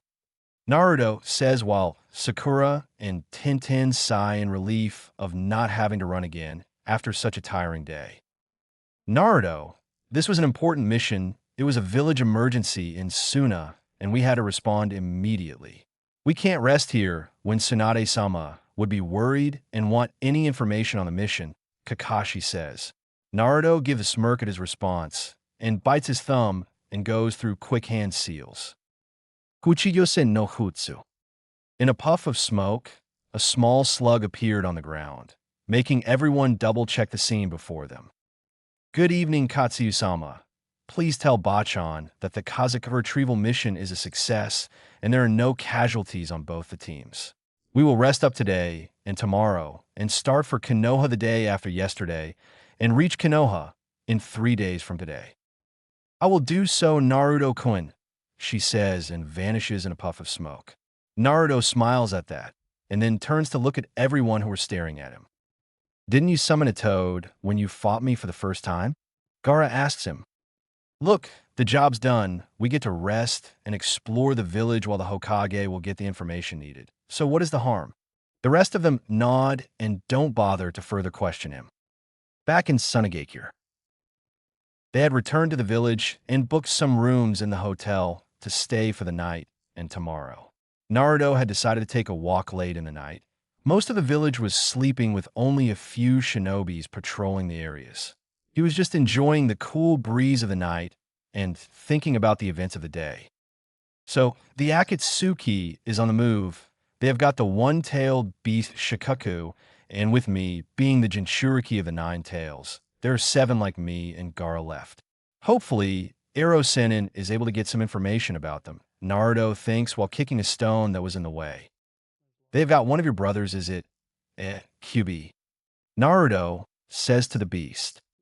He is no brother of mine, brat. Don't categorize him with me, Kyuubi responds. Oh, shut up. I don't know the full truth of your origins, but I can bet on your ass that wherever you all came from was a common source, Naruto responds to him. Think whatever you like to mean, Jin. I can't stop you from doing that, can I now? You know, calling you Kyuubi is quite troublesome. Come on, tell me your name, he says. That is my name. I was given the name by humans and kept it, Kyuubi informs him. Do you really think of me as a fool? It would have worked on my 13-year self, but not me. The one tail is called Shikaku, isn't he? So tell me. And why should I tell my name to an insolent whelp like you? Come on, it's not fair. You know my name as well, although never call me by that. I also won't call you by your name till you say so, Naruto pleads to him. Fine, my name is, the Kyuubi says, and looks at him to find him closely listening, not telling. I'm not a shinobi or human that I have to listen to you. Ha ha ha. Dude, fuck you. I was so into it. Well then, from now on I will call you Furball till the time you tell me your name. You pathetic human, don't you dare call me that. I will not be disrespected by you like that. Kyuubi warns him but looks on as he just smiles. Hi. I get it. He jokes and decides to go to bed while a crow with a Sharingan is perched atop a tree outside his window. Chapter 6. Infiltration. It had taken both teams 2 days to reach Konoha. They were traveling at a moderate pace, as there was no hurry to return. Reaching the gates of Konoha, their senseis were filling in the details of the team on a paper that the gate guards had provided them when an umbu appeared in front of them. Team 7 and Team Guy, Hokage-sama has requested your presence as soon as you return from the mission, he said, and left with a short bow. They left via a shunshin, or in Naruto's case, in a yellow flash, while Guy and Lee ran after them at full speed. Reaching her office, Kakashi knocked on the door, and they all went inside, hearing it come in. They walked in one by one to see Team 8 already inside, probably to ask permission to go on. Kurenai's mood brightened up to see Naruto for some reason, but stopped herself when she saw everyone in the room. Team 7 and Team Guy, I received Naruto's message from Katsuyu, but I would like to hear it from all of you about the S-rank mission, Tsunade said, while Team 8 was also interested in hearing about the mission. That would be the mission for you, Kurenai and team. Please leave the room. We would also like to hear about the mission, Kiba exclaimed, and then realized he had spoken a bit too loudly. If you would allow Hokage-sama, that is. Fine. I don't see any reason not to, Tsunade replied. While this was going on, Naruto walked toward the Hokage portraits on their left side and lifted his father's photo frame. This got everyone's attention in the room as Naruto placed a Hiraition seal marker on the back of his portrait. What are you doing, Naruto? She asked him, a bit confused by his actions, as he placed the frame back and slightly turned towards her. What? Can't a son see his father's picture? Anyways, I was placing a seal on it, so the next time I have to come and meet you, I can directly teleport in here rather than near the Hokage building. By the way, where is Ero Sennin? I haven't seen him in a while, Naruto asks her. He heard the news of the Kazekage being captured and went to gather information about the Akatsuki, seeing as they have decided to start their movement and target the Jinchurikis, Tsunade informs him. Ahem.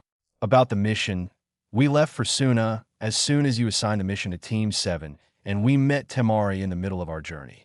It took us a day and a half to reach Suna. Once there, we learned about the situation and the members of Akatsuki involved in his capture. Kakashi tells her as she nods at the information. Sakura speaks up next. Kankuro, Gaara's brother, was injured and heavily poisoned. When we reached the hospital, he was poisoned by Sasori of the Red Sands. I checked his body condition and removed the toxin from his body. Then, with the help of a few of their medic ninjas, I prepared an antidote for the poison and gave it to him while carrying 2 extra doses of it with me. Kakashi-sensei summoned his ninja dogs to track the scent of the 2 Akatsuki members when Kankuro gave him a piece of Sasori's cloth. When we got the location of a cave from Pakin, we left to search for him with Chiyo, an advisor of Suna, accompanying us. Naruto comments while looking at his black-colored nails and polishing them a bit. Although, on the way to their hiding spot, we met Uchiha Itachi and were forced to fight him while Naruto here got trapped in his Tsukuyami. Kakashi says as Tsunade looked at him in worry. How was he able to fight an Akatsuki member after that was beyond her. Kakashi had to stay in the hospital for 1 week after going through one of his Manjikyu Sharingan Jinjutsu. It was because of the Kyuubi that I did not suffer much from the Jinjutsu, and Sakura checked for any injuries on me after that, so I was fine. Naruto speaks, not let her ask a thing about how he was tortured or what was shown in the Jinjutsu. Hi. Our team also encountered Kiri, missing ninja, Kisame Hashigaki on our way. The 3 of us were captured in a water prison while Gai-sensei fought him as he opened the 6th gate, but there was something different about him, Niji mentions in the end. The ones we fought were not the real Itachi and Kisame. They had used an impersonation jutsu on 2 of the Sand Shinobis, and their main aim was to slow us down from reaching the cave, Naruto adds after that. Yash, we saw a 5-barrier seal on the boulder of the cave, which had 4 other tags in different places. My team went to remove them, but as soon as we did that, some super-enhanced clones formed before us. Guy tells her with his team nodding in approval. Each of us faced one of those clones, and they had abilities very similar to us. We had a hard time defeating them, and by the time we did, both the Akatsuki members were already dead. It was a trap set up for anyone who removed the four seals. Tintin informs everyone. So that leaves Kakashi's team against the two Akatsuki members, Tsunade notes. Hi. We went in the cave to see Gaara already dead with Deidara and Sasori inside there.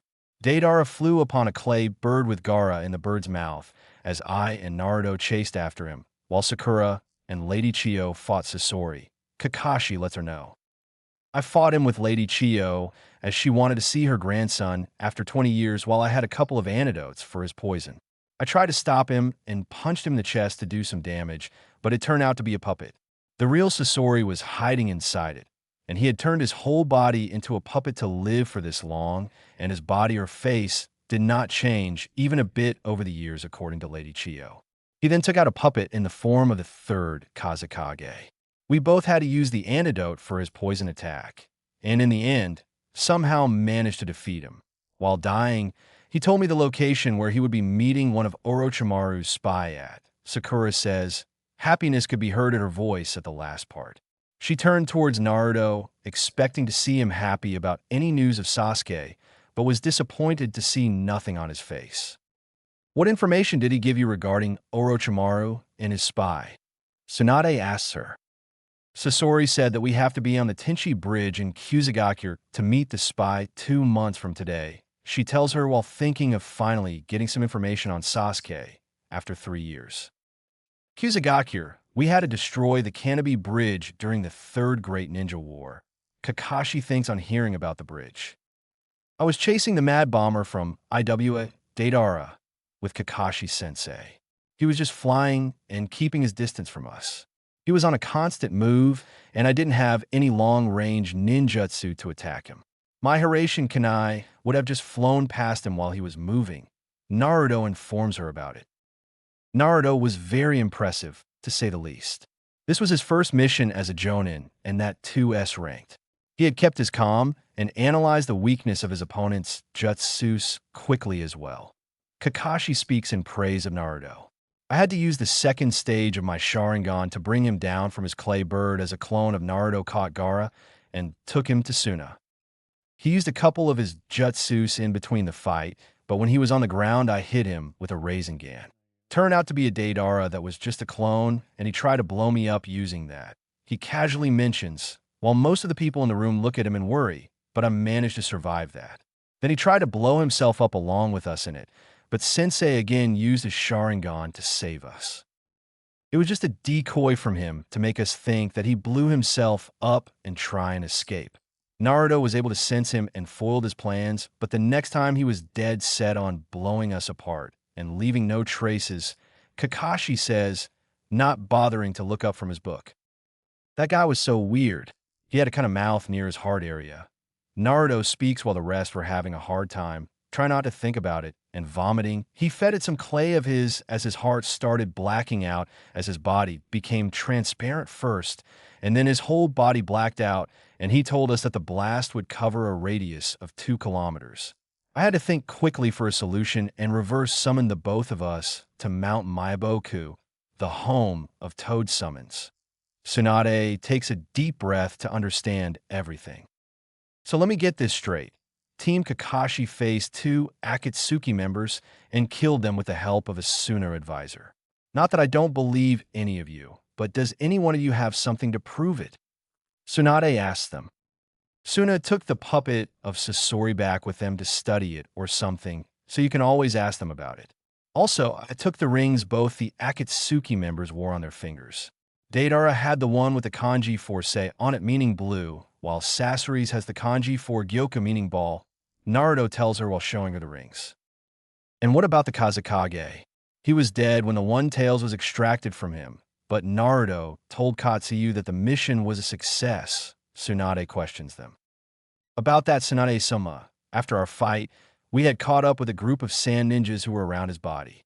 When Lady Chiyo saw him, she told me that she would perform a jutsu to save his life at her life's cost. She didn't have enough chakra after our fight with Sasori to complete the jutsu, but by that time Naruto and Kakashi-sensei had arrived and Naruto gave her some of his chakra for the jutsu, Sakura explains. Sad, But anyways, Team 7 and Team Guy, well done on successfully completing the mission. Take a week's rest to restore your energy and return to duty.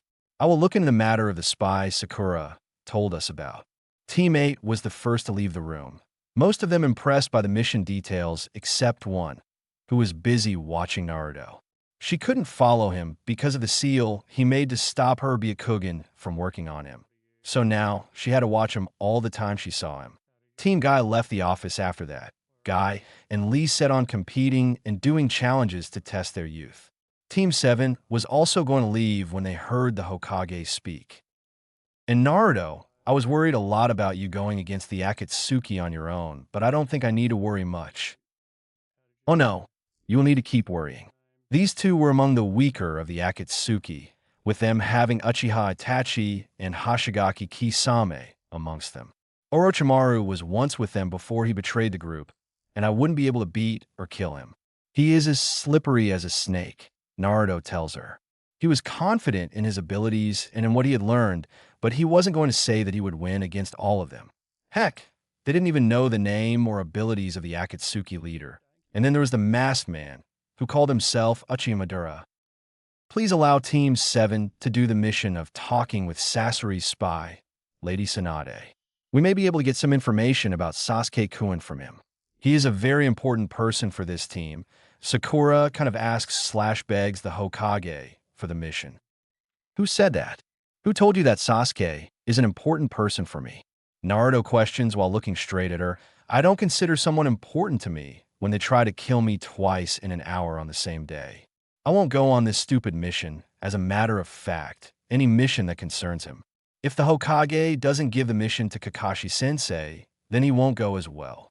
So if you want to risk your life because you have a crush on him, you are allowed to do as you wish, Naruto says, leaving no intention in her mind about his opinion on the matter.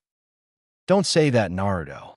3 years ago, I had only agreed to train her because she promised me not to be a fangirl and get over her stupid crush on Sasuke and learn whatever I taught her seriously.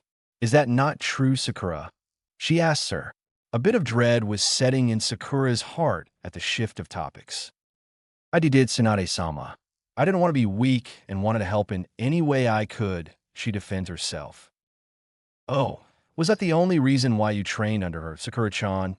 He asks her while adding her name in a mock tone. Or was it because the night Sasuke left, you were alone with him and couldn't do anything to stop him? Was it because you were weak then and now think that you have a chance of stopping him with the training you have done under the Hokage? Sakura could not say anything because it was true. She did train to be not weak, but also because she could show to Sasuke that she had become strong. Tell me, Sakura, say it on my face right now that you don't love him. Say it. Silence was present in the room as everyone waited for her to say a thing. Look at that. She has nothing to say because she still loves a rogue ninja, a traitor who went for power to the same person who killed the Sandaime Hokage. And to think that she made everyone believe, including you Bachan, that she was over him. I bet she trained this hard under you, so that the next time she is not able to convince Sasuke to come back, she will follow him instead. Tsunade and Shizen were shocked at his remark. Kakashi was going to stop Naruto from shaming her more when he realized that Naruto was able to sense different emotions and would say something about it himself. Sakura was sweating, thinking about the time Sasuke had left 3 years ago when she had tried to stop him, and then when he wouldn't listen, she had pleaded with him to take her along with him. He had just called her annoying and knocked her out. I'd taken a wild guess on the last part, but she really wanted to do it. She would leave the village and become a rogue ninja for a stupid crush who doesn't even love her back. What did you tell Sasuke about following him? Huh, Sakura? Was it when you last talked with him? Sakura could not hear it anymore as she ran out of the room crying. Tsunade couldn't believe the fact that she had made Sakura her apprentice. A fangirl. Look, I may have been harsh, and she may be a fantastic medic, but I will not risk my life while on a mission if Sasuke could be there as well. Who is to say that she won't leave the village to follow him? She was ready to turn a traitor back then along with him. What do you think has changed now? She didn't deny any of the questions, did she? Out of all the shinobis and kunoichis in the village Bachan, you chose the worst possible person to make your apprentice. She may be good at doing Iryo ninjutsu, but she would never reach your level or pass you in terms of skill. With that, Naruto left the room to go and rest in his house after 5 days.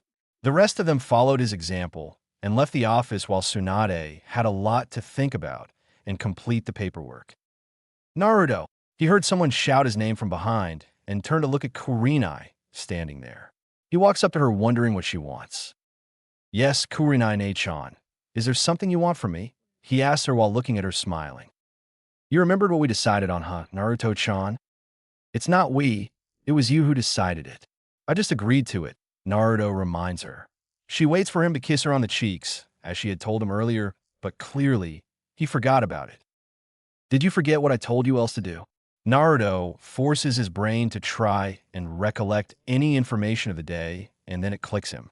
He leans towards her face and places a kiss on both her cheeks and sees her smiling joyfully. Sighing, he says, Do we really have to do it? That too, in the public. I already had a few fangirls here and there, but the village now knows about my heritage. Is it necessary? Don't worry, Naruto-chan. I am going on a date with Asuma tomorrow. Maybe it will work between us, so till then, you don't have to do it. Just a hug will work, she says and kisses him on his right cheek. But who is stopping me from doing so? Anyways, I have to go and meet Anko in a bit. So see you. Naruto just shakes his head at the whole situation and decides to take the roof on his way home for his good. He didn't want to meet people who treated him like a plague to suddenly love him now that they know about his parents. Bunch of hypocrites. Running from roof to roof, he sees Konohamaru and his friends walking away from the academy. He had not met them till now, had he? He silently walks behind a trio and pokes them in the shoulder. They turn around and see nothing behind them. Konohamaru shrugged his shoulder at that, and they turned back again to suddenly come face to face with a person wearing a weird mask and screaming boo. They fell but first on the ground as they screamed in fear while hugging each other closely. Naruto removed the mask he had placed on himself with a hinge to laugh at the three on the ground. A few tears were coming from the corner of his eyes as he laughed and held his stomach. The next second, he heard a shout of boss, and he had 3 kids hug him tightly. Stopping himself and balancing his weight, he smiled at seeing them after such a long time and hugged them back. They pulled back after a couple of seconds. Where were you, boss? We heard you had returned and tried to find you, Konohamaru asked him while Moegi and Udon nod at him. I returned a week ago or something and then had to go on an important mission.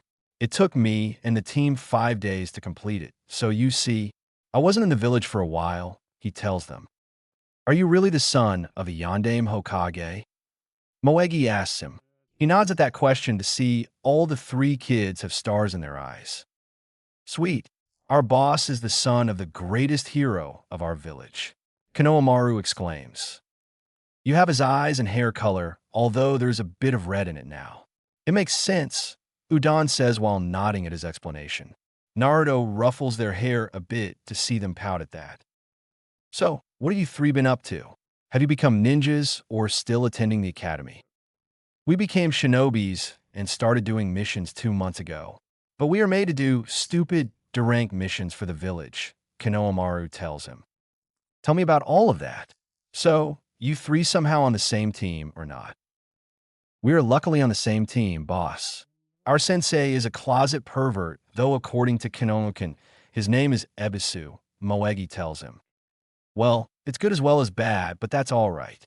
When I have the free time, I will teach you 3 something. All of them had stars again in their eyes. And please don't call me boss. Call me Oni-chan or something. He then vanishes in a yellow flash, leaving them stunned on witnessing such a cool jutsu, at least according to them. 2 months later. Naruto woke up early in the morning and went to the bathroom to brush his teeth and take a bath. The last 2 months had gone by rather quickly, doing missions here and there. Nothing as exciting as his first mission. Delivering important scrolls or documents while fighting bandits who were trying to stop him. Going as backup a couple of times for teams when they asked for it, if he was available for the mission. There wasn't a mission that challenged him much. He put on dark gray shinobi trousers and a white t-shirt to cover his torso with it. He had decided to wear the Jonin vest on top of it, so that the people who saw him at least recognize his rank and don't take him for a genin. He wrapped some bandages on his ankles and knees and put on his black shoes. He was eating breakfast and was going to do his regular morning exercise and train a bit when Katsuyu suddenly appeared at his table. Naruto-kun, Lady Tsunade has an important mission for you to do. Please meet her in the Hokage's office, she said. When she asked Katsuyu to call me, it means it is a difficult mission to do. I should prepare accordingly for this. He muses and attaches his katana to his waist. Unsealing his black cloak, he puts it on and closes the button near the neck, hiding his sword and reaching his knees. He then teleports into her office to see 4 other people leaving her office. 2 of them were Kakashi and Sakura, while the other 2 he had no idea of. So where are Kakashi-sensei and Sakura going? And who are the other 2 with them? He asks her. They're going to Tenchi Bridge and meet the spy of Sasori. Possibly get some information from him. A/N. Kakashi and Yamato may be able to hold their ground against Orochimaru, while Sakura and Sai will be able to handle Kabuto. Just like the canon, they will go to his base and see Sasuke for the first time in 3 years. Sasuke will try to use Kirin on them, but Orochimaru stops him from doing so. Naruto won't be there in this case. Fair enough. As much as I say that I don't care about Sasuke, I don't want Orochimaru to take over his body and have a Sharingan. That would be dangerous. That is why I sent 2 more people with him. With you not going with him and Sasuke having left a spot on the team, I ordered Yamato to go with them while Danzo wanted a member of his root to be in the team. His name is Sai. Probably wanted to keep him in the team that had me in it to report about me to him, and if I posed any threats. Joke's on him though, I'm not even in that team. Whatever. I called you here for a mission. It is a very important mission, Naruto. There will be risks as well. Tell me the mission details already. I had Jiraiya confirm the information that Sasori provided. Orochimaru is in Kusagakure, so they will meet his spy on the bridge. You have a mission to infiltrate his base in Odogakure, his main base. Naruto had nothing to say but, interesting. If by any chance Orochimaru is there, then you are to come back immediately. Otherwise, go to his base and get any valuable information that you can about him or whatever he is planning to do. Well, I will be going then. With that, he left her office. Checking for the necessary items required for the mission, his katana, senbons, and Hiraishin kunais loaded in storage seals of his wrist, food, water, money, and clothes if required. He sets off in the direction of the village hidden in the sound. The hidden sound village is to the north of Konoha, while the village hidden in the grass is in the northwest direction of Konoha. Orochimaru should be in one of his bases in Kusagakure, so I should be good. It had taken him 2 days of running while taking breaks in between to reach Odogakure. He had hinged into a random civilian he saw in Konoha and had answered that he was there to travel to anyone who questioned him. His hinge was a proper transformation because of the QB present in him, which helped him immensely in getting into the village. For the first day in the village, he had traveled in random directions while looking around for any clues or hidden passages for Orochimaru's base. To avoid any suspicion, he had gone back to his room early and did not look at night. A couple more days of searching around for clues and randomly following around some shinobis to check for the base resulted in him finding nothing. He had decided to follow one of the patrolling shinobis that night while undoing his hinge. His black cloak proved to be a good option for him to hide and wait in the shadows while his hair didn't make much trouble. He applied a seal on him that hid his chakra completely, making a chakra monster like him that held a QB have as much chakra as a newborn baby. Not much, but enough to live. He followed him from the shadows, watching him talk to a couple of sound ninjas. He then started walking to an isolated area and came to stop by a waterfall. He looked around for a bit to check to see if he was able to spot someone, and sensing no one, created a few hand signs making the waterfall stop. Naruto swiftly threw one of his kunai that embedded itself behind a wall as he watched the waterfall continue falling. He stabbed another of his kunai near a tree so that as soon as he was done investigating the whole base, he would Haration out of it and leave. Waiting for a couple of minutes for the shinobi he followed to leave, he appeared in a yellow flash inside the base. He slowly started walking forward while using his sensory skills to detect any person near him. He came across an option to either go left or right. He chose to go left, which led to many rooms on his way. Some of them were big, while at the end was a big area with lots of cages surrounding it. These rooms must be the places where he keeps his experiment to stay and maybe test more on them. This looks like a large arena where they might test the fighting abilities of their lab rats, and the ones who are not needed are killed here. This place is downright hell for a lot of them. But because of Orochimaru's experiment on them, they have lost their humanity and turned into monsters. There is no benefit in giving them freedom, ponders Naruto. Quickly going back to the cross-section where he took a left earlier, he started going in the other direction when he sensed two people coming round the corner. He hinged into the random sound ninja he had followed till the waterfall and walked past them. The other two shinobis looked at him for a second, and then one of them said, "Hey, didn't he just pass us to sleep in his room? Maybe this is someone else. Are you sure that we have seen him?"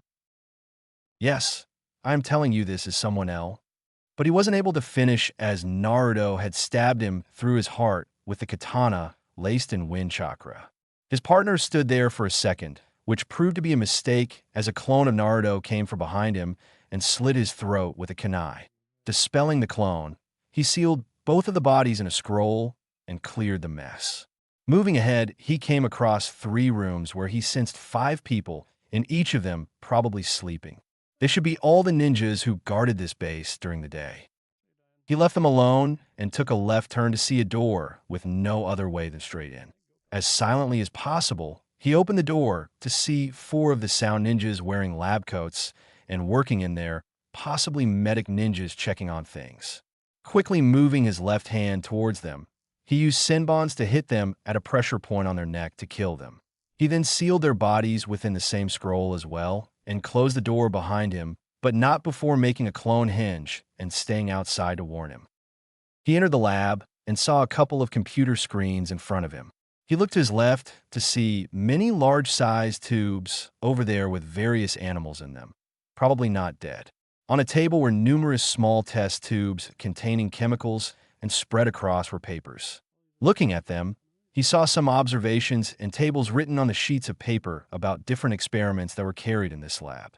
All of this was of no value to him. Seeing nothing on the surface of the room, he started looking underneath and checked the roof and the ground for a secret room. He then looked at the medium-sized library and walked up to see various books on him, just like any normal bookshelf would have. He moved the shelf a bit to see if there is something behind it. Tapping the wall behind it with his knuckles, he heard a hollow sound that would not have been in the case of a solid wall.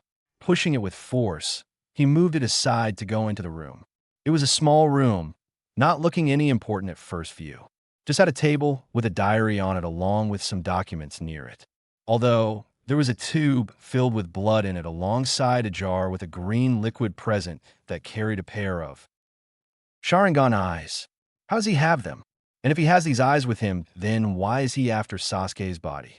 Nothing made sense to him, so he kept the vial down and picked up the diary. Opening the first page, he looked inside and realized that it was Orochimaru's journal or records kind of book. He flipped through a few of the pages and read it. Yes, after so many years of researching and experimenting on different people, I have finally made a breakthrough. With this monumental success, I will be able to become immortal and learn all the jutsus in the world. But I will have to keep changing bodies to live that long. A small price to pay for salvation. Sarutobi-sensei found my lab in Konoha.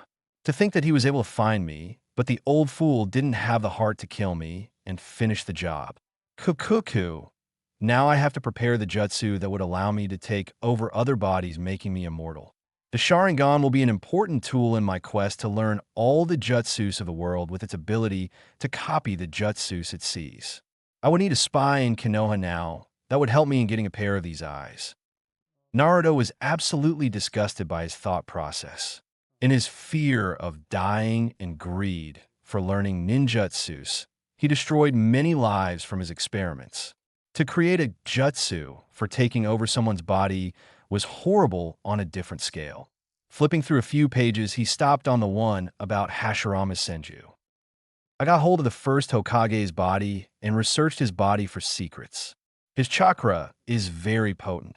If his blood is injected into someone, they may die of its side effect before the merging of his cells is completed.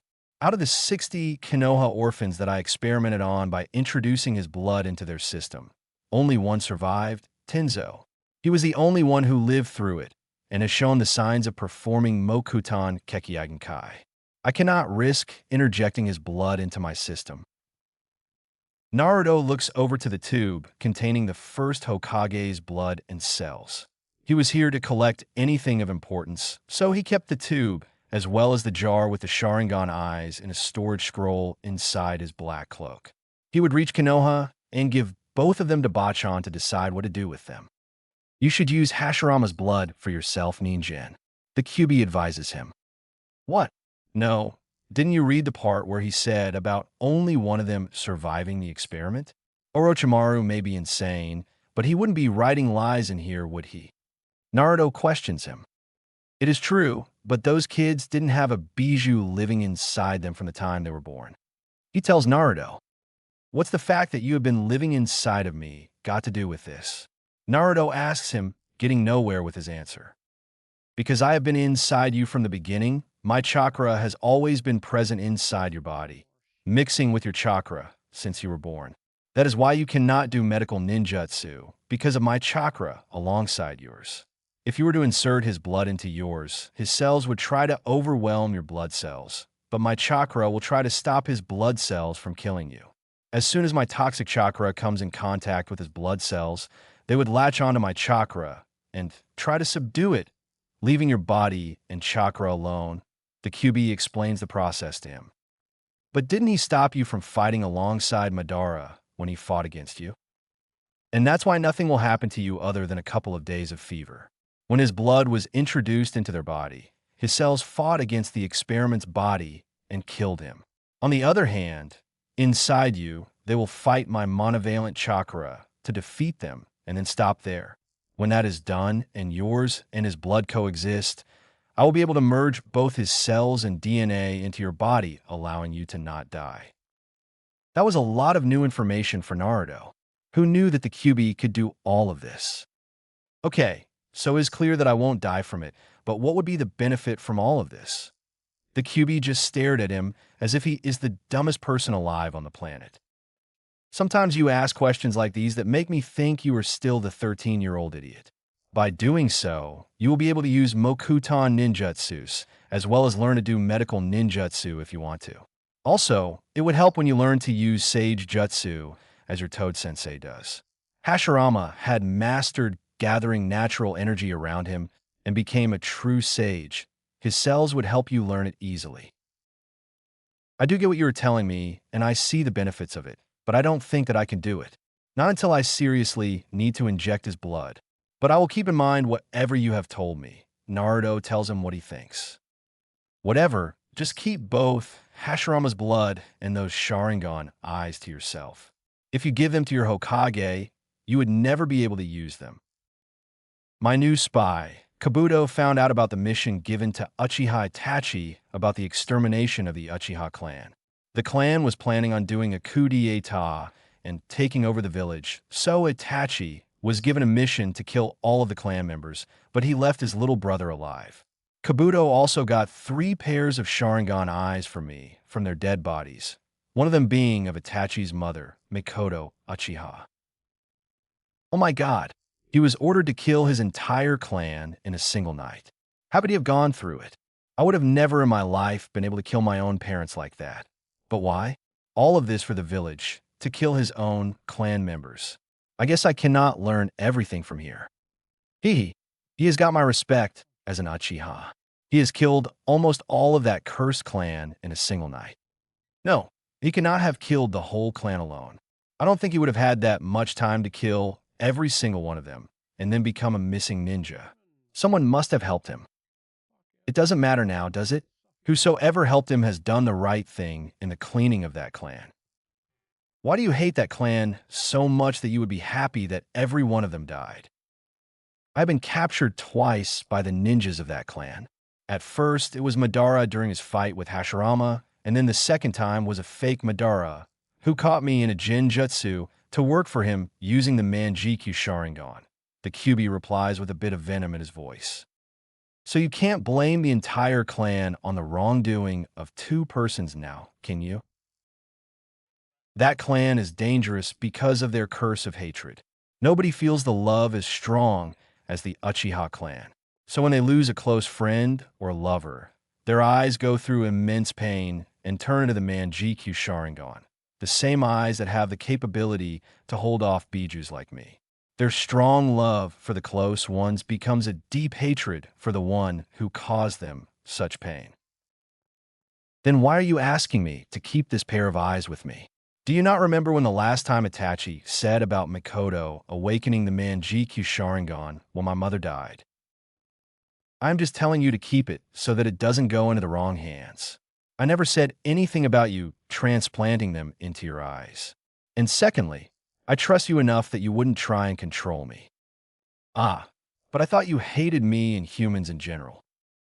You haven't demanded things from me and are smart for yourself, unlike your 13-year-old self, who I hated. And I still hate most human beings. They keep us all locked up in cells for centuries and then accept us to be not angry with them. Yeah, being sealed into someone and being alone in there can be pretty bad most of the time. Well, I'm sorry for whatever you have gone through, and I hope you haven't been as much bored with me as the rest of your Jinchurikis, Naruto tells him, and then continues reading his diary for any other things. I will have to leave the Akatsuki immediately. I tried to take over Itachi's body for myself, but he caught me in a Jinjutsu and chopped my hand off. He is too good for me to go against him. I transplanted 2 pairs of the Sharingan into 2 test subjects, and the results weren't too great. Because they were not of the Uchiha clan, the chakra cost of using their eyes is too much. I cannot waste the last pair of Sharingan eyes like that, and also, I cannot transplant those eyes into me because of the chakra cost. I will have to try and get Itachi's little brother's eyes, as he is the only one left. My former root master, Danzo, came to meet me today with an interesting offer. He was the one along with the 2 other council advisors who ordered Itachi to kill his clan. Poor Sarutobi Sensei wouldn't have the heart to do so. Like Kabuto, he had asked his other root agents to collect the Sharingan eyes from the dead bodies of the Uchiha clan members. What he didn't know was that Kabuto worked for me as well.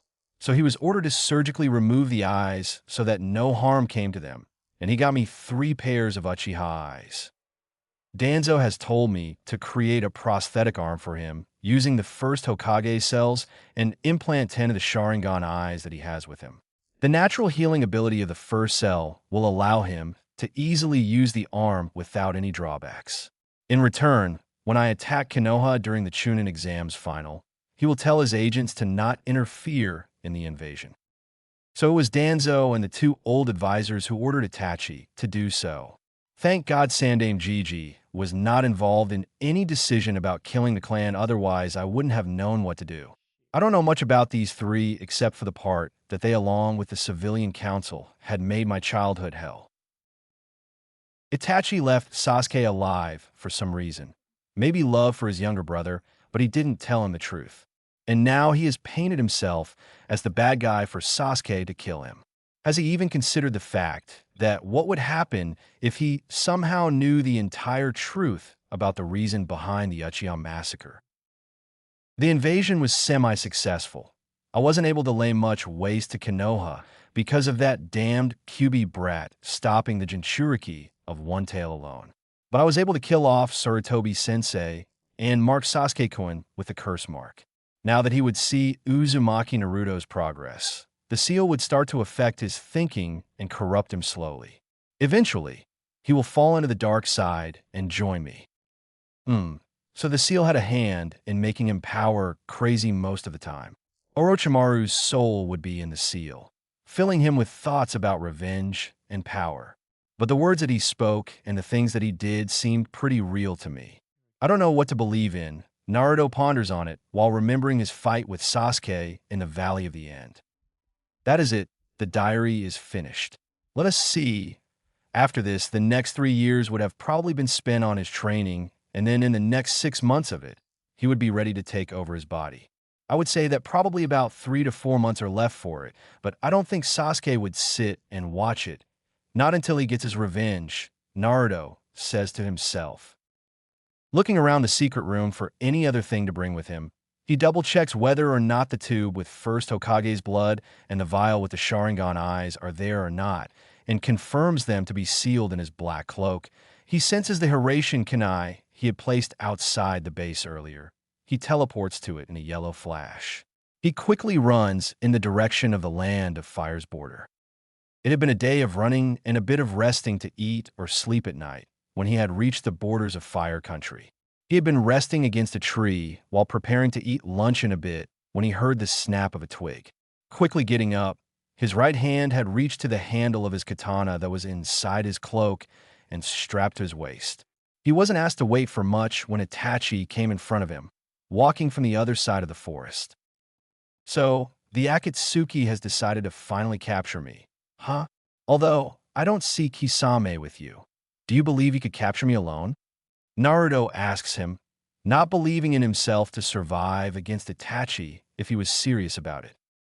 I could, probably, but that is not what I am here for, Naruto-kun, Itachi tells him, and then activates his Manjikyu Sharingan and captures him in its Tsukuyomi.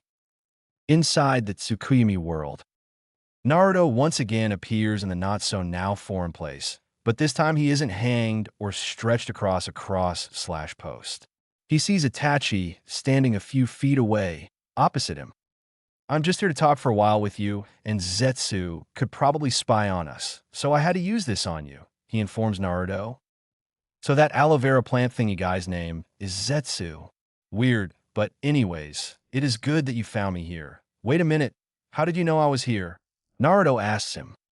After our last meeting, I had a crow summon of mine follow you from a distance so that the next time you were out of the village I could talk to you. Well, I found something interesting a while ago, and it has to do with the truth about the Uchiha massacre, Naruto tells him while he has an impassive face on. There is nothing to be found about it, Naruto-kun. It is all in the public. You can ask anyone in Konoha about it, and I'm sure they would tell you what happened, he tells him. Yeah, but the villagers in Konoha are fools. They treated me like the QB, and they don't know the real mission that was given to you by the village elders. Now, do they? He has somehow gotten hold of the information about the mission I was given. There's no point in hiding it from him now. Itachi thinks and sighs deeply. It is true, whatever you have read from somewhere. But tell me, how did you get hold of this information? Danzo and the two elders wouldn't have risked anyone finding the real truth behind it. Itachi asks him, keen on knowing about it. I just raided Orochimaru's main base in Odo-Ade, or some time ago where he had a diary of sorts. He had a spy in Konoha that told somehow knew about this mission of yours. That's not possible. Other than the three elders, third Hokage and me, no one else is supposed to know about this, especially not Orochimaru. That spy, Kabuto, it seems like he was a root agent working for Danzo while at the same time providing information to Orochimaru. Naruto tells him while he has some understanding about it. Kabuto is a medical ninja, so he was one of the few ordered by Danzo to harvest the Sharingan eyes from the dead people of your clan. This was new information for Itachi. He knew the deed Danzo had done against Uchiha Shursui, but to take out the eyes of his dead clan shinobis was way above the line. But he couldn't do anything against him till the time he was in the village. He seriously needed to die. That's not all. Orochimaru confirmed the credibility of the information from Danzo himself when he came to Orochimaru to implant 10 Sharingan eyes in his right hand, which is made of the first Hokage's cells. To be honest, I don't have any clue of what Danzo plans to do with 10 eyes on his hand, Naruto says while trying to figure out a reason. Itachi knew exactly why he was doing it. There is a forbidden technique among the Uchiha clan that is called Izanagi. With a normal Jinjutsu, A user will apply an illusion to a target's senses, causing the target to experience things that are not real. With Izanagi, the user applies an illusion to reality itself, giving the user control over what is and is not real for as long as Izanagi is active. And how does it help him? Like, why get 10 of the Sharingan Eye? Naruto questions him. He understood the forbidden technique and what it could do, but not the reason behind Danzo's motive. With those 10 eyes, what he can do is rewrite reality 10 times over. If you manage to kill him somehow, at the cost of permanent blindness of one of those eyes, he can make his death seem like an illusion, and he can keep doing it repeatedly for 10 of those eyes. Itachi explains it to him. So he kind of activated a cheat code, and that gives him 10 extra lives in a fight. It would be annoying to keep on killing him, but not see him die. Or I could just apply a complex and effective chakra stopper seal on him that would stop the entire chakra flow in his body, making everything useless, Naruto says while looking like he was talking to himself. That is impressive. Danzo wouldn't be much of a problem for you, but then you are a seal master, so something like that should be expected from you. Do you think anyone else other than you would be able to do it? Itachi inquiries about it. That's the problem. These types of seals require a lot of chakra to work, and Uzumakis are known for having large chakra reserves. I have a bijou in me, making it a lot easier for me to do it. Not so much for the regular shinobis, Naruto tells him, a bit of disappointment on his face.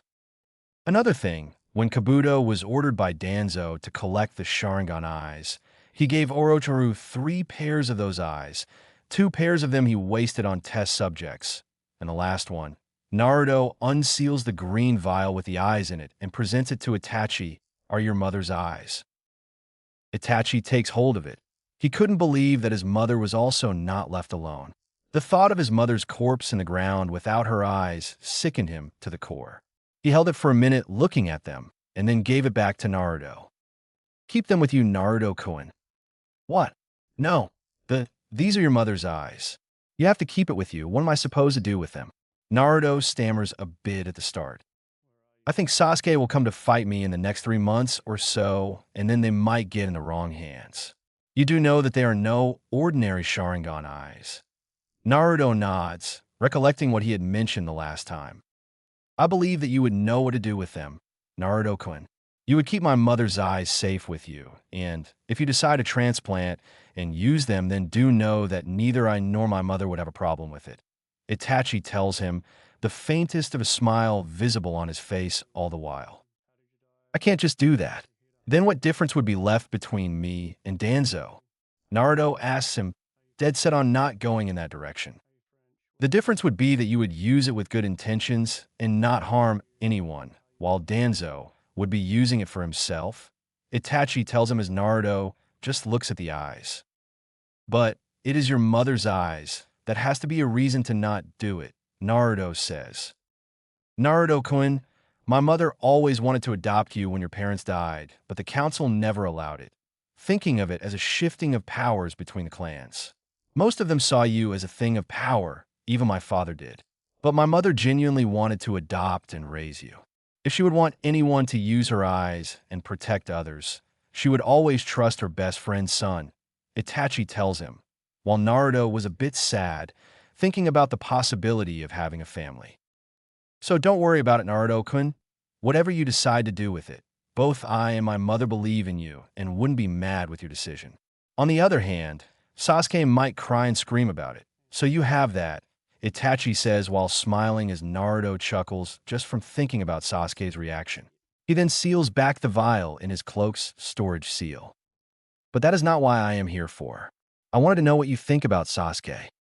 Nothing much. I stopped caring about him when he tried to kill me twice in our last fight. I have stopped thinking about him, he remarks, not understanding his true intentions. You can tell that to the whole of Konoha and fool them easily, Naruto-kun, but not me. I saw some other emotion on your face when I suddenly mentioned his name to you. Itachi tells him while Naruto's eyes widen a bit at that. He looks at the ground, try to figure something out. I don't really know what to think of him. I was on the edge with everyone treating me like a loser, including him, and I made him seem selfish.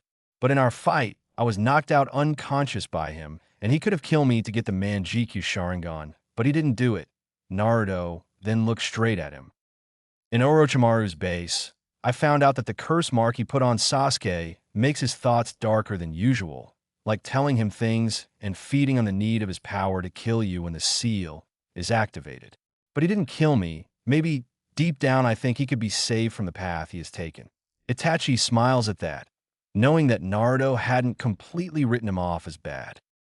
He lifts the left side of his Akatsuki cloak as several crows fly out of it. One of them goes straight into Naruto's mouth and down his throat while Naruto chokes on it. Coughing for a few seconds, he breathes a bit to regain his posture. "What was that for? You just shoved a crow in me just like that," Naruto exclaims. "It's just a precaution for later if things go wrong, and Sasuke somehow ends up trying to destroy Konoha. I will be fighting him in a few months, Naruto-kun, and I want you to promise me something. I wouldn't be alive after the fight," Itachi says. "Do you really have to die? I have connected so much with you in just a couple of conversations. You are like the older brother I never had," Naruto tells him, a bit dejected by the whole situation. Itachi smiles sadly at that and calls him forward with his right hand. When he reaches a foot away from him, Itachi poked him on his forehead with his index and middle finger, making Naruto rub it a bit. "There is no other option for me, Naruto-kun. I will die by his hands to pay for my crimes while he would redeem himself and the Uchiha clan and be welcomed as a hero for killing a traitor," Itachi informs him. "But how? Why did you do it? The killing of your clan members could have never been easy, and especially ending your parents' lives," Naruto asks him.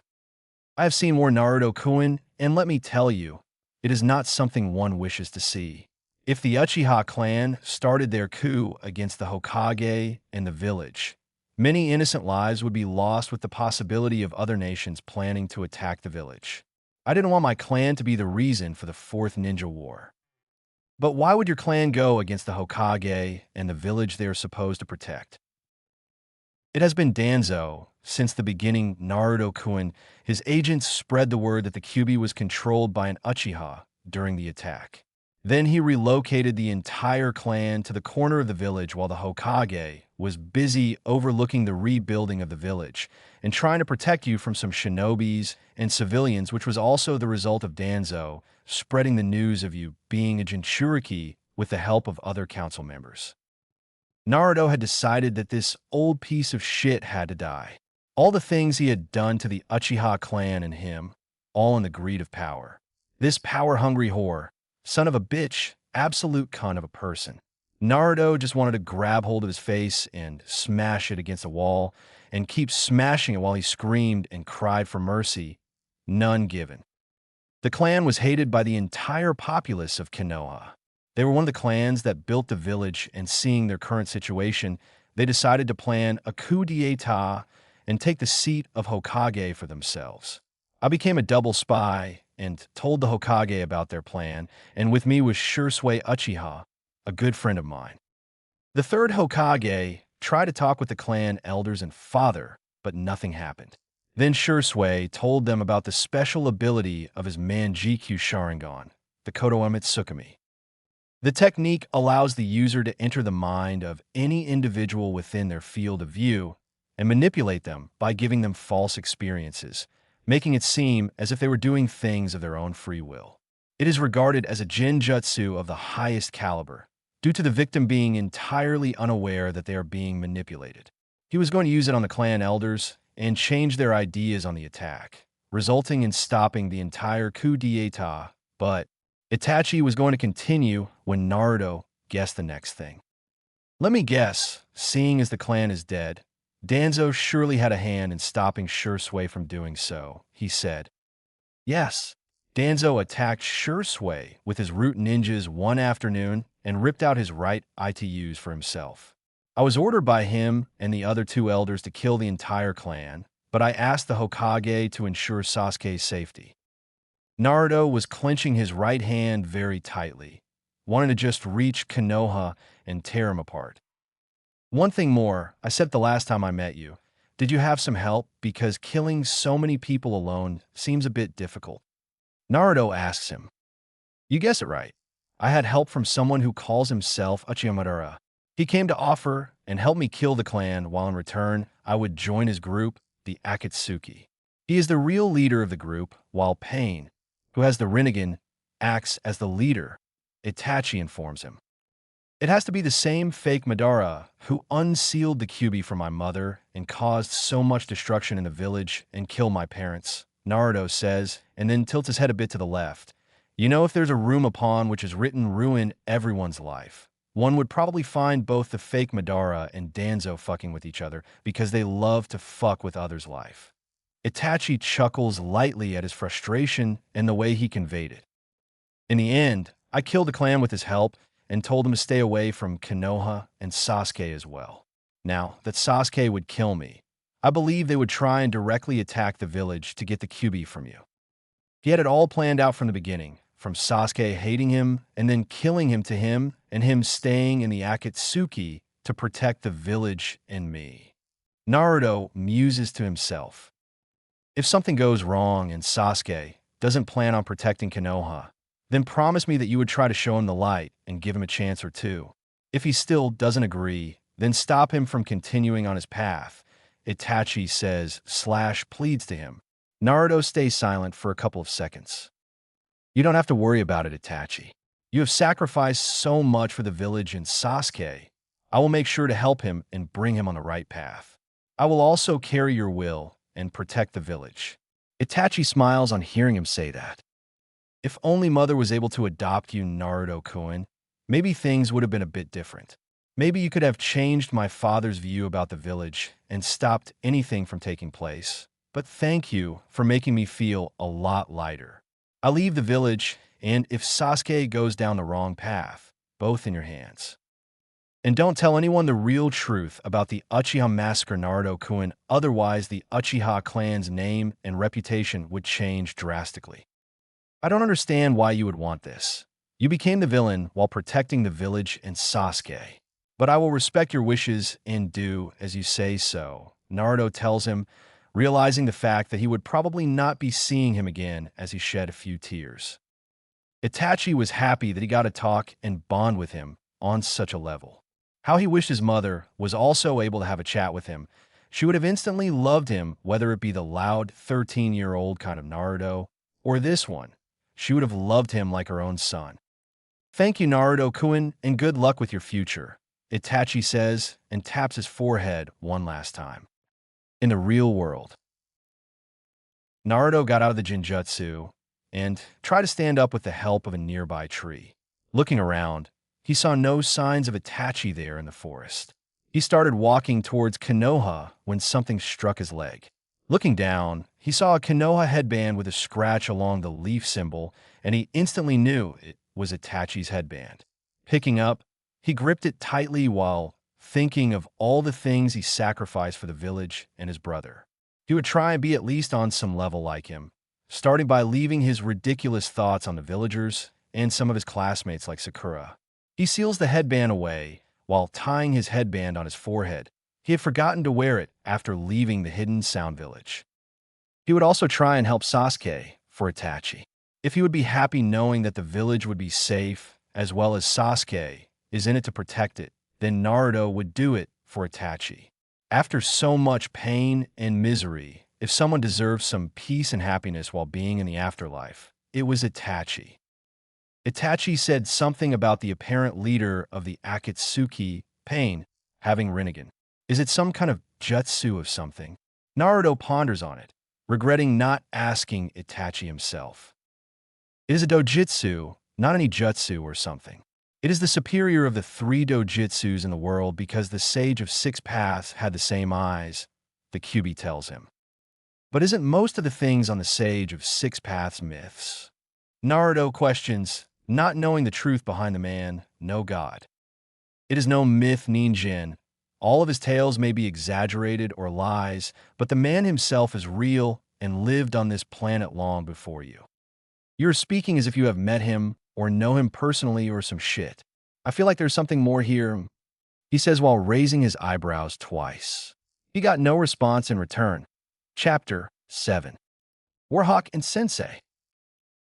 It had taken Naruto a day of running to reach Konoha after the successful investigation he had done of Orochimaru's base.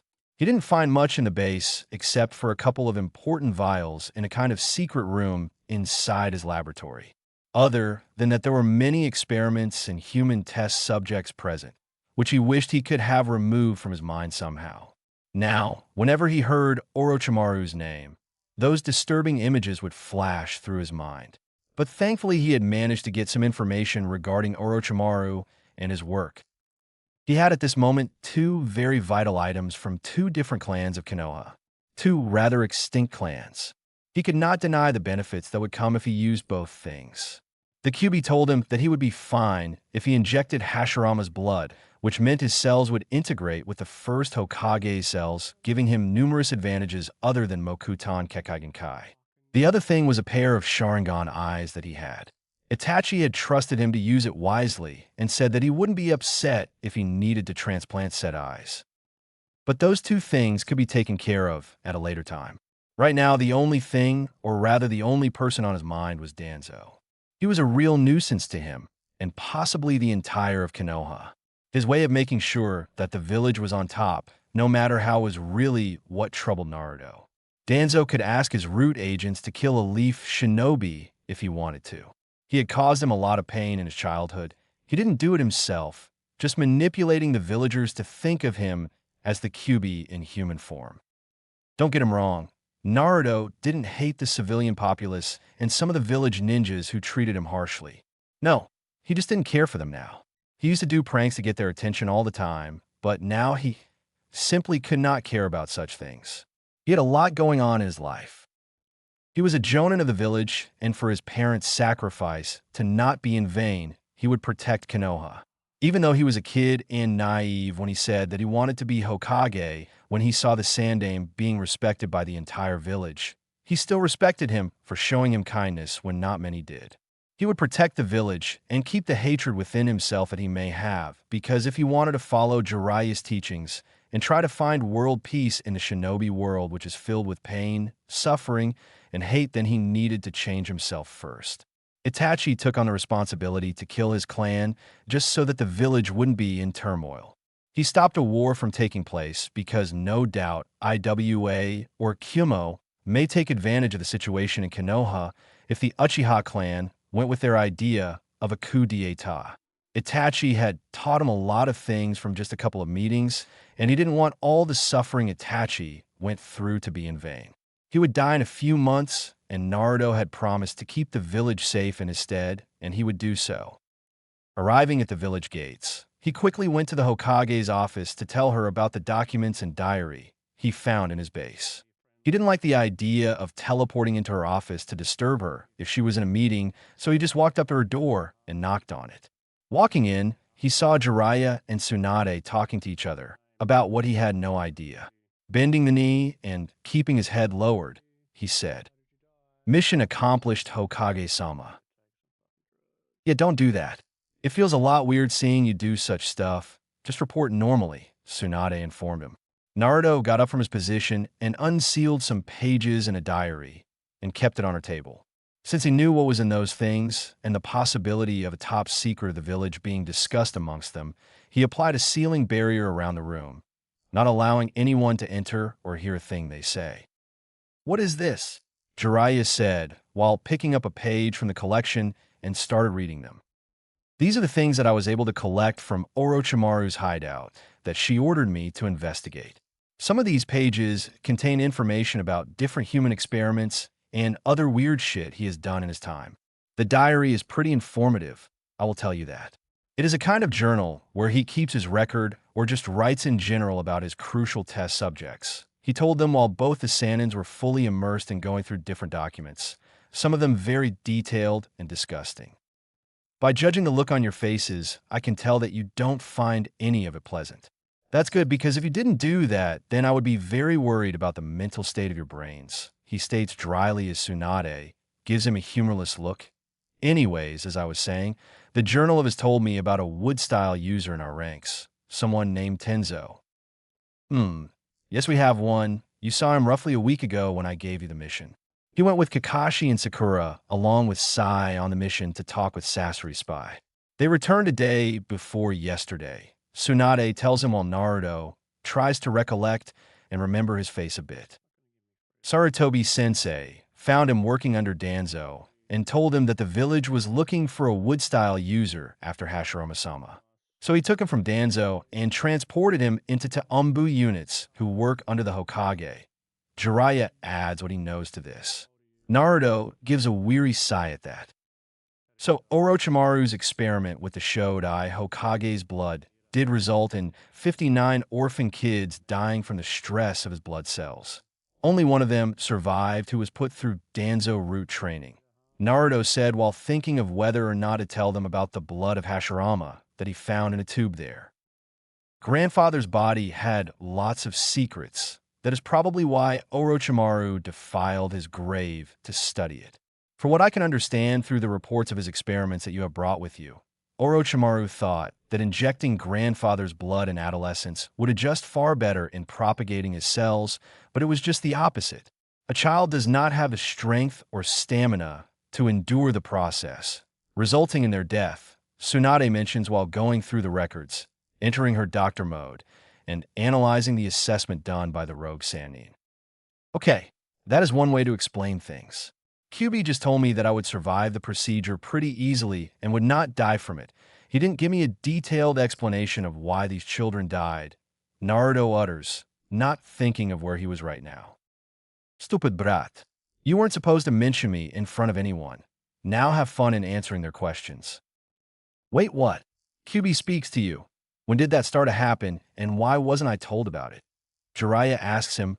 He was alarmed a bit by his statement. Naruto chuckles nervously as he scratches the back of his head. I said it out loud, didn't I?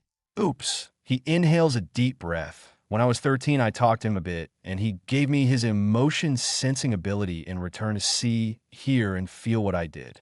Ever since then, he has just been neutral towards me. I believe he doesn't hate me. At least that is what I feel like. You haven't given me a reason to hate you recently, and I have come to accept the fact that I wouldn't be able to convince you to release me from the seal. Do something stupid like you did early in your life, and I would be waiting for my moment to kill you, he warns him. Come on, I was feeling so nice about whatever you were saying, but you had to ruin in the end. Seriously, you need to learn how to have a conversation without ending the sentence with a warning, Naruto remarks. Since then, we have had this kind of telepathic communication thing, if that is the correct word for it. It's just whenever he feels like it, he tells me what he knows or thinks. So he told me that because I have had a tailed beast sealed inside of me since birth, I wouldn't die if the Shodai Hokage's blood was introduced to me. Naruto mentions it to both. Jiraiya was worried about the seal being weak, but left it undisturbed if Naruto had been talking with the Kyuubi for 3+ years. So, you found grandfather's blood in his hideout, seeing as it was the main one, wasn't it? She inquires him about it. Oh, of course, the Kyuubi wouldn't give me a lecture about why I would survive the process if I didn't have any. Now, would he? He tells her as he unseals the cork tube with Hashirama's blood in it. This is possibly the last test tube filled with his blood. I mean, it is just an assumption because I have no proof of it. Tsunade takes the container from him to see it closely for a bit. What did the Kyuubi tell you? What is the reason that you would survive the procedure where only one survived? She asked him, curious as to why the Kyuubi would say that. He told me that the Shodai's chakra was very potent and strong, enough to stop a Bijuu with his Mokuton Kekagenkai. So when his blood is introduced into someone, his blood cells attack the said experiment's blood cells, overpowering them, and as a result, resulting in the person's death. Since I had the Kyuubi sealed inside me when I was born, his chakra is constantly added to my chakra pool. That is the reason why I am not able to do Iryo Ninjutsu and Jinjutsu properly, because of his destructive nature chakra. Both of you following me still? He stops his explanation in between to let them process what he said. Getting a nod from them, he continues. Now, when the Shodai's blood, and as a result, his cells are introduced into my body, they would try and fight the Kyuubi's chakra present throughout my body. In the end, they would succeed and suppress the malicious chakra, allowing my body to start adjusting his blood cells along with mine and mixing his DNA with mine, resulting in me being able to use Mokutan, Naruto states as he recollects what he was told. Tsunade ponders on the advantages and disadvantages that it would have, and after a minute, gives him the tube. Very well, go on and inject his blood in your body, she says. Naruto and Jiraiya were both shocked, the latter not as much as Naruto, because he also found the decision fine with him. What? You can't just do that and give me his blood Bachan. Think about it. It is your grandfather's blood that will run through me, he exclaims. The only reason I didn't want to do it in the first place was that I was thinking of how upset you would be on learning about it. It is just his blood, Naruto. What would I even do with it? Use it as decoration in my office. Do you know how lame that is? Now if you told me that you sold my grandfather's necklace, then I would have been angry and upset with you. But his blood isn't that personal to me. If you brought his armor, one of his stolen scrolls maybe, or something like that, then I would have kept it. And secondly, I don't mind it, and Konoha would get another wood-style user in its ranks. I find you the best suitable option for injecting his blood. The fact that you didn't give in to the temptation and do it without informing me is enough for me, Tsunade explains to him. Naruto just stares at the vial of blood and was going through whatever she said. Jiraiya thought to give it a final push. It would help you as well, Naruto. Learning Mokutan Jutsus would help you in the future against the Akatsuki. I know you defeated one of their members on your last mission, but they still have many capable shinobis. You need an element of surprise against them, and what better than this? Naruto takes a deep breath and decides that since he would not face any problems if he did do it, and he was given the approval of the Hokage and Sanins, he would go on with it. But what would I tell to those who see me doing Mokutan Jutsus? Wouldn't they question my sudden ability to do jutsus similar to the Shodai, Hokage? Naruto asked them. Tsunade gave a bit wave of her hand. Just tell them that since the Uzumaki clan and Senju clan were closely related, you were able to awaken the Mokutan Kekkaigenkai. Some smart people like Shikamaru and others wouldn't question the credibility of it, because you told them during your spar with Kakashi when you returned that you were related to all the Hokages, which includes my grandfather. Fine, I will do it, but in a few days. There is another important thing that I read in his journal, he says, and then opens the page on which Orochimaru wrote about what he learned about the Uchiha massacre. Jiraiya and Tsunade were both shocked to read the truth behind Itachi's actions. Till now, everyone believed that he was a traitor, but this changed things. Why is there no official record of this? I have been the Hokage for years now, and I'm coming to know about this now. She expresses her concern about it. Naruto was going to tell both of them what Itachi had said to him when the Kyuubi interrupted him. Don't tell them about your conversation with Itachi. He told you not to tell anyone about it, but you still did. Now somehow keep this whole information in between the three of you while not mentioning anything about him. He trusted you with the full story from his side. Otherwise, you would have only learned what the snake Sannin knew of the situation. Naruto thinks about it and decides to keep the conversation he had with Itachi to himself. From what I can guess by reading his journal, Orochimaru had some doubt behind Itachi's action, and then he confirmed it from Danzo about the Uchiha clan's decision on a coup d'etat. Only Sandaime, his two advisors, and Danzo knew about the mission, with the latter three ordering Itachi to kill his clan. Then, with the third Hokage dead and Itachi outside the village, they try to clear their names and hide anything related to the real mission, he tells them. Anyone could have gotten to that assumption after reading it. But why would he accept the mission? How could he accept it knowing that he would have to kill his clan and parents? Jiraiya asked, completely baffled as to why one would keep the village over his family. Because he had seen war and did not want Sasuke and the younger generation to be drawn into one as well if his clan succeeded in launching a coup. He was not a typical Uchiha who thought of the clan being superior to the village. Naruto thinks to himself as he remembers his conversation with him. I don't have a clue. I don't think anyone knows why, including Sandaime Gigi and Danzo, except Itachi who did it. And I don't think we will ever know about it, he tells them. Tsunade, who had been reading the rest of it, gasped a bit going ahead in the diary. Damn him. He was working with Orochimaru during the invasion of Konoha. In return, he asked Orochimaru to make him a prosthetic arm from my grandfather's cells that is filled with 10 Sharingan eyes. How dare he do this? I will kill him for this, she shouted and smashed her table, keen on killing him right now. Jiraiya put a hand on her shoulder to quiet her down a bit. Calm down, Tsunade. He will get what is in store for him, but we need to plan accordingly. You can't just go out with the intention to kill him. He would be in one of his root bases right now, filled with shinobis working for him. We need to wait for the right moment to strike.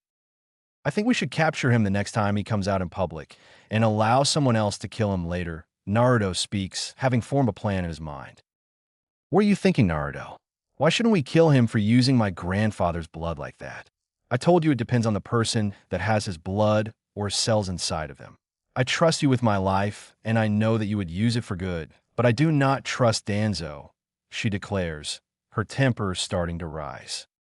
You have no idea how much I want to smash his head so hard that his brain falls out. He made my life hell, and he stopped Shursui from putting a stop to the Uchiha clan's attempt at power by taking his right eye forcefully.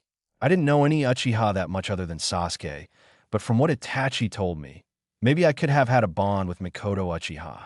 Danzo is the reason behind a founding clan of Konoha dead, Itachi being alone amongst the Akatsuki to protect the village, and me, while hoping for his brother to kill him and return a hero to the village.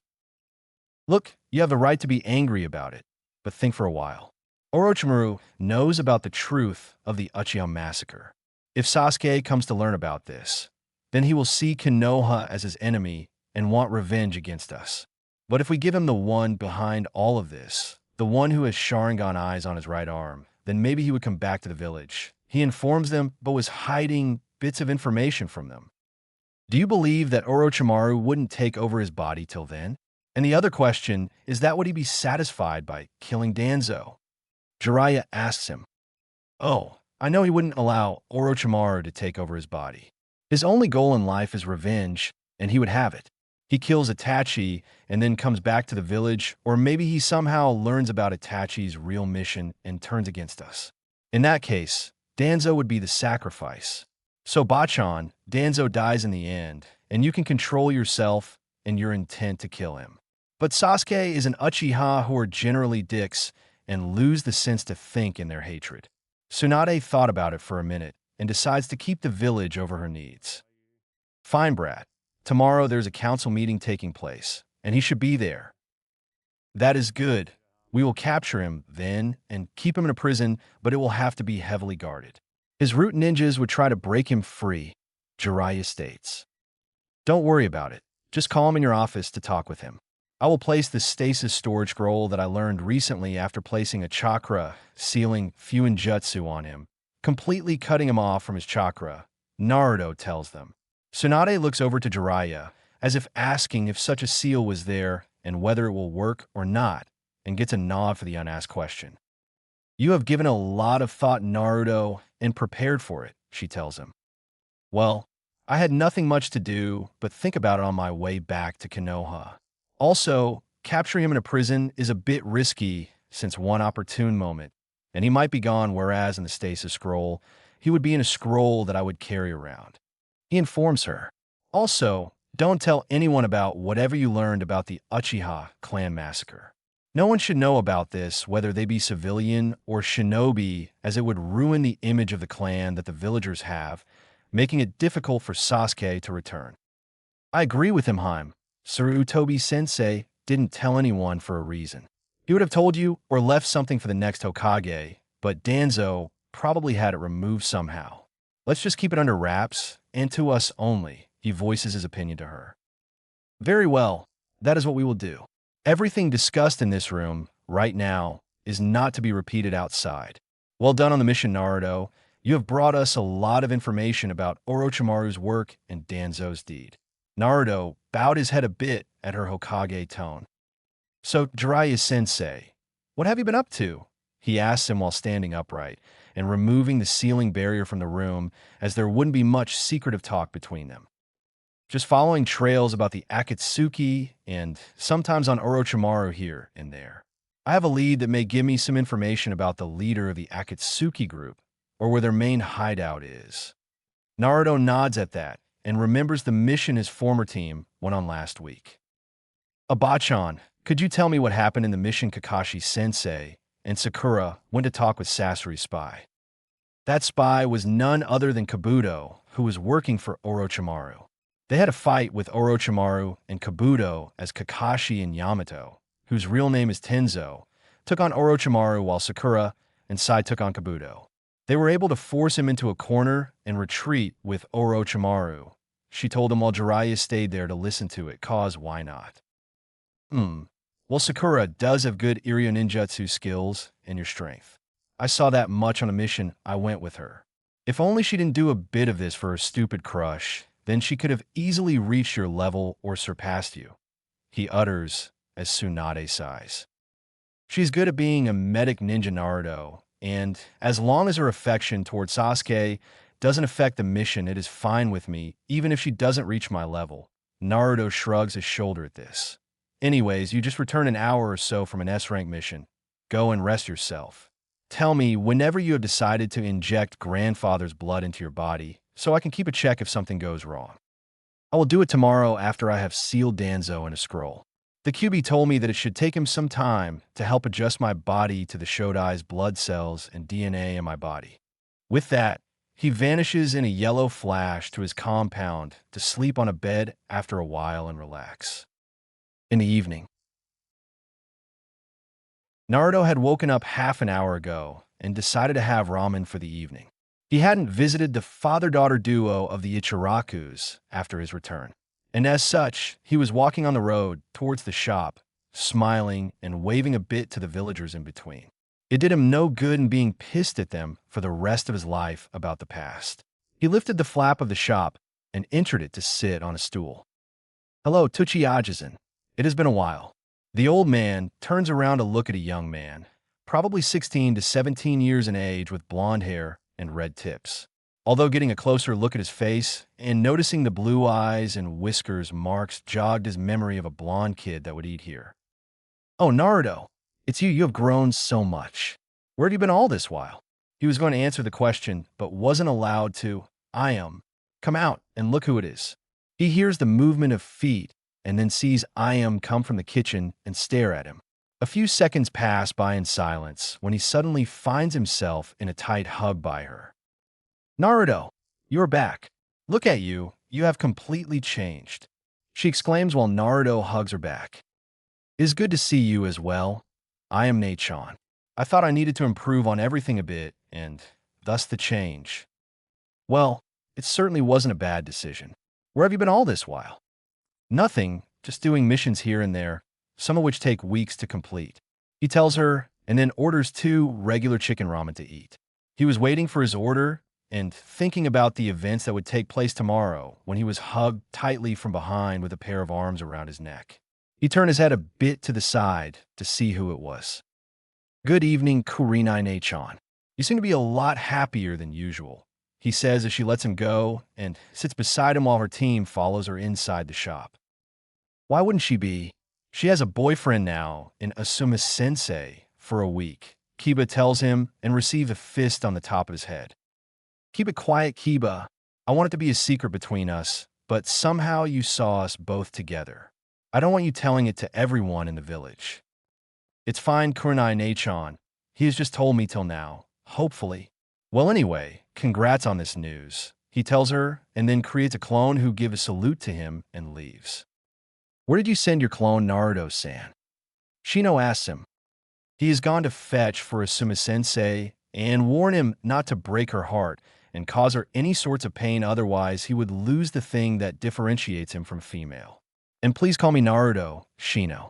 He notices Hinata just staring at him with a blush and turned to face her as she looks away nervously. Why don't you sit with me, Hinata, Kiba, and Shino, and eat ramen with me? We can't do that, Naruto. We have to report to the Hokage about our mission right now. Maybe sometime later.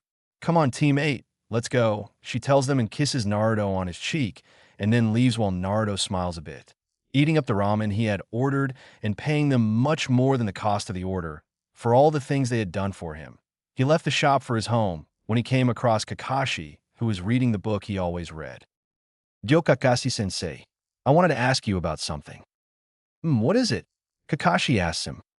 Well, on the last mission we went together, I saw your Sharingan, and you never told us how you got it in the first place, Naruto says, and notices a flicker of sadness and regret in his eyes.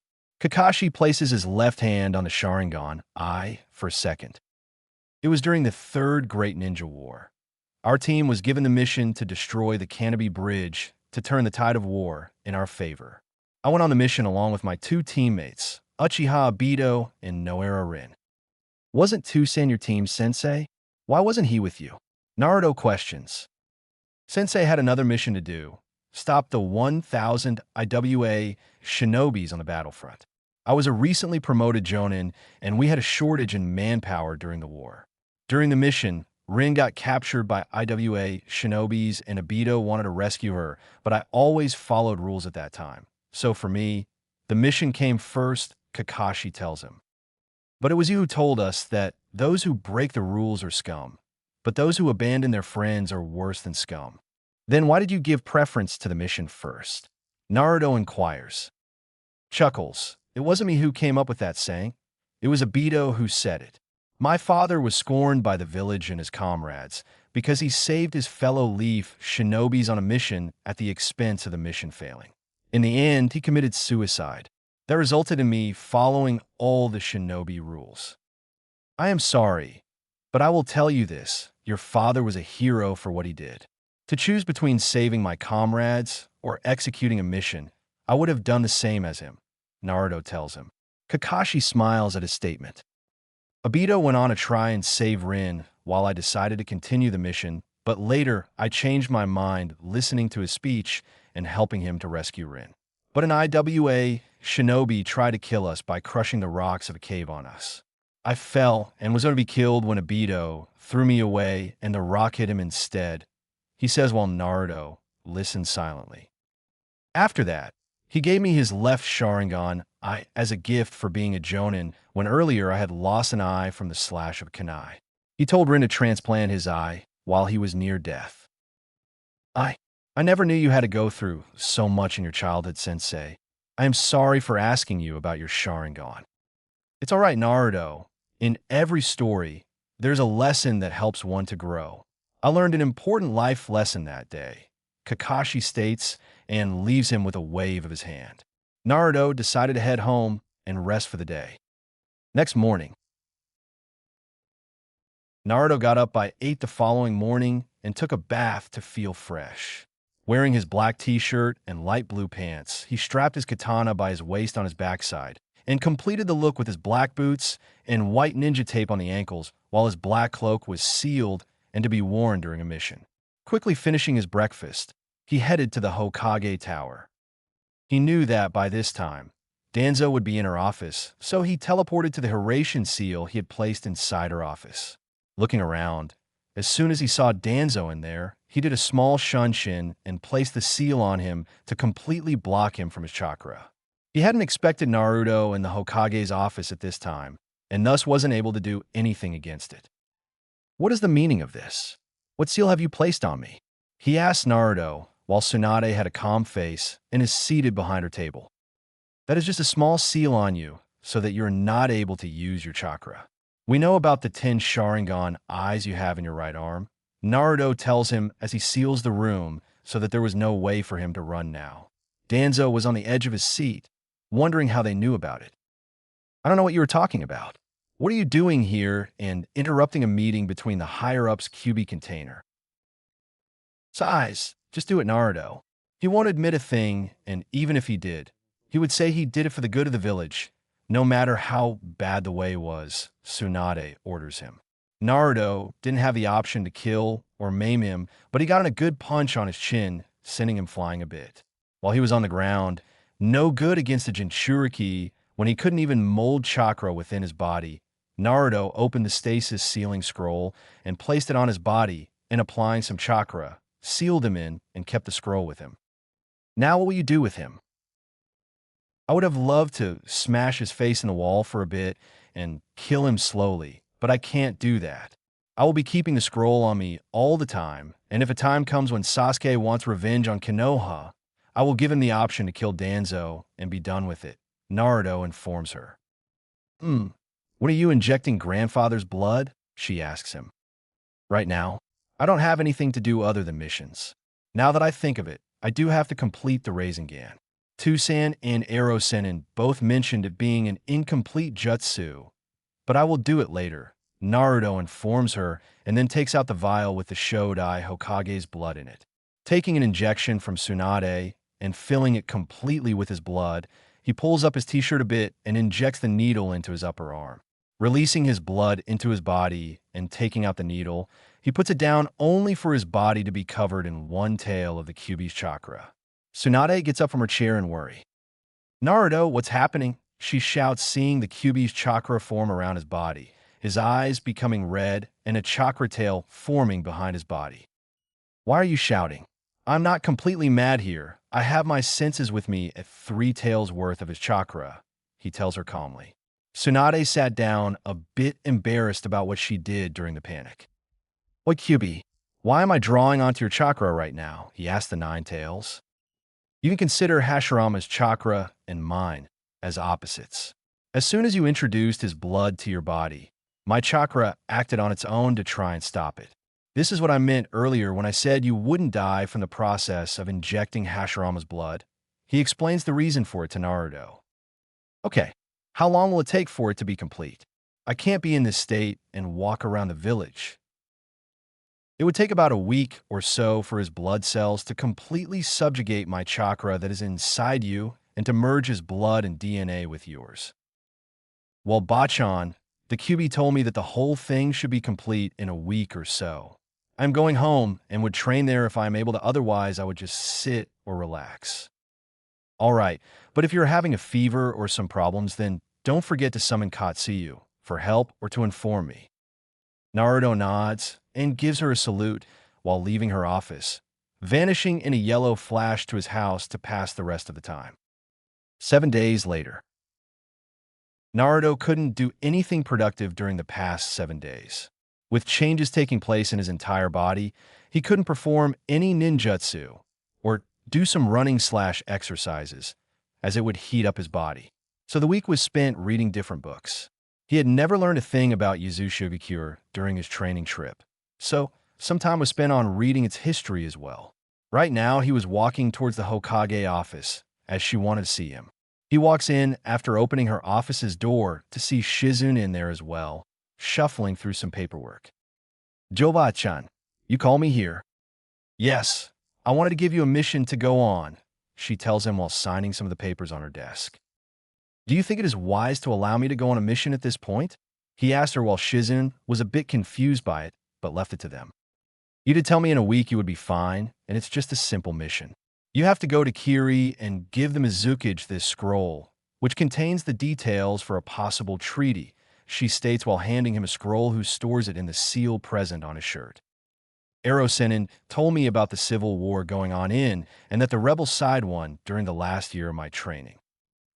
You are well informed about the situation, but that would be expected as you did train with a spy master. Yes, the rebels won the war against the ones who wanted to kill all the bloodline users. So who is the new Mizukage there that we have an alliance treaty for? Madarumi. She was the leader of the rebels and has 2 Kekkei Genkais, Lava Release and Boil Release. With her as the new Mizukage, maybe we will get an alliance with Kirigakure, making only a Wagakure and Kimogakure possible threats for us in the future, she informs him. She has 2 Kekkei Genkais, damn. Talk about being born privileged.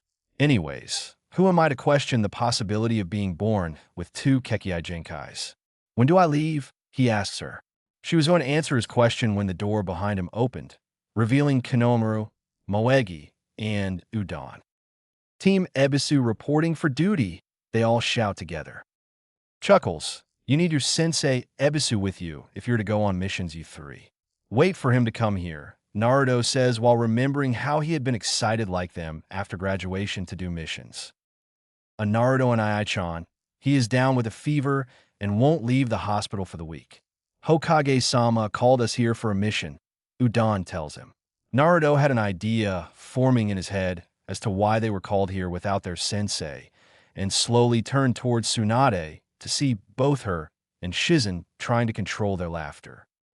Whispers, "Oh, you have got to be shitting me. I am supposed to do babysitting on this mission," he said low enough for only them to hear as they started chuckling.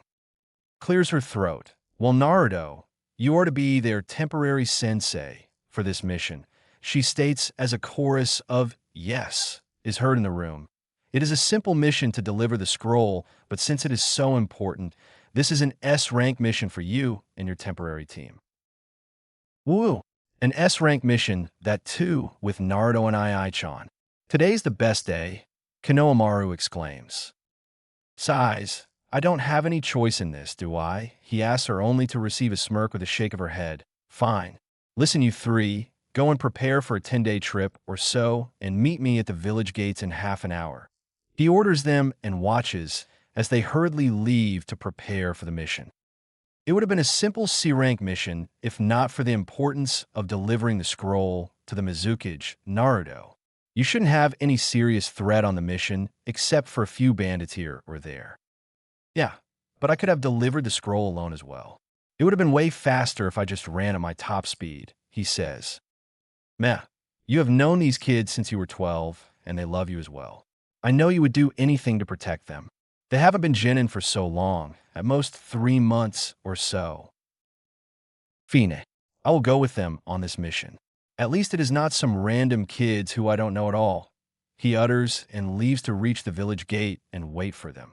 Around 25 minutes, he could see 3 heads running towards the gate while he was sitting on the branch of a tree. Huh, Naruto and Ai-chan told us to get here in 30 minutes, but he is still not here.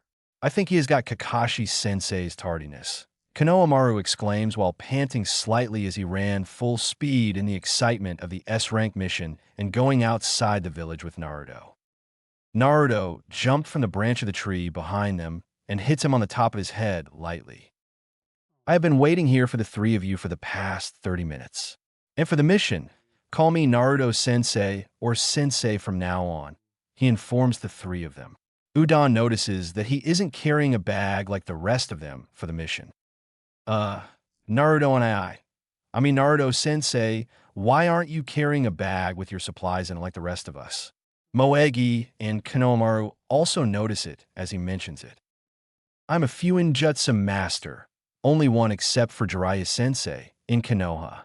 I have all my necessary items like clothes, food, water, money, etc. sealed in a storage seal that I made for myself.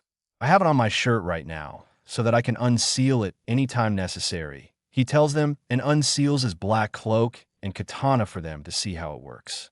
Fastening his katana with the hanging cord to his waist and wearing the black cloak that goes down to his knees, he takes out 3 normal sealing scrolls for them.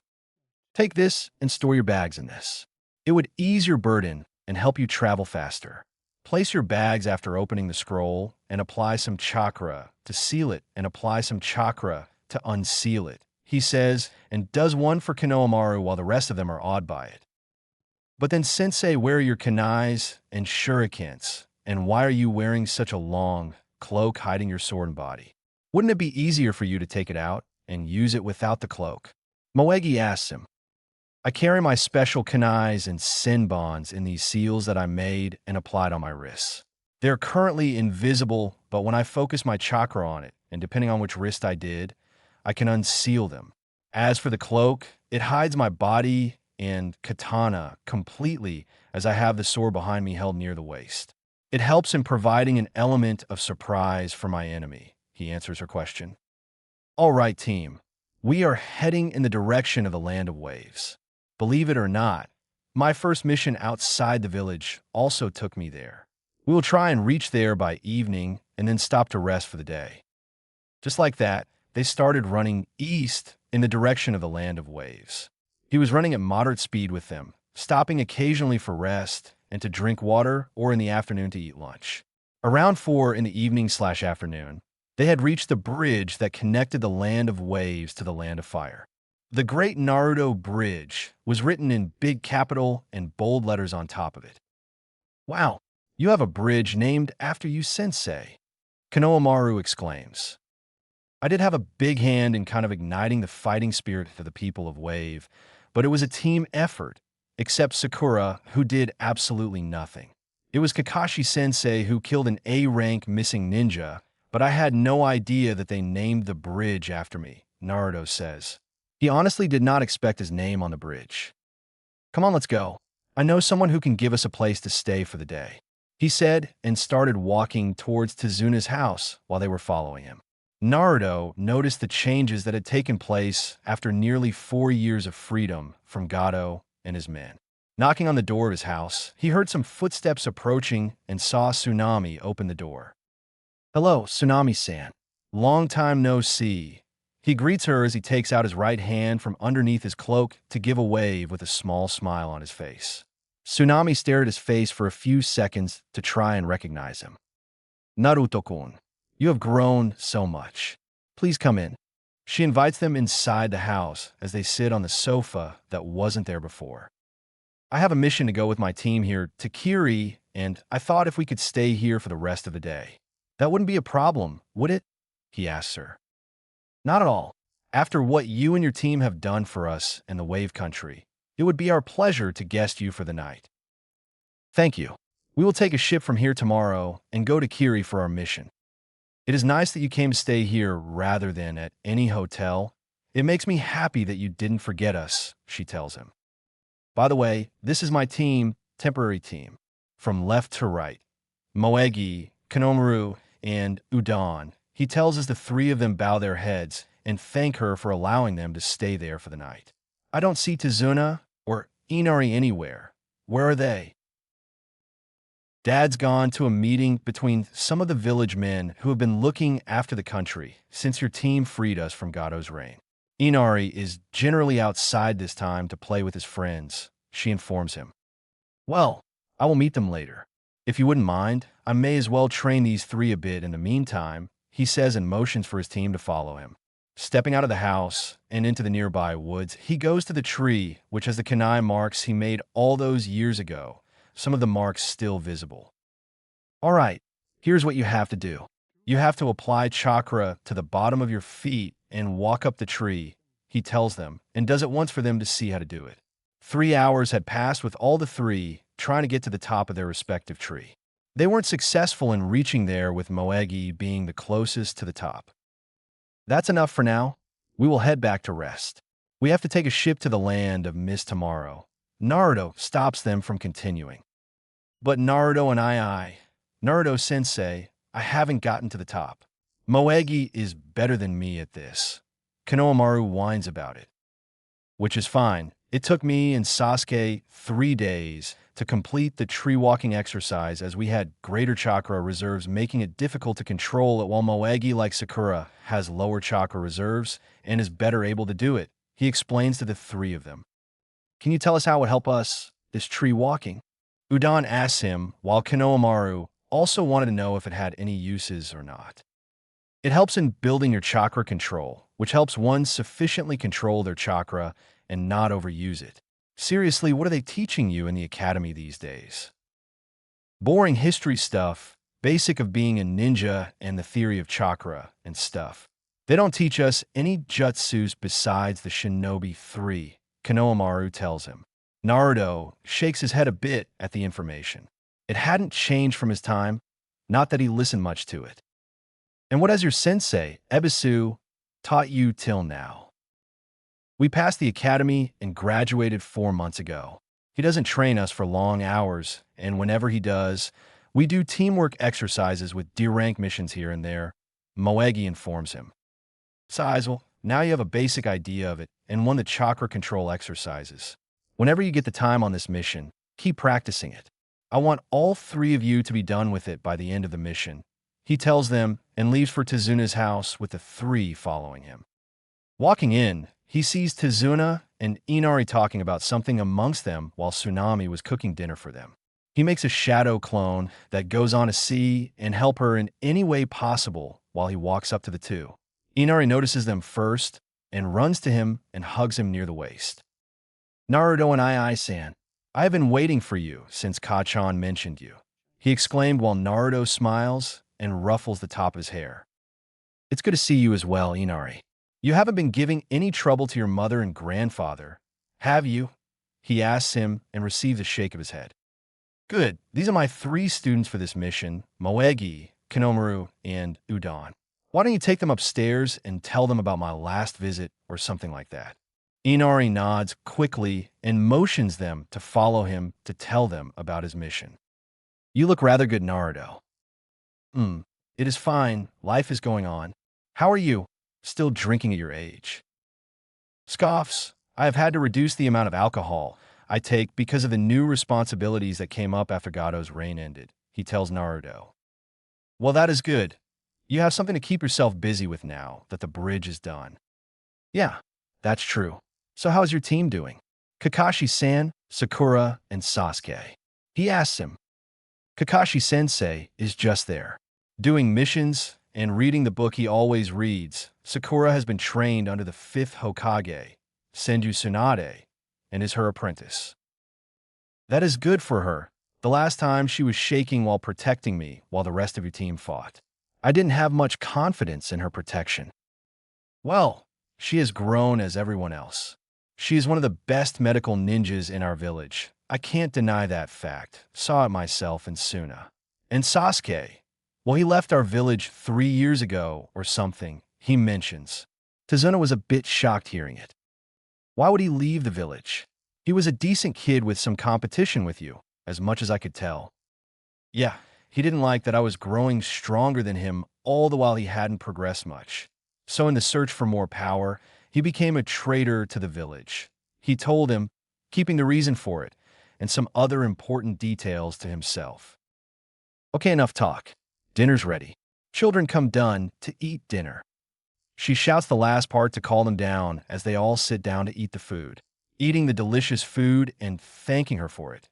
They went to their room to sleep with Moegi sleeping in Tsunami's room and Konohamaru sleeping with Udon. Naruto was in a room alone. He opened the window of his room and stepped out. Closing it, he jumped down and went to a clearing in the woods.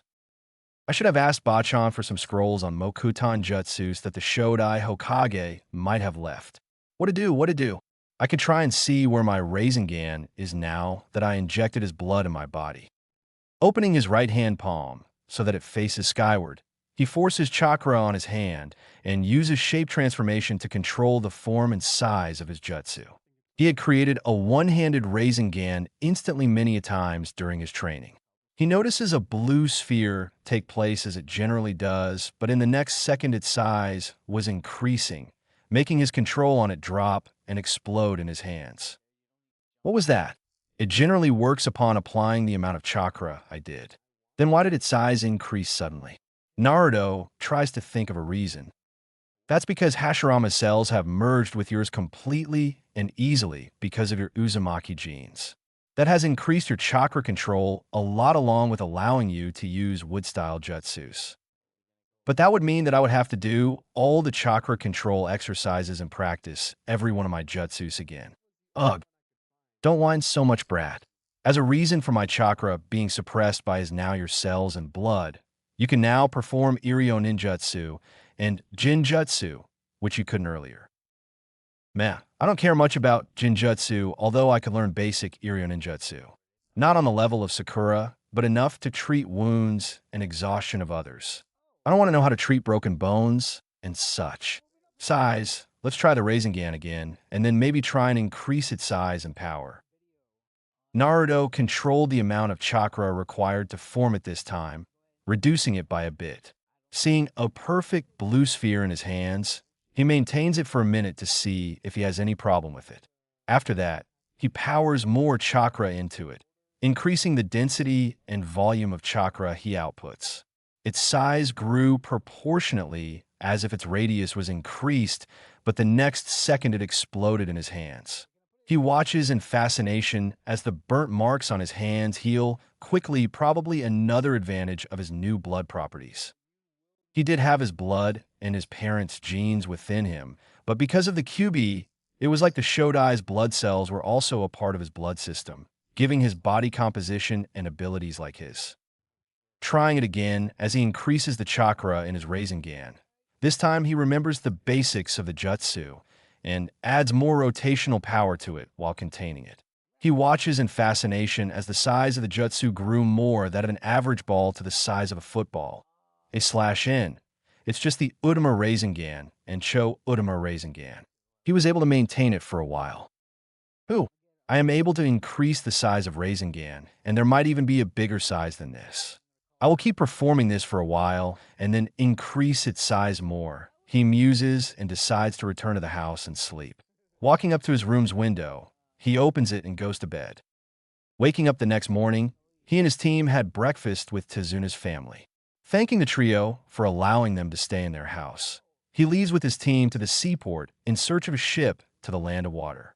Finding one at a reasonable price, he steps aboard it with the 3 genins, set for a 4-day trip on the water.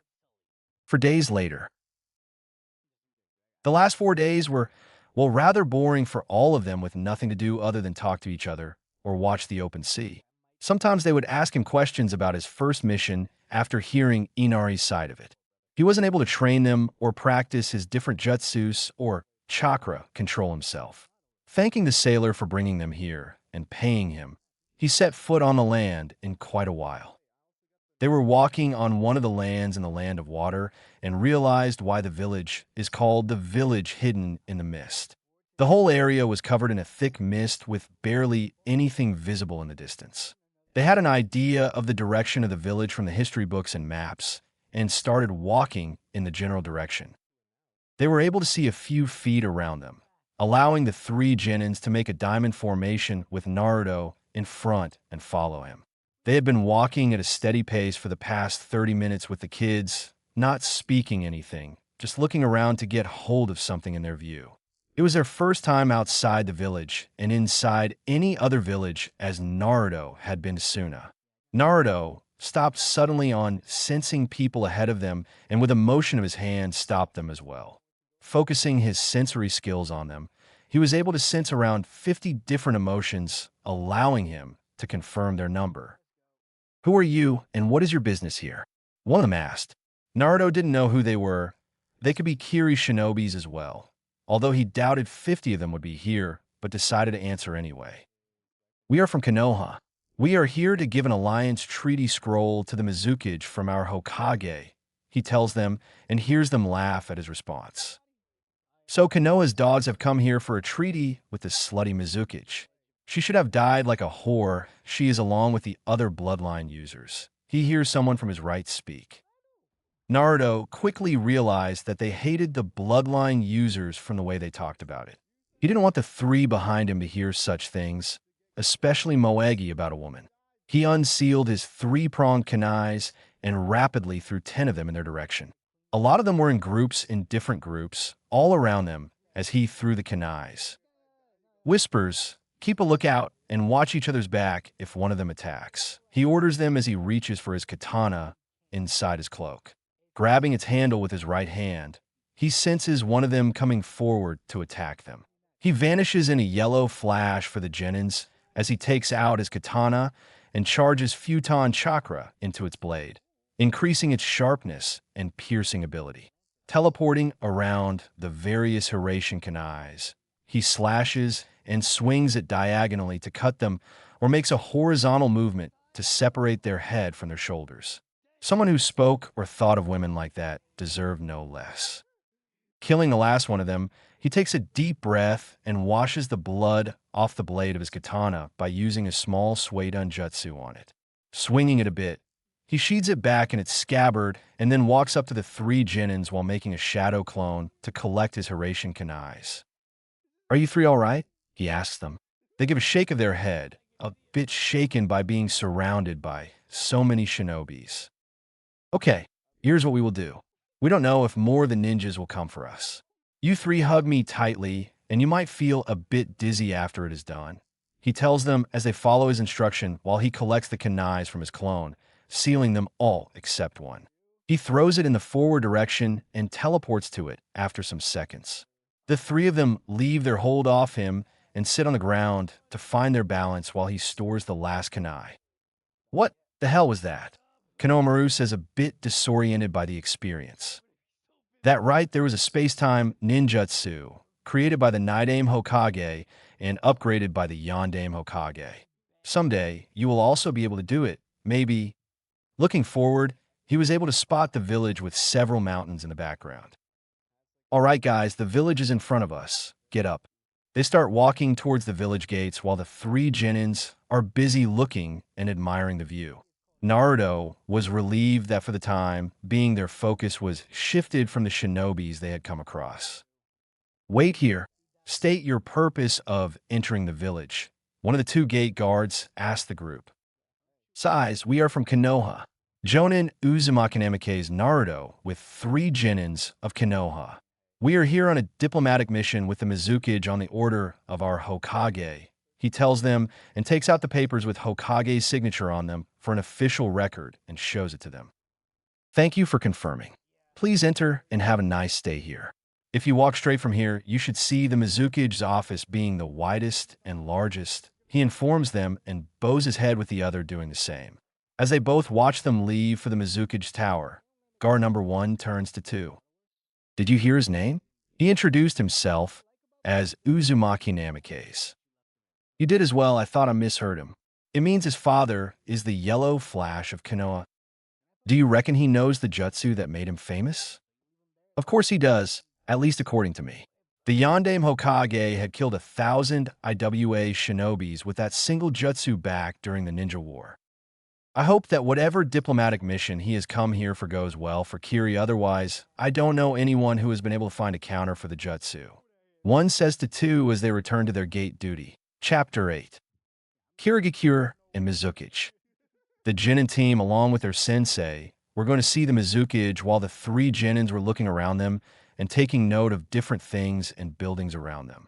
It had taken them 10 minutes to reach the Mizukage's office, which was pretty easy to find. Walking to her office, they came across a secretary. How may I help you? She asked them. We have come from Konoha by the orders of the Hokage to give your Mizukage a scroll, so if you would be kind enough to let us in. Naruto speaks to her while the three Genins were a bit nervous and stayed quiet, as to create no problems. Wait here for a bit. Let me inform her first, she tells them and walks into the room to tell her. The rest of them had to wait for a couple of minutes for her to return. Go in. She is waiting for you. They walk into Mizukage's office and see 3 people already inside the room. They notice a kid, probably around Naruto's age, with glasses on, a sword with bandages wrapped on his back, and a middle-aged man with one of his eyes covered by an eye patch. Sitting beside him was a very beautiful lady. She is a slender woman with fair skin. She has green eyes and ankle-length auburn hair, with one of her hair bangs covering her right eye.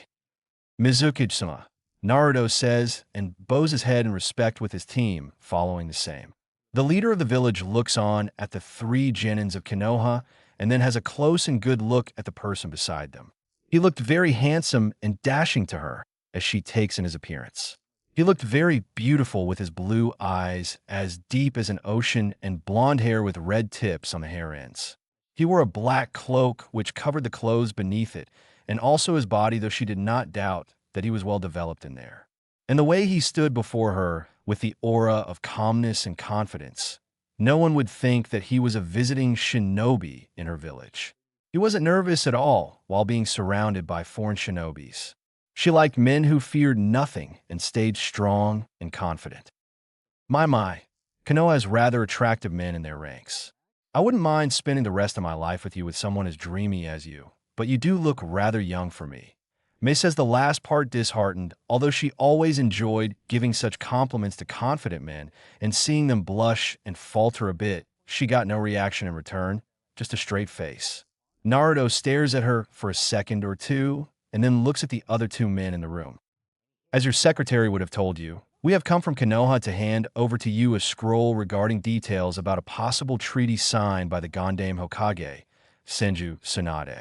I am a Konoha Jonin, Uzumaki Namikaze Naruto, and these 3 are Moegi, /in, her surname, Udan same, and he introduces himself and his team. He was going to introduce the last when he noticed Konohamaru having a blush on his face and staring at her. hits him on the head. This here is Sarutobi Kinomaru, who is clearly not focusing on the right thing at the moment, he says as he warns him to try and do that again. Chuckles, that is fine. I get those looks a lot from men, although some is handsome, as you haven't looked at me like that. Namikaze, was it? You must be the son of the Yondaime Hokage then, she says as a matter of fact. She was rather surprised that he had a son. Someone as fearful as him in the shinobi world, and his son was hidden from the world.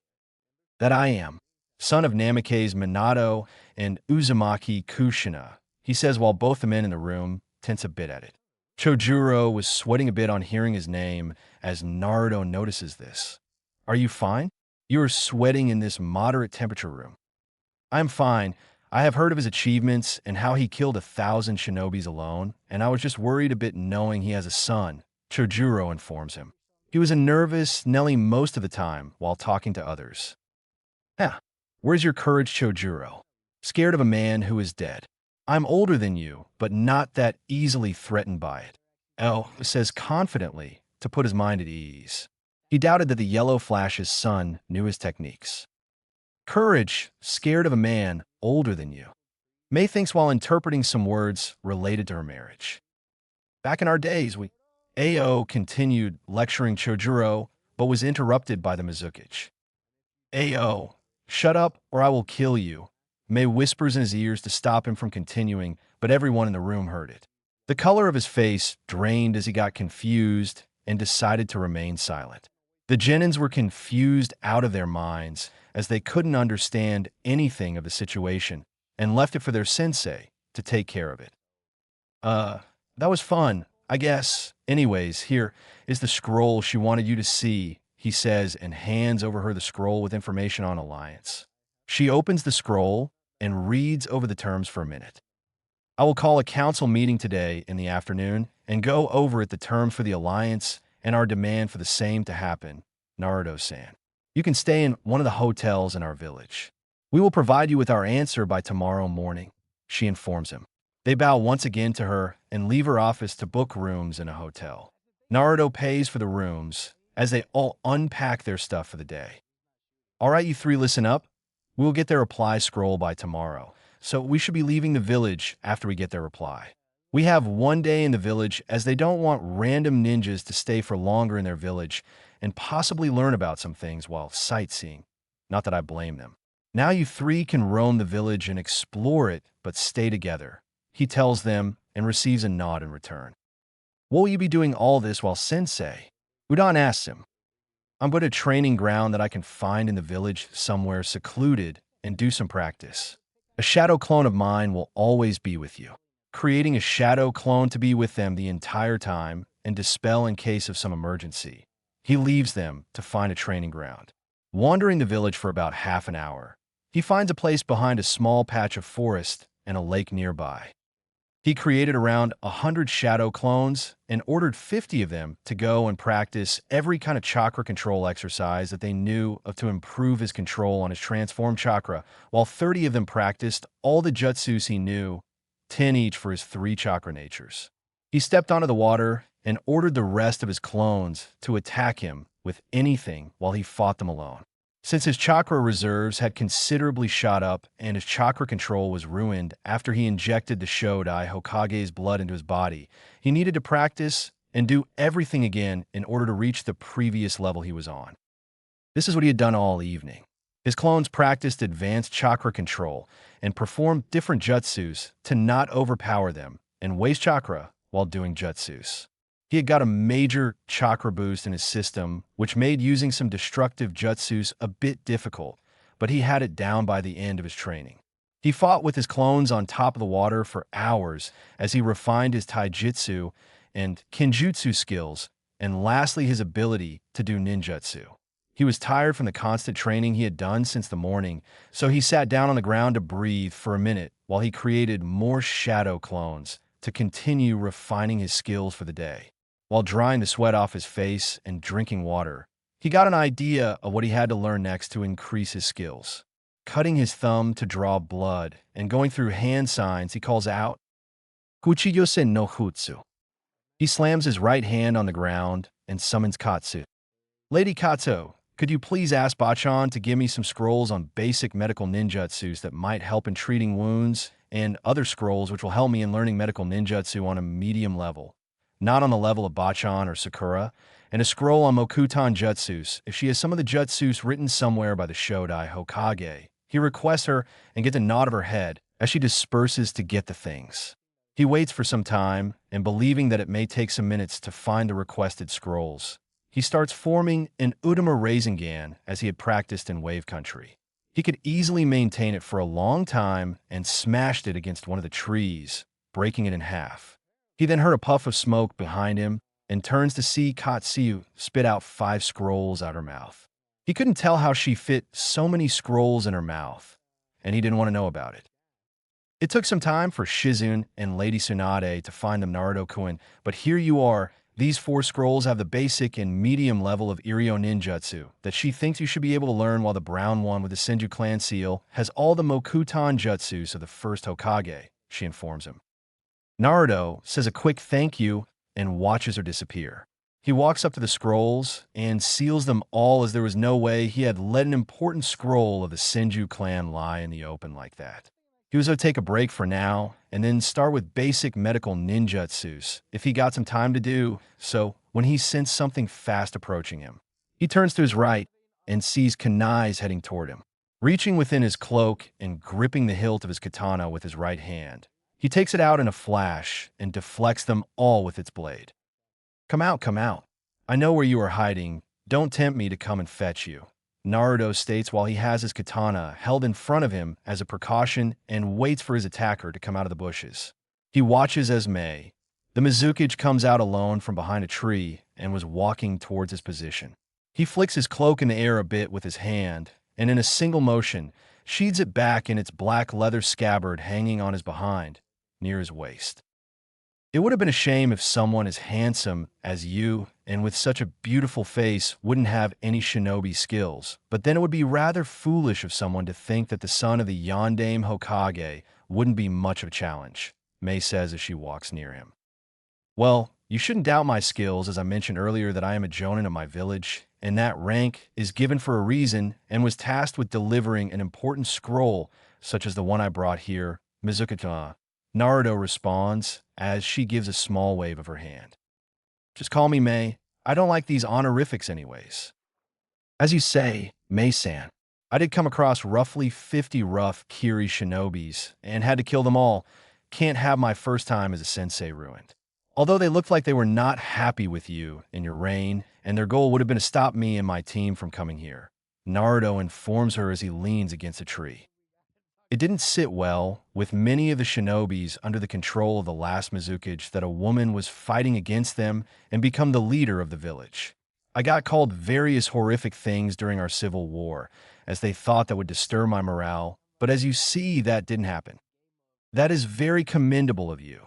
Not many people would be able to hold their temper and be calm about the situation. But why have you come here? Surely not to throw kunais at me and test my skills, he asks her, tired of her not getting on with the subject. Yes, we had a council meeting the entire afternoon and have come up with our reply and the things we expect in return from the Alliance. You can collect the scroll tomorrow, and if things go smoothly, then maybe I will have to visit Konoha and have some talks with your Hokage. It does make me happy that another woman is leading a nation alongside me, she tells him. Surely you could have sent any random shinobi to tell me that. No need for a Kage to come here and inform me of such a small thing, he says and watches closely as she reduces the distance between them to a foot and traces her right index finger on his cheek and jawline.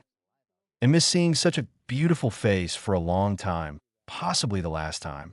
You know, you do look a lot like your father except for these whisker marks and the red tips that you have in your blonde hair. Personally, I find it different and rather attractive, she says slowly and in a flirtatious tone to get some reaction from him, but with no success. Naruto shakes his head in exasperation and unseals a water bottle from God knows where and starts drinking it. Don't tell me you don't find me beautiful.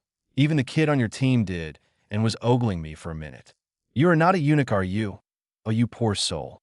That would be so sad, Mei says in humor and watches him spit the water out of his mouth and cough a few times. Why would you say something like that? I am no eunuch. As a matter of fact, I have had sex once, and I am dash. Naruto splutters a bit, and in an effort to defend himself, he tells her that he has had sex and embarrasses himself more. Mei has her hand in front of her mouth as she is giggling at his state. Naruto face bombs himself at his stupidity and tries to reverse the situations they are in. I am a foreign ninja performing my duty to the village. I can't stare or flirt with ladies who are in power in front of her ninjas and risk the possibility of ruining things for my village. He speaks and closes the distance between them as he rests his right hand on her waist and pulls her body close to his, pressing her breasts against his chest a bit and whispers in her ear. But I will tell you this, I do find you very pretty and stunning, probably one of the best women in those terms that I've seen, and you are brave as the Kage of one of the 5 great villages. The closeness between their faces, his hand holding her waist firmly and his warm breath running through her ears, sends a chill down her spine as she is red in her cheeks from all his actions. She couldn't believe how quickly he had gone from sprouting nonsense and being embarrassed to bring her into this state. She had come here to tease him a bit and get him blushing, but where she had failed, he had succeeded. It was the first time some man hadn't been staring at her body, nor was he unsettled by her flirtatious talking. She watches as he leans his face back from her ear and stares at her for a moment. He moves his left hand up and removes a bit of her auburn-colored hair from her face, and then places it on her left cheek and slowly starts leaning in towards her lips. Mei has her heart beating at a fast race as she closes her hands in anticipation of the kiss and extends her lips a bit for the same. She had a million thoughts racing through her mind. She was excited about it, as well as nervous, because it would have the first time in her life that she had been kissed by someone, not to mention by the Konoha shinobi in front of him, who looked nothing less than a god. As she waited and waited, she realized that no one of holding her anymore and opens her eyes to see Naruto leaning against the tree with his arms crossed and with a smirk on his face. Mei has her mouth agape at the current predicament she is in. Oh, how dare he? He has the audacity to do all that, even make me blush and make my heart go thumping at a faster pace. And then he pulls back. I can't believe I'm saying this, but I was waiting anxiously for the kiss to happen, and he goes to stand against a tree with that smile plastered on his face. Now that you have made me feel like this and try to kiss me, I will not back down without kissing with you. Nor even sings his name in her mind. Mei fumes about the state she is in as she stares at him, making different faces through her thoughts. Snaps his fingers in her face. Are you all right? You have been staring at me for the past minute and making weird faces, he asks her, worrying that he took it a bit too far. Mei is broken out of her daydreaming as she faces him and grabs his collar, making his sweat a bit. Yes, young man, generally. I am the one who makes men tremble and uneasy when talking to them. But for the first time in my life, I was on the receiving end of what it feels like to be all blushing and shy. And then you had the valor to kiss me. Not that I am against it, but then after me waiting in anticipation, you didn't even kiss me, she says in an angry/irritated tone, and leaves his collar to cross her arms beneath her breasts and looks away. I guess I took it too far, huh? Please forgive me for my recklessness if you can. Naruto speaks as he rubs the back of his head in embarrassment. Mei looks at him for a second, and in an instant finds his actions cute and steals her heart to not melt so suddenly after having him apologize to her. It's fine. I'm not angry or something with you, but I'm very upset that you didn't kiss me. I can't believe I was waiting for it to happen, she tells him, who has no response to her statement. She just told him that she wanted to kiss him. What was he supposed to do? Make out with her on the spot? Not that he would mind, but it would be a bit weird. Mei continues, but you deserve some beating for making me all giddy inside and then standing afar, watching me like that with a face. As soon as she had said her sentence, she raises her left leg and tries to hit him on the side of his face. Naruto was caught off guard, not expecting the situation to turn from a flirtatious kind of one into her attacking him. He was barely able to block her attack as he raised both of his hands and blocked her kick with them. Mei expected such a quick response from him as she places her right foot on his chest and uses it as a springboard to backflip, while exerting force on his body to send him tumbling for a second as he rolls once on his back. Naruto gets up from the ground and dusts the dirt from his cloak using his hands and has a small smile on his face while looking at Mei. I think I do deserve some kind of punishment for my actions. But I will warn you, I won't be on the ground again like that. You just caught me off guard. I wouldn't expect anything less from you, Naruto-kun. Otherwise, it would be a bit disappointing, Mei says and rushes forward for a hand-to-hand fight. She goes forward for a right-hand jab aimed at his head, but Naruto blocks it with the palm of his left hand and goes in for a punch at her hand with his right hand. She saw the fist coming at her and moves her head sideways so that she can dodge it, but doesn't expect his next move. The punch was never for her, as he suddenly changes the trajectory of his fist and hits the ground. Mei was shocked by his actions, and by the time she realizes that it was a diversion, it was too late. Naruto sweeps her legs by using his right leg, causing her to lose her balance, and then hits her in the stomach forcefully with his other leg and sends her into a tree. She hadn't expected him to use such a move. First, he feinted his punch, and using that distraction, he swiped one of his legs to disbalance her, and she was in the air for a moment. He used that time to quickly bring his other leg and hit her hard in the stomach, sending her back first into the tree. All of his moves happened in a matter of seconds, and she was on the ground near the tree, a bit of blood coming from the corner of her mouth. Naruto immediately rushed to her side and bent near to support her. He had just hit the Mizukage, a leader of a shinobi village. He had just hoped that she would forgive him, and no other person in the village saw the both of them. He was brought to his thought with Mei chuckling as she stood up with an arm against her stomach and back against the tree for support. "You hit pretty hard," Mei says in between pants and groans. It hurt her a lot in saying, much as she got a pretty solid kick in the stomach. I am sorry. You suddenly attacked me, and I got in the mood for it, and at that moment, I hit you with a hefty blow. Please forgive me." Naruto says as he didn't want her to be upset or something which may cause tensions to rise between the villages. Although he wouldn't say it, he had come to like talking to her and her teasing and didn't want to ruin a probable friendship. Mei laughs lightly, hearing him scared from hitting like that. But the whole thing also allowed her to maybe try and get what she wanted. She moves forward and falls on Naruto, who catches her quickly as he couldn't allow her to fall and get more hurt. Mei places her hands on his chest as he has his hands wrapped around her waist. "I can't just forgive you. You'll have to do something for me." "Naruto-kun," she speaks in a singing voice and leans back from his chest to look at him. Naruto doesn't let go of her body as he liked being in that position, not that he would say it aloud. It's not his fault that she wasn't protesting against it. Understanding what she wanted him to do after a few seconds, he smiles slightly and uses his right-hand thumb and wipes the blood coming from the corner of her lips and then caresses her cheek. Mei leans into the soft and caring touch of his hands as she closes her eyes and finds it comforting. Although she had hinted at Naruto to do so, she hadn't expected him to do so suddenly. Naruto leans his head down to her level and kisses her lips gently. Mei was in bliss from a single kiss. She had some expectations from it, but she didn't think it would be this good. Naruto uses his left hand and pulls her closer to his chest, deepening the kiss. She follows his action and puts her hands on the back of his neck, pulling him closer. They separate after a couple of minutes, with Mei breathing heavily and red faces from the intimacy. She was overjoyed by how good it felt to her, how his lips tasted and how soft they were on her lips. She was going to say something about it, but was cut off for Naruto by another kiss. This time he bit on her lower lip while kissing her, making her open her mouth a bit. He used that window of opportunity to slip his tongue into her mouth. Not wanting to be left behind, she brought her tongue forward to meet his. This continued for more minutes, with both of them using their tongue and moving their lips to make out on a training ground. She pulls back after a while to catch her breath with a major blush on her cheeks as she looks at Naruto, who had a small smile on his face.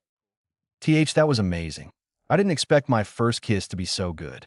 I will probably remember and cherish this moment for the rest of my life. Mei tells him.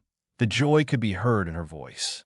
Naruto chuckles for a couple of seconds and gives a brief kiss on her lips. "I am happy that you will remember me for the rest of your life." I enjoyed it as well. You are not bad for someone who has had their first kiss, he says, and with a sigh removes his hand from her waist and walked back a bit. May was dejected by the feeling of warmth being lost, but accepted it. If you could make me so happy with a kiss, I wonder what else you could have done for me if you were my lover. Sighs sadly. That can't happen though, can it? She asks him, knowing the answer herself, but in hopes of hearing something different from him. But she got her answer when he shook his head. Sadly, no. We are both from different villages and cannot just leave one village to join the other. You are a leader of one of the 5 great nations and have responsibilities towards it while I am a jonin of my village. That would have been fine if not for my father being the Yondaime Hokage. A lot is expected from me now. Many villagers see me as the second coming of the Yellow Flash. I don't like it, being compared and judged with my father, but I cannot change the opinion of the whole village. He gave a long-ass explanation to her. We cannot change anything from where we were born to our parents, but I do feel rather sad when I think of all the possibilities of being in a relationship with you. It would have been exciting, although you must have someone who you love back in your village, she asks him, curious to see if he has a lover or anything like that. "Hmm? No, trust me when I say this, all of the girls around my age do not fit with my personality that well.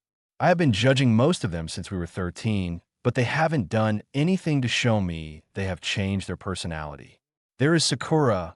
I used to have a crush on her, but got over it, and she loves an Uchiha, Sasuke Uchiha. And by loves, I mean loves him. She used to stalk him everywhere during our academy days. He tells her and hears her giggle at Sakura's obsession with Sasuke.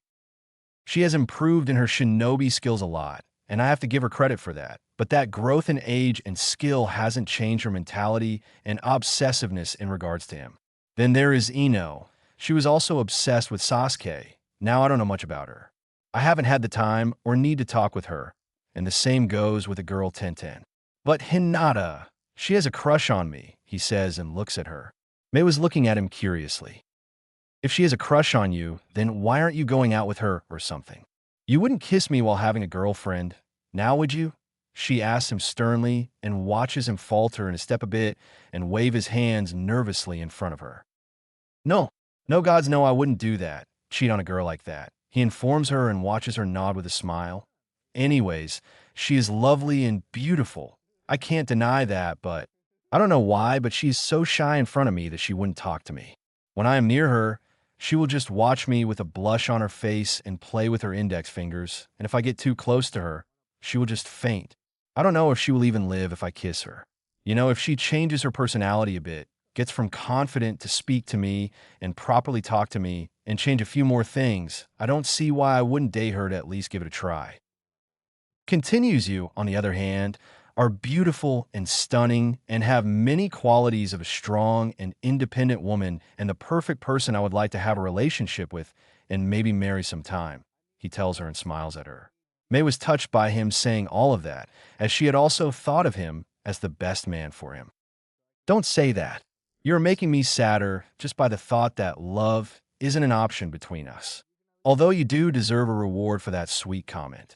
And uses both her hands to make his face look in her direction, stands at the tip of her feet, and kisses him deeply for some seconds. Exhales heavily. Well, I had a fun time with you, both talking and kissing you.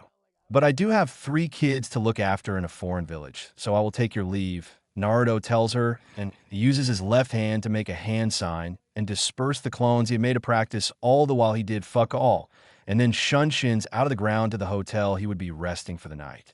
Mei stands there alone for minutes, thinking of all the things she had done this evening. She hadn't had such fun and excitement in all these years of her life. Growing up in a village named Blood Mist Village, and then surviving and fighting in a civil war for many years hadn't brought much joy to her life. Even after becoming the Mizukage, she had been busy doing paperwork, looking after the village, and trying to improve the image of the village as a whole. For the first time in her life, she had fun just talking, teasing, or fighting a bit with him. To top it all off, the kiss had been perfect for her, an experience she would never forget till her last breath. Next morning, Naruto and his temporary team had got up early as they were to leave the village and return to Konoha with an important scroll in terms of politics, getting ready to collect it from whoever gave it to them. Naruto left his hotel without wearing his black cloak. Without it, his developed body with chiseled arms and legs. He was wearing a full-sleeve black shirt with a white patch on it near the wrists. Below that, he wore white shinobi pants and black boots for a unique look. On top of all of that was a blue sleeveless coat that was open and reached his ankles, completing his look. The most important thing for him to wear were the necklace that Tsunade gave to him, which belonged to the Shodai Hokage, and the silver pendant that had his parents' picture on it. He had sealed his sword as he didn't want it on his back during travel. Arriving at the village gates, he saw the Mizukage, Terumi May herself there along with the two other Jonins, Ao and Chojuro. He walked up with his team to them and greeted them. Mizukage-san, Ao-san, and Chojuro-san, why are you here so early this morning? He asks them and watches as May comes up to him and removes a scroll from her clothes and hands it to him. I did tell you that you will get our response to the Hokage's request by the morning, but did I mention who will give it to you? She says, and gives a discreet wink to Naruto. He simply smiles at her and accepts the scroll. He seals it for travel and gives a short bow to them. Thank you for receiving us and allowing us to stay in the village. I hope our villages come on terms with each other and form an alliance. Allow us to leave, he says, and ushers his team out of the gate and heads them in the direction of the seaport to find a ship for travel. At least he has manners and respects his seniors, though I do not see someone so young as him being strong. He is what? 16 years old. I have more experience of the world than he has lived in the world. Ao says, deep down still wary of the Namake's name as he was young when he was told of the Yellow's flash achievement. You can think whatever you want, Ao, but I see a man who walks confidently and has an aura of authority around him. He doesn't want to show it, but if it comes to fighting an enemy, he can hit pretty hard. May tells him and rubs her stomach on the last part as it still stung a bit from his kick. They start walking away from the village gates to do their work for the day. Do you think we will be seeing him again in the future? I got a brief glimpse of his katana yesterday and wanted to have a spar with him, Chojuro says. He was one of the 7 swordsmen of Kiri and wouldn't mind having some practice sessions with him. Maybe. Who knows what the future holds for now? May says uncertainly. She didn't know the answer to the questions herself. 3 hours later. It had been some hours after they had left the village. They had gone to port and found a ship that would take them to Wave Country. Money was no problem for Naruto, as he had done many A-rank missions and some S-rank ones, and with all the inheritance of his parents, he wouldn't have any problems with it. Right now, he was on the deck of the ship, staring at the sea with his hands folded on the railing as the wind swayed his blonde with red-dyed hair. The waves of ocean water hit the ship below rhythmically as he thought about what he had to do next when he returned to the village. What are you doing here, Naruto-sensei? Konohamaru's question brought him out of his thoughts as he turned to his right to see the 3 genins there. Nothing much, just looking out and thinking about some stuff. What are you guys doing here? He asked them. I brought them here because I wanted to ask you to teach us some cool jutsus and stuff that will help me beat everyone, Konohamaru exclaims while Udon and Moegi nod with him. What do you think that I taught you tree walking just like that? No, as I said earlier, it would increase your control over your chakra, making it easier to learn and perform jutsus. You 3 have had only 1 day of practice in the land of waves on the technique. Once we reach Konoha, practice it more and perfect it, and then maybe I will teach each one of you something unique, he tells them and watches as they shout in joy on hearing him say that. He smiles happily looking at the 3 kids in front of him like this. I was once like them when I was 12 to 13 years old. I had not much care for the world when it came to learning jutsus. But I had to grow up with a tailed beast sealed into me and a group of S-rank shinobis after me. I just wish that you 3 can be this cheerful like now all the time. That is just wishful thinking, however, as everyone matures when they age. Just enjoy this time to the fullest. Naruto ponders and goes back to looking at nothing in particular in the ocean. 5 days later.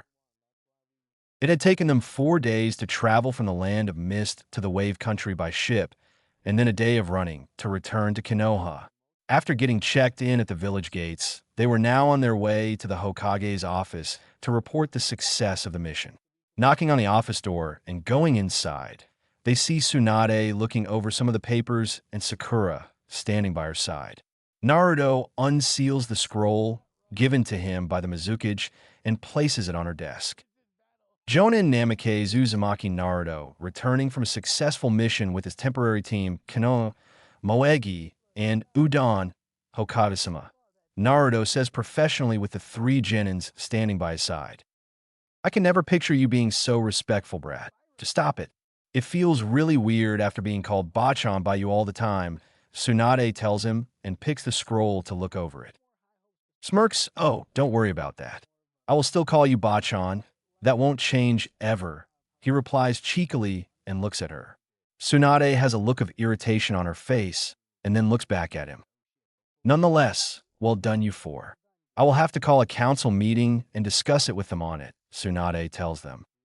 But aren't you the Hokage? So can you not just look over it yourself and get it done with? Moegi asks her. Yes, I am, but if I do that, then I will have to hear the crying of the civilian council and two elders. Also, some council members like Nara Shikaku can give me good advice on some matters, so there is that. Now all of you out? I need time to prepare for the meeting, she says. The three genins leave the room, and Sakura looked like she wanted to talk to Naruto, but left after some hesitation. Naruto just stood there, waiting for them to leave, and then asks her, So Bachan, it has been 2 or more weeks since Danzo disappeared when I sealed him in a scroll. Isn't anyone questioning you about his whereabouts, like the 2 other elders? Or what about his root agents? As you know, Jiraiya already knew that Danzo had a hand in the Uchiha clan massacre and implanting grandfather's cells in Uchiha clan members' eyes in his right arm. So I consulted him, and we decided to tell some of our top shinobis about that. She tells him and watches as he opens his mouth to speak, but raises her hand to shut him. Don't worry, I haven't told anyone about the attempt of the Uchiha clan in overthrowing the Hokage, or that Itachi is a spy for the village. Only me, you, and Jiraiya know that. And some of Danzo's deeds have been told to Kakashi, Shikaku, Tenzo, and a few others. They don't know anything else, although I do doubt if Shikaku or Kakashi bought our explanation for killing Danzo. Killing him? So you didn't tell them that he is still alive? He asks her and gets a shake of her head in the negative. That's fine, he will die in the future, so it doesn't matter. But what about the shinobis he trained? Wouldn't they question his sudden disappearance? That's why I told some of my shinobis the truth of Danzo and ordered them to form a small group and capture his root ninjas. Tenzo had followed Sai discreetly to find Danzo's underground base, and then we told his ninjas that Danzo is dead and gave them the option to either join or be in prison. They joined our ranks, she informs him. He did have some fine ninjas in his service, so it is good for the village. They all are suited for missions that the Umbu carries out, so maybe put them all in the Umbu Black Ops. Well, I will be leaving. I sent Sakura waiting outside, wanted to talk to me. He gives a wave of his hand to her and leaves the room. Closing the door behind him, he walks out to see Sakura standing some distance away from him. Hello, Naruto. How have you been? She greets him. I've been fine, Sakura. How about you? He asks her and continues walking with Sakura walking by his side as they resume their talking. I am well. I wanted to ask you something, she tells him and receives a nod in return. Do you hate me? Sakura questions with uncertainty. Do I hate you? Nah, he informs her.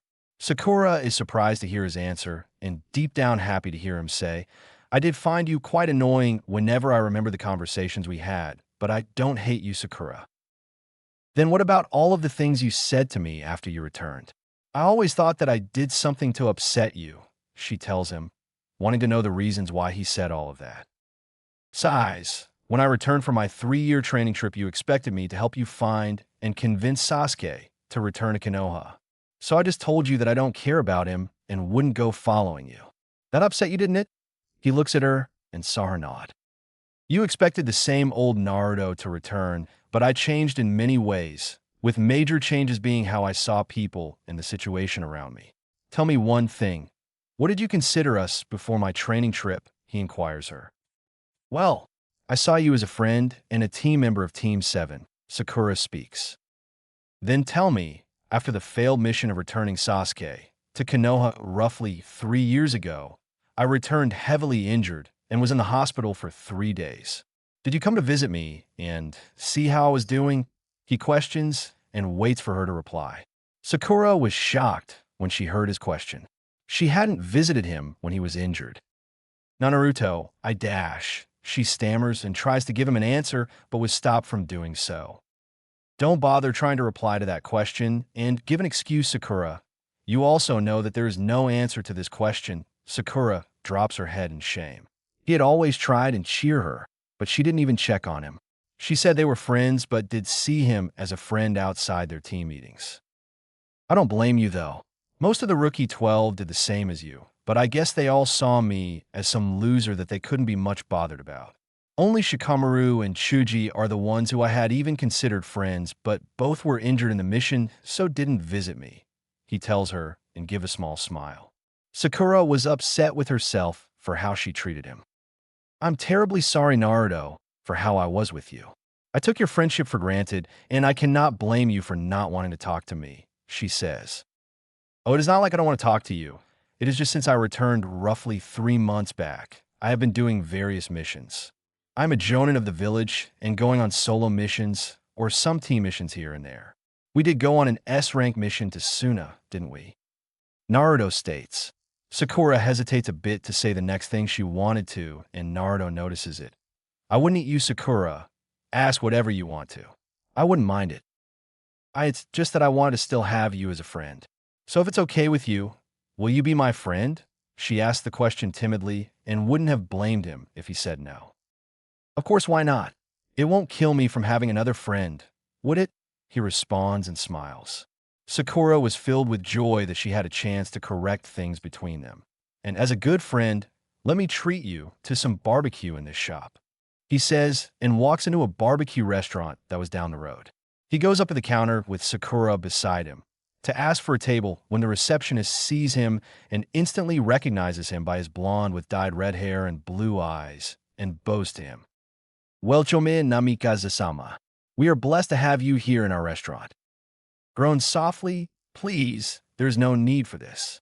Just give us a table to sit at, he tells him. Of course, Namikaze-sama. Follow me, please, I have the best seat in the restaurant for you.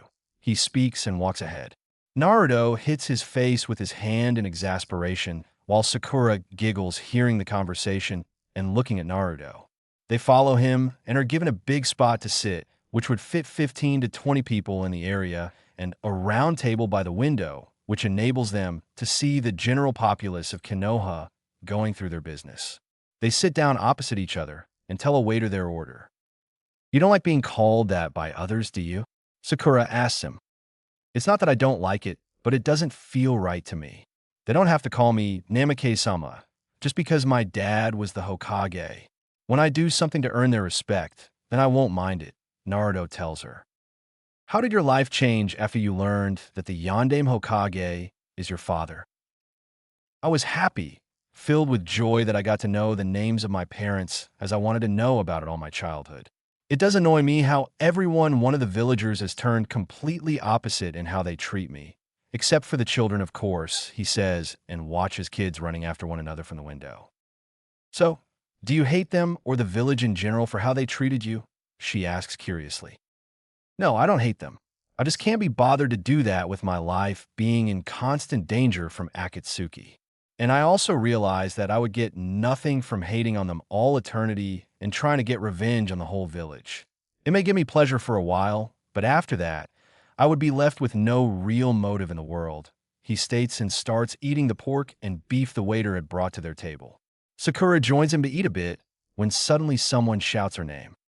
Sakura. Naruto. They both turn to their side and see Team 10 and Team 8 standing there along with Kakashi while Ino was waving at them.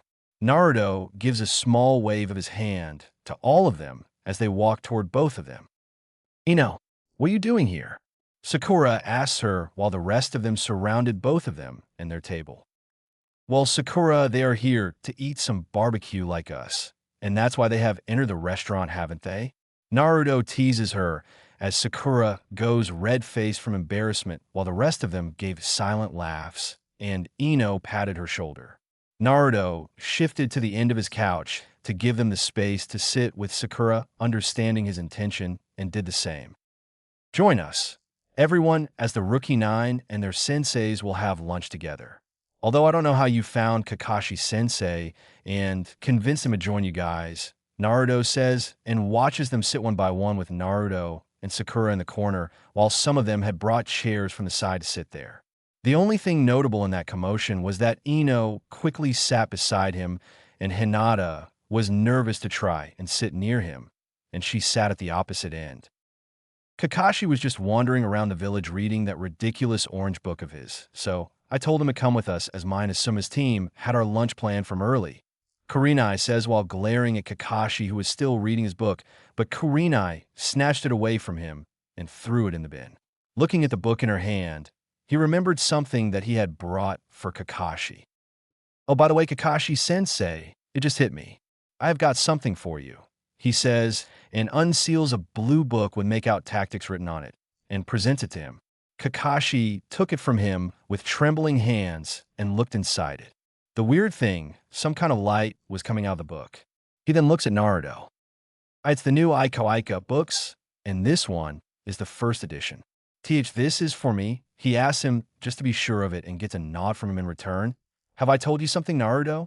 If not, then I will now. You were always my favorite student amongst all the ones I taught, Kakashi says and goes to read his new book, completely forgetting about the one in the bin. Hey, what about me, sensei? Sakura questions him, but gets no reply from Kakashi, who is immersed in his new pastime, facing away from Kurenai. Sakura's sweat drops at the lack of reply, while the rest of them laugh, except Kurenai, who is angry and upset, but this time at Naruto. Wah, how can you do that, Naruto? It beats the whole point of me throwing it away. I didn't expect to have those books and read them. She speaks in an angry tone. Smirks, wouldn't you know why I read those books, Kurenai-chan? Naruto says cheerfully and watches as Kurenai understood what he meant and looks down with a blush on her face, which only Naruto was able to notice. Wait, how would Kurenai know you read them? Asuma asks him. Wait, why would you refer to Kurenai-sensei as a sister? Kiba asks him nearly a second after Asuma. Oh, it's nothing. My mother was her Jonin-sensei. So she saw me as a little brother through her connection with mother and told me to call her so. He tells them and then looks at Asuma, and she caught me once reading it privately while she was also looking at it. She was pretty embarrassed by what she saw in it. And look, here comes more food. Please suit yourself.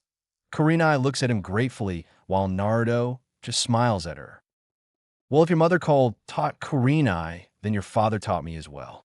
Since you call Kurenai-chan, then I expect you to call me Oni-chan, Kakashi tells him firmly. Yeah, I don't think I will do that. That would be pretty weird, and you are fine as a sensei, he tells him. Kurenai sticks her tongue out to mock Kakashi, who has his head down in sadness. The rest of them laugh at his misery and start eating the food. Naruto, I don't intend to be mean or anything, but Chuji can eat a lot, and that will cost you. Asuma tells him and leaves the last part for him to think. Naruto gives a wave of his hand to dismiss his worry and was about to speak when Kakashi interrupted him by answering first. You make nice jokes, Asuma. It would take years before he runs out of money, with both his parents being exceptional ninjas who earn a lot and his father being the youngest Hokage. Damn, now he is like them and started going on various missions regularly, he says, and Naruto gives a small nod in return to confirm it. Yes, I don't have to worry much about the quantity I eat now. Thanks to Naruto, Chuji says excitedly. He had been sitting there waiting for the food, and as soon as it arrived, he dug into it. What were you both doing here, Naruto, Sakura? Shikamaru asks them in between his bites. Tell us, Sakura and Naruto, were you both out on a date right now? Ino asks them as Sakura has a small blush on her face. The question got everyone to stop except Chuji and looked at them for an answer. Sakura wasn't going to say anything as she was trying to control her blush. Please say no, Naruto-kun. Hinata kept chanting the slogan in her mind, her heart beating at a fast pace. Uh-huh. We're on a date, and we're going to kiss before you interrupted the beautiful moment, Ino, he tells them, and even Chuji stopped midday on hearing that. All of them had their eyes wide open with Sakura looking at Naruto in shock. Hinata's whole world had shattered when he said it, and tears were starting to come out of her eyes as she would have cried any minute now. Kurenai saw through it after a while as Naruto had told her earlier that he hadn't thought of dating anyone for the time being and hit him in his shin with her legs and motioned for him to see Hinata. Naruto decided to stop her from crying in front of all of them and ruin the mood. Gosh, look at your faces right now. Would I not give to have a picture of it framed in my house? I was kidding, all right. We are not on a date, he informs them, much to the immense relief of Hinata. Then what were you two doing here all alone? Kiba asks him curiously. He had internally hoped that Naruto was saying the truth. Hinata being the shy and batshit crazy for Naruto girl, she would have cried and run out. He would have then comforted her and tried to be her boyfriend. What do you mean alone, Kiba? Aren't we sitting in a public place and near a window where anyone can see us? Are you implying that there is something between us? He asked him as he had sensed Kiba's emotion for Hinata once and knew he was in love with her. Naruto got what he intended to by asking that question as Hinata was glaring at Kiba, daring him to say yes. And no, I was just curious, that is it, he says nervously under her gaze. Ah, then say that, Kiba-chan. I met her after reporting a mission to Bachan, and then we sat here to eat and talk for a while. It is normal for friends to eat together and talk, isn't it? Or does everyone assume that a boy and girl eating together means that they are dating? Though I won't mind dating Sakura if that is something you want to know, he says, and once again his answer had everyone dumbfounded and made them stop eating while Sakura had red cheeks and tried to hide. Hinata's world, which had been fixing itself till now, was shattered into a million pieces once again. Kurenai just sighed, knowing his tendency to joke. Chuckles, I am joking. I am not interested in dating for a while, so no need to worry about it. He tells them and looks to his left outside the window and spots team guy walking down the road while Chuji continues to eat. Why are you just like Kakashi, Naruto? He also likes joking or annoying people by ignoring them. Asuma asks him while taking a glance at Kakashi, who is busy reading his book. Hey, don't blame him. He is a #1 fan of these books that he read the last one 1,000 times for the plot. He wasn't going to wait to read this first edition masterpiece. Naruto had caught the eye of Niji among Team Guy and gave a small wave to him. He then motioned for him to join them with his team. Niji gave a short nod and told his team about the invite. Naruto then turned his attention back to the group inside and heard Asuma end his statement. HM, you say something? Naruto asks him as he had his eyebrow twitching in annoyance. Kakashi had a proud look on his face and stars in his eyes, while Kurenai had covered her mouth with her hand to laugh quietly. Yash, we are here, Guy and Lee shouted at the top of their voices together, startling every one of them while Kiba cried in shock like a girl and got up in haste. Niji and Tintin were behind them, both looking embarrassed. Kiba-chan, who knew you were scared so easily? Naruto teases him. Kiba settles down in his seat and looks down embarrassingly. Everyone else had also got their senses controlled and eased. Why didn't their shouting scare you? Kiba asks him.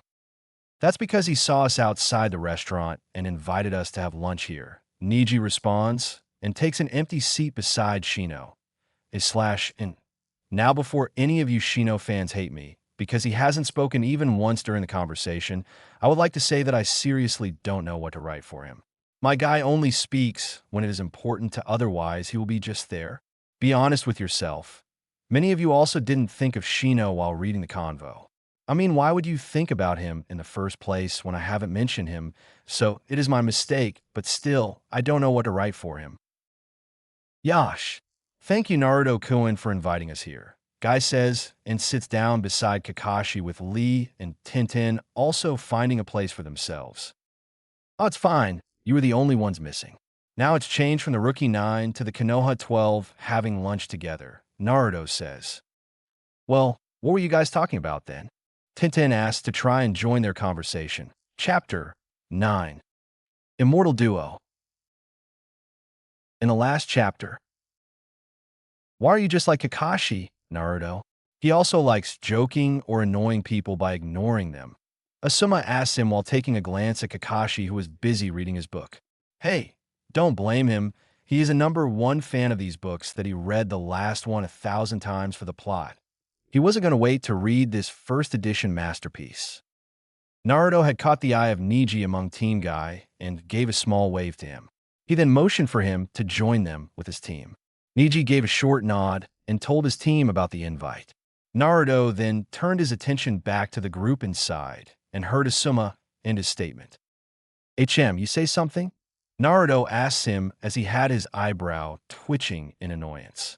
Kakashi had a proud look on his face and stars in his eyes, while Kurenai covered her mouth with her hand to laugh quietly. Yash, we are here, Guy and Lee shouted at the top of their voices together, startling every one of them, while Kiba cried in shock like a girl and got up in haste.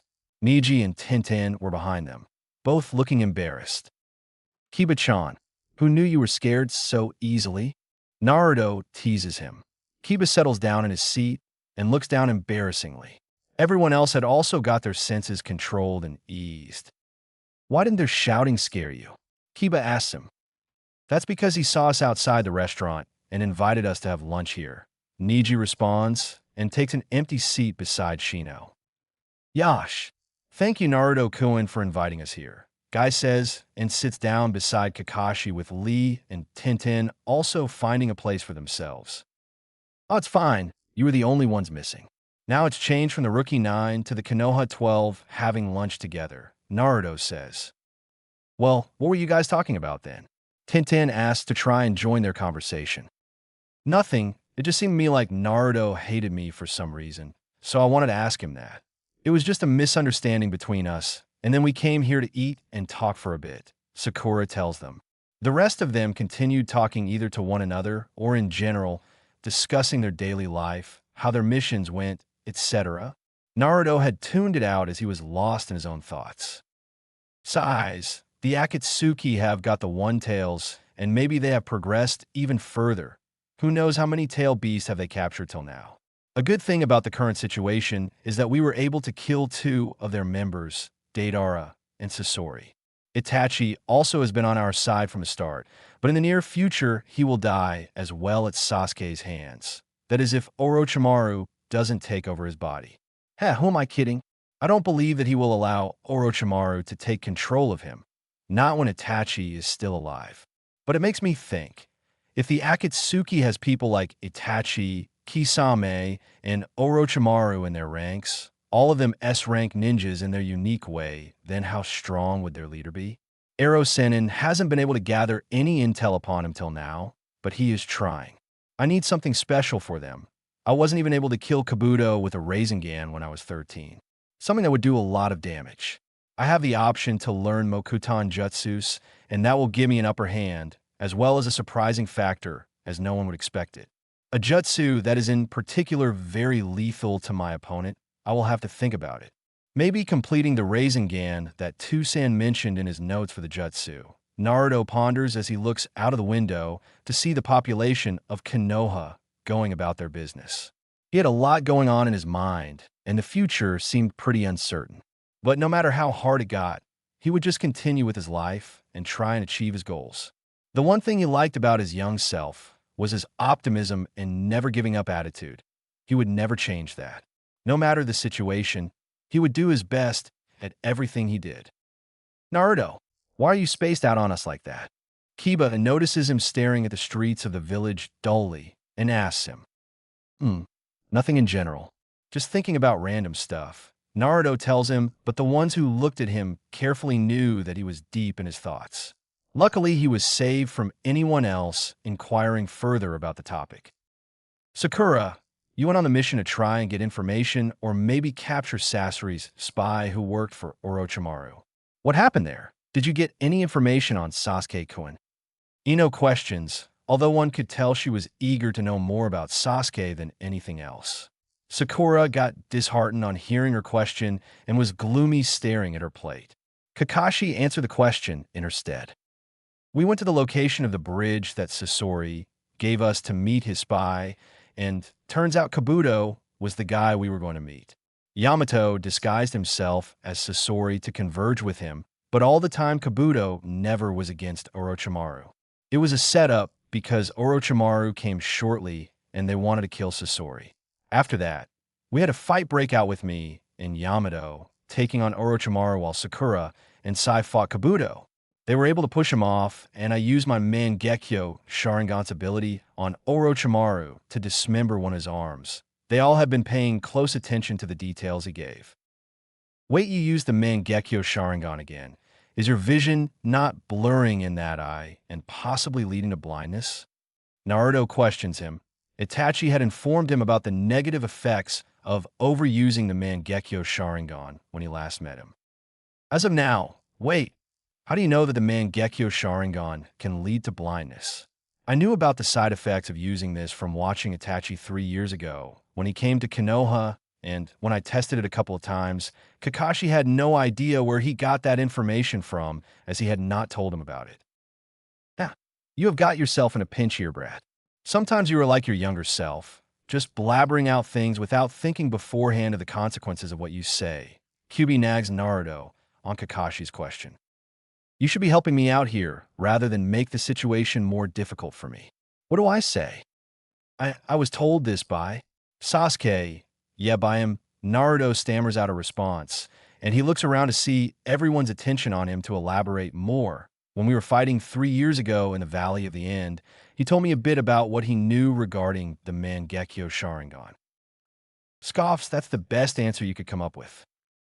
Hey, at least I tried. You didn't even offer any solution, and it's not like they will go to Sasuke to confirm whether what I said is true or not. Anyway, when I found out about the Mangekyo Sharingan, I used it 3 to 4 times to see what happens, but it took a lot of my chakra. So Tsunade-sama told me not to use it when absolutely necessary. Against Deidara, I used it twice and the same number of times against Orochimaru. Both the times I was utterly exhausted after using it, Kakashi states. Till now, I hadn't felt any other effects of using it other than chakra exhaustion, but if Naruto is saying that it could lead to blindness, then I will have to be careful. But what is this Mangekyo Sharingan that both of you are talking about, Naruto, Kakashi-sensei? I'm hearing it for the first time, Sakura asked them both. Yash, my eternal rival, you never told me or used this other Sharingan of yours in our spar. What does it do, Kakashi? Guy had never seen any change in his Sharingan eyes till now, so he was pretty clueless as well on this matter. It's nothing, just another stage of the Sharingan. So sensei, what happened after you cut off one of Orochimaru's arms? Naruto questions Kakashi, trying to change the topic of the conversation. Since Kabuto was also getting cornered by both Sai and Sakura, they both decided to retreat and used a diversion to run away. Yamato had somehow placed a tracker on Kabuto, and we used that to trace their steps to a base a few miles away from Tenchi Bridge in Kusagakure. Kakashi was recollecting the details about the mission and telling them, but Sakura intervenes in between. There were many rooms in that base, and we were told by Kakashi-sensei to check if Sasuke was there or get any information about him. I couldn't find him anywhere, but about 15 minutes later, I heard an explosion and ran there to see Sai on the ground, heavily injured, and Sasuke was standing some distance away from him on a high platform. I healed Sai as much as I could, and a couple of minutes later Kakashi and Yamato-sensei came to our location. We were in a tough spot. Sai was injured, and I couldn't fight for more than 5 minutes after using my Mangekyo Sharingan. On the other hand, both Orochimaru and Kabuto were also injured, but it didn't come down to fight as they went away. It wouldn't have been possible for us to defeat them and try and bring Sasuke back, Kakashi states. We did try to reason with Sasuke to come with us for 5 minutes or something before Orochimaru and Kabuto came, and they all went away. I tried. I really tried to make some connection with him to bring him back, but he would not budge and come back, Sakura says, her voice breaking a bit in between when she mentioned her attempt to persuade him. But Kakashi-sensei, couldn't Yamato-sensei and Sakura fight against Sasuke before Orochimaru and Kabuto came and capture Sasuke? Surely he is not so strong that 2 people couldn't defeat him, Kiba says as he believed they could have captured him. He hears someone snort at his comment, and looks around to see Naruto, shaking his head. What Naruto? Do you think I am wrong? I believe that they would have been able to capture him, and Kakashi-sensei could have given some support in between. He comments angrily, not liking the fact that Naruto took his comment as a joke. You are wrong in your assumption, Kiba. Why? Because like Naruto-san, Sasuke-san has also trained under a Sannin for the past 3 years. We saw the results of Naruto-san's training against Kakashi-sensei, so we should believe that both of them are on the same level in terms of skill.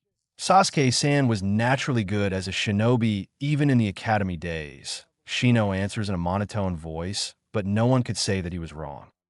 There's also the fact that Sasuke could have tried to kill Sai in that fight. I do not know who he is personally, but he is Hidden Leaf Shinobi and hence a comrade of ours. Niji chips in between, effectively shutting Kiba. Everyone was quiet around the table, having their own thoughts on the situation. Whispers softly, "If only you were there, Naruto, you are strong enough to help us bring Sasuke back. We would have had him here in the village with us, sitting here and eating together," Sakura whispers while looking at the table. She wasn't paying attention around her. Since everyone was quiet, she was heard clearly. "It wouldn't have worked," Naruto states. Sakura lifted her head to look at him. "Even if I was there and we got Sasuke back to the village, it would have made no difference. Rather, it would have made him more outraged at us." "What do you mean by that, Naruto?" "Sakura is right. We all saw what you were capable of, and if you weren't so stubborn about it, then he would have been here." Ino comments in support of her friend. Naruto had been irritated by both of them. Why was he expected to be the one to bring or help bring Sasuke back? He was not his damn babysitter, and they expected him to look out for him. He has made his intentions clear on these matters that he wants no part of it, but they still don't understand it. He would have said some nasty stuff to both of them, but decided to stay quiet after all. Sakura had apologized earlier to him. No point in going back to square one with her. What I am saying, Ino, is that he is hell-bent on having his revenge on Uchiha Itachi. That's why he left the village in the first place. If we got him back here, he would be locked up in prison for months as he deserted the village. That would make his revenge more difficult to obtain, and he would isolate himself from everyone here. Do you understand? Naruto receives a slow nod from her when she understood the situation. Sakura, just get this, he got her full attention when he mentioned her name. When Sasuke gets his revenge on Itachi, he would have completed the one thing that drives him and is his goal. With nothing on his mind after that, there is a possibility that he may come back to the village. So wait patiently till then.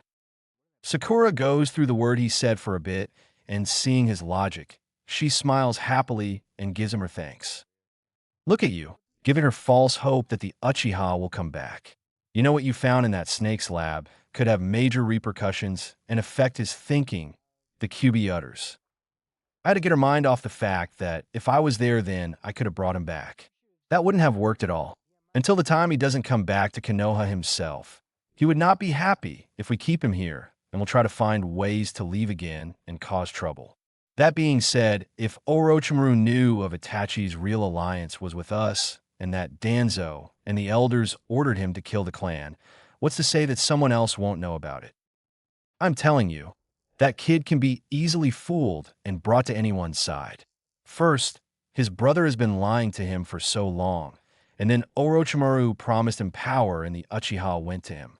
If he is told the truth, then he could be easily persuaded to do as the one who told him the truth wishes to do so. In the quest for revenge, Uchiha don't see the problems they cause others. I have seen Madara go to unimaginable lengths for his younger brother. Naruto told everyone that he would be returning home and want to pay the bill for the lunch. Following him, one by one, everyone went their separate ways. The next day, Naruto got up early that day as he was told to meet Tsunade in her office. She had summoned Katsuyu yesterday to inform him about it. After doing an S-rank mission, all the shinobis needed to have a week's rest, but he didn't want it. He would have gone to his training ground and done some practice or maybe learn new jutsus. Naruto had a crazy idea of maybe going to ask Lee for a taijutsu spar as well, but by the time he had decided on whether to go or not, Tsunade had summoned him. Getting dressed up and having a quick breakfast, He didn't even bother to leave via the house door, but simply arrived in her office in a yellow flash, startling Shizen there. Joba-chan, you call me early morning today. Naruto greets her and then takes a notice of the people in the room to see Kakashi and Yamato there. Kakashi wanted to talk to you about furthering your training, and he has an idea that might help you. Tsunade lets him know. Naruto turns towards Kakashi and raises an eyebrow at him. The last time Dre-sama was here, he told me some places where you could improve, and one of them is improving or completing the Rasengan. So, I and Tenzo over here will be helping you with it, Kakashi tells him. That's Finn. Wait, isn't his name Yamato or something? Why are you calling him Tenzo? Naruto asks him and looks sideways to see Yamato/Tenzo facepalm. Kakashi-senpai, how many times have I told you not to call me that? Size, just call me Yamato Naruto. Tenzo is the name I used in the Umbu Black Ops unit. Yamato informs him. Naruto nods at that and was going to ask for more information about what they would do when Tsunade interrupted them. Get out of here and do whatever talking you need to do outside the room.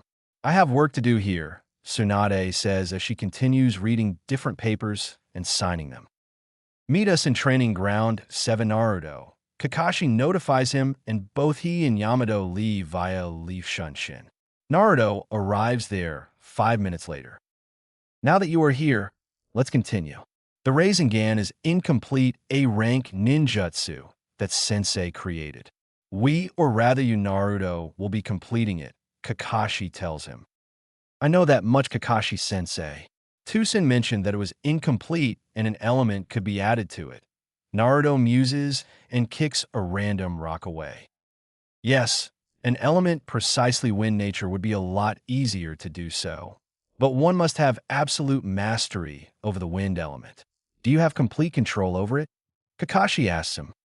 Yeah, I did perform all the training methods required to have complete control over all my elements when I went on the training trip. For my wind chakra nature, it was Ero Sennin who told me whatever he knew about, I had to cut a leaf in half using wind chakra, then cut a rock into many pieces, forcing my wind chakra through it. And in the end, I had to channel it through a kunai and my katana, making their blades sharper and longer, Naruto tells them, recalling all that he had done. Konoha doesn't have many futon-style users in its ranks, with the best of them being Sarutobi Asuma. Suna has many shinobis who have a wind chakra nature, so we never truly know the correct techniques required to master the element. Yamato replies. Before coming here, I did ask Asuma if he knew anything that would help Naruto in mastering the wind nature element, and he said that using wind chakra to cut a waterfall will help him. So that is what we will do for now, Kakashi says and brings out his book to read while lying around. While I get it that you will be here, sitting idly and giving me some advice in between, Kakashi doesn't show any emotion, clearly ignoring him. And I don't want to be rude, but what is Yamato-san doing over here? I'm here to help you regain control over yourself and your mind if you overexert yourself in the training and release the Kyuubi's chakra in the process. With my Mokuton Jutsu and the necklace of a Shodai Hokage, I will be able to suppress it. Shodai-sama's ability to restrain any tailed beast was enhanced by the necklace. Yamato informs Naruto of his involvement as Naruto takes out both the necklace and pendant he is wearing and has a closer look at the jade necklace for a few seconds. Yes, they do not know that I am capable of using Mokuton Jutsus. Not that I know any at this point in time. Let me think, who knows about me being capable of using Mokuton Kekkei till now? It is just Bachan and Ero Sennin, no one else. It will come out sometime in the future, but it is best if I can hide it for a while, as it will save me the headache of answering everyone's questions. Naruto ponders on it, and looks ahead to see Yamato create a waterfall in the training ground, and then a horizontal wooden branch going across the waterfall for him to stand on. At best, I can control 3 tails worth of Kyuubi's chakra, till now. That shouldn't cause a problem with my training, although I cannot go to a further stage in using the 9 tails chakra. Is there any specific process through which I can direct Kyuubi's chakra and use it? Naruto removes his plain white shirt and the gray fishnet beneath it, leaving him in his Umbu black jeans. He removes his headband, letting some of the blonde spiky hair fall freely. His hair had grown a lot, but was kept back because of the headband. Now the red-tipped hair was covering his right eye a bit.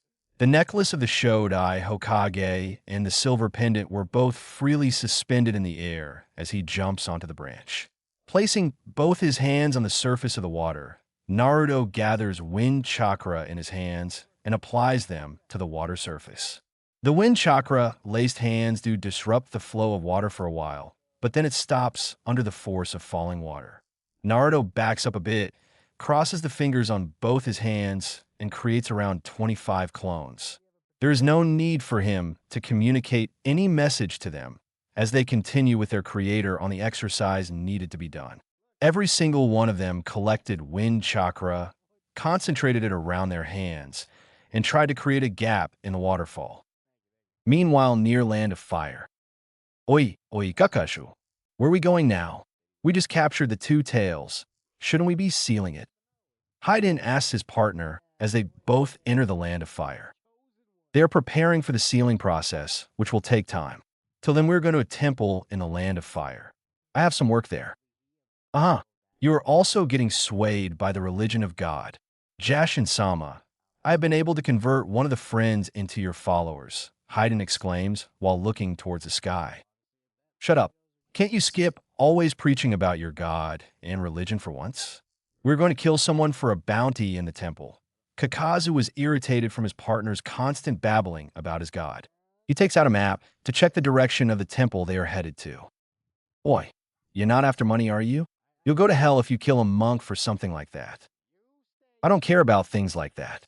I have been left in charge of the Akatsuki finances. Money is the key that opens all doors. Money is the religion I follow. Bah, there you go again. Money this and money that. You're no fun. Maybe some of the other monks in the temple would want to convert to the Jashin religion. Be quiet, Haiden. It will not take much time for me to kill you right here. Groans. I'm really sick of how lousy you are at conversation. A nice trip is totally ruined if you get stuck traveling with a boring person. We are not traveling for fun. Just shut up and keep walking. We are late. I don't have the time to join in your diversions. And besides, at some point after the mission, glances at Haiden, I'll send you to the next world so that you won't get bored in this one. Not that again. Oh man, I hope our next opponent has enough fight in them so I can let off some steam. Naruto had been trying to accomplish the current task at hand for a few hours non-stop at the moment, continuously trying to get some success in it. If one of the clones collected too much wind chakra, then because of the sharp and piercing nature of that type of chakra, his clones would get dispelled. He needed the correct amount of wind chakra to break the flow of the waterfall, and then the necessary control and mastery over it for breaking the flow over a long period. Okay, Naruto, stop for now and get some rest. Kakashi instructs him and looks on to see Naruto come to a tree near them and sit for a moment near it. You have been doing it for some time. What do you get from it? I didn't know how to channel wind chakra and then try and cut the waterfall, but it's just not happening. My clones blow up if they put too much chakra, and nothing happens if they put less chakra into it. I have to create a steady amount of chakra to break the flow. For this training, you need to instantly create a change in chakra nature in a large amount, or else you won't be able to cut the waterfall. Yamato informs him on what is needed to be done for completing the task at hand. Tell me, Naruto, what do you know about the change in wind chakra nature in general? The wind change in chakra nature splits chakra into two and grind them together.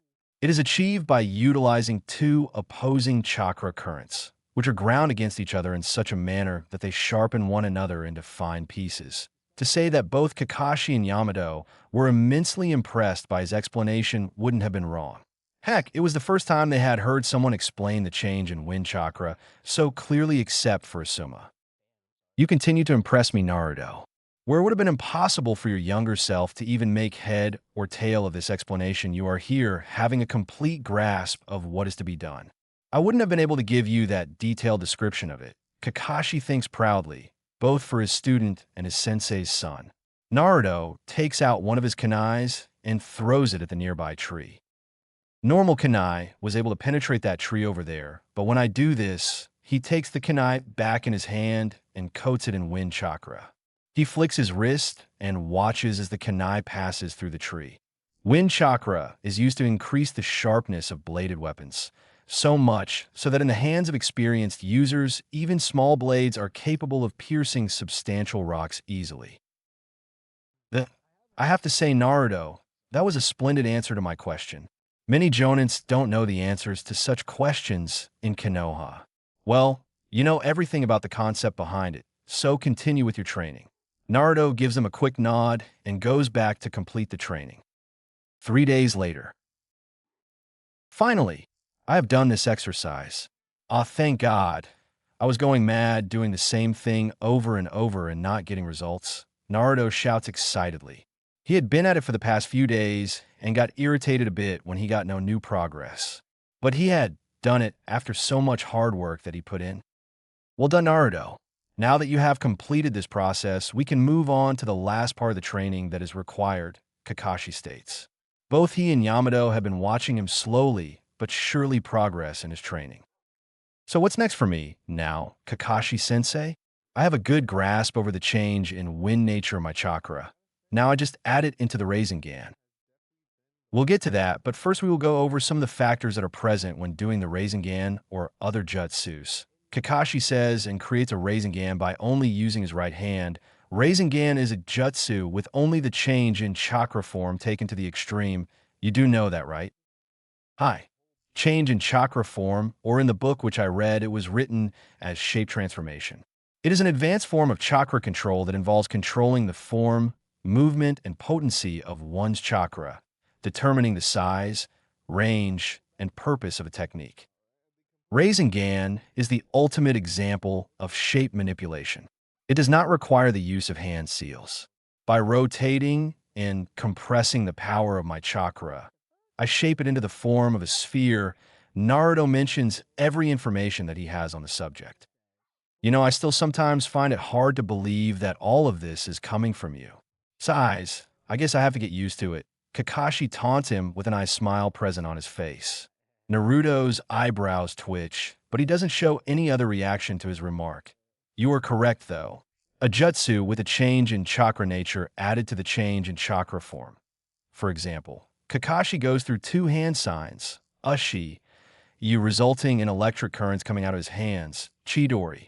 Not only does this jutsu use the change in chakra nature to shift my chakra nature into lightning, but it also uses change in chakra form to transform it into an electrical discharge and control its range and power.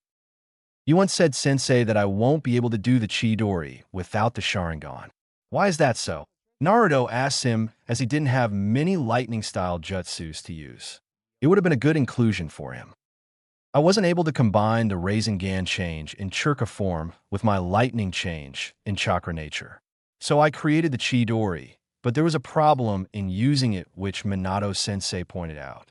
During my first mission as a Jounin, I used this jutsu to try and defeat an enemy. However, due to the speed requirements needed to use this jutsu at its full potential, it created a tunnel vision that blocked out everything except for the person I was aiming for. The Sharingan helped me here, giving me the ability to predict the opponent's movements, which helped me in overcoming the problem. Naruto was able to comprehend what the problem may have been for Kakashi, and he could see where the problem lay. If his focus was on getting someone with the Chidori, then it would create a sense of tunnel vision for him, blocking all the other aspects around him completely. That could lead to a fatal injury against any strong opponent, maybe even death in some cases. And boy, is his opponents not just some run-of-the-mill shinobis. All of them are S-rank shinobis. You could say that he was born with some damn rotten luck. Listen up, Naruto. When you take chakra and add in change in chakra form and change in chakra nature, the attack power of a shinobi rises dramatically. Although, there are hardly any shinobi who can use both changes in chakra form and nature. Yamato's voice brought him out of his musings as he carefully listened to what he said. From the training that you have done with Jiraiya-sama and the one which you did, you have obtained the wind change in chakra nature, and you already possess the ultimate change in chakra form. The Rasengan. It is already an A-rank jutsu, and if I am able to add my wind chakra into its constitution, Then I will have an S-rank jutsu with me. Excellent. I needed a jutsu that could hit hard, Naruto says excitedly. This is what he had needed for a while, and this jutsu may become his trump card in his upcoming fights. All right then, Naruto. Create many clones and try to add wind chakra into the Rasengan. Naruto gives a nod to Kakashi and creates numerous shadow clones to fill the area, who then work on completing the A-rank jutsu. Kakashi lays down on the ground, takes out his book, and starts reading it while Yamato sits cross-legged on the ground to keep an eye on Naruto if things go haywire. At the village gates, the two eternal gate guards, Chunin Izumo and Kotetsu, could be seen once again doing the duty for which they got the nickname among their peers, guarding the village gates. Kotetsu was idly playing with his pen, flipping it and rotating it here and there on his fingers while Izumo had his head rested on the table. Groans, man, this is so boring. Ugh. Kotetsu, do something to entertain me. What do you mean, do something? Do I look like some kind of performer here? I am also dying here by sitting idly here in this sunshine. He replies while looking sideways to see Izumo stretch up a bit in his seat. Is there nothing going on in the village currently? Has there been no recent news for us to discuss? Let me think about it. There hasn't been much going on recently in the village. The last news that spread like wildfire amongst the shinobi and civilian populace was about Naruto Uzumaki being the son of the Yondaime Hokage. Ah yes, that Gaki whom we saw in the Chunin exams beat the Hyuga prodigy, and he goes by the name of Uzumaki Namikaze Naruto now. He has taken his father's name as well. That will bring him many enemies. Did you not hear from others in the bar last time we were there? They said that the Godaime Hokage took his test on his return, and he was able to beat Kakashi in a spar. He even got promoted to a jounin before us. Kotetsu says disbelievingly, while he has his head down in shame.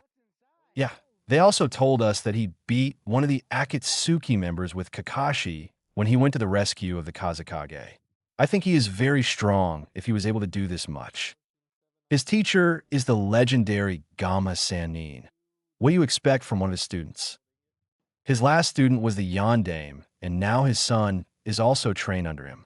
Why are we only Chunins? We saw that kid in front of our eyes as a Genin take part in the Chunin exam, and the next thing we hear about him, he's a fucking jounin.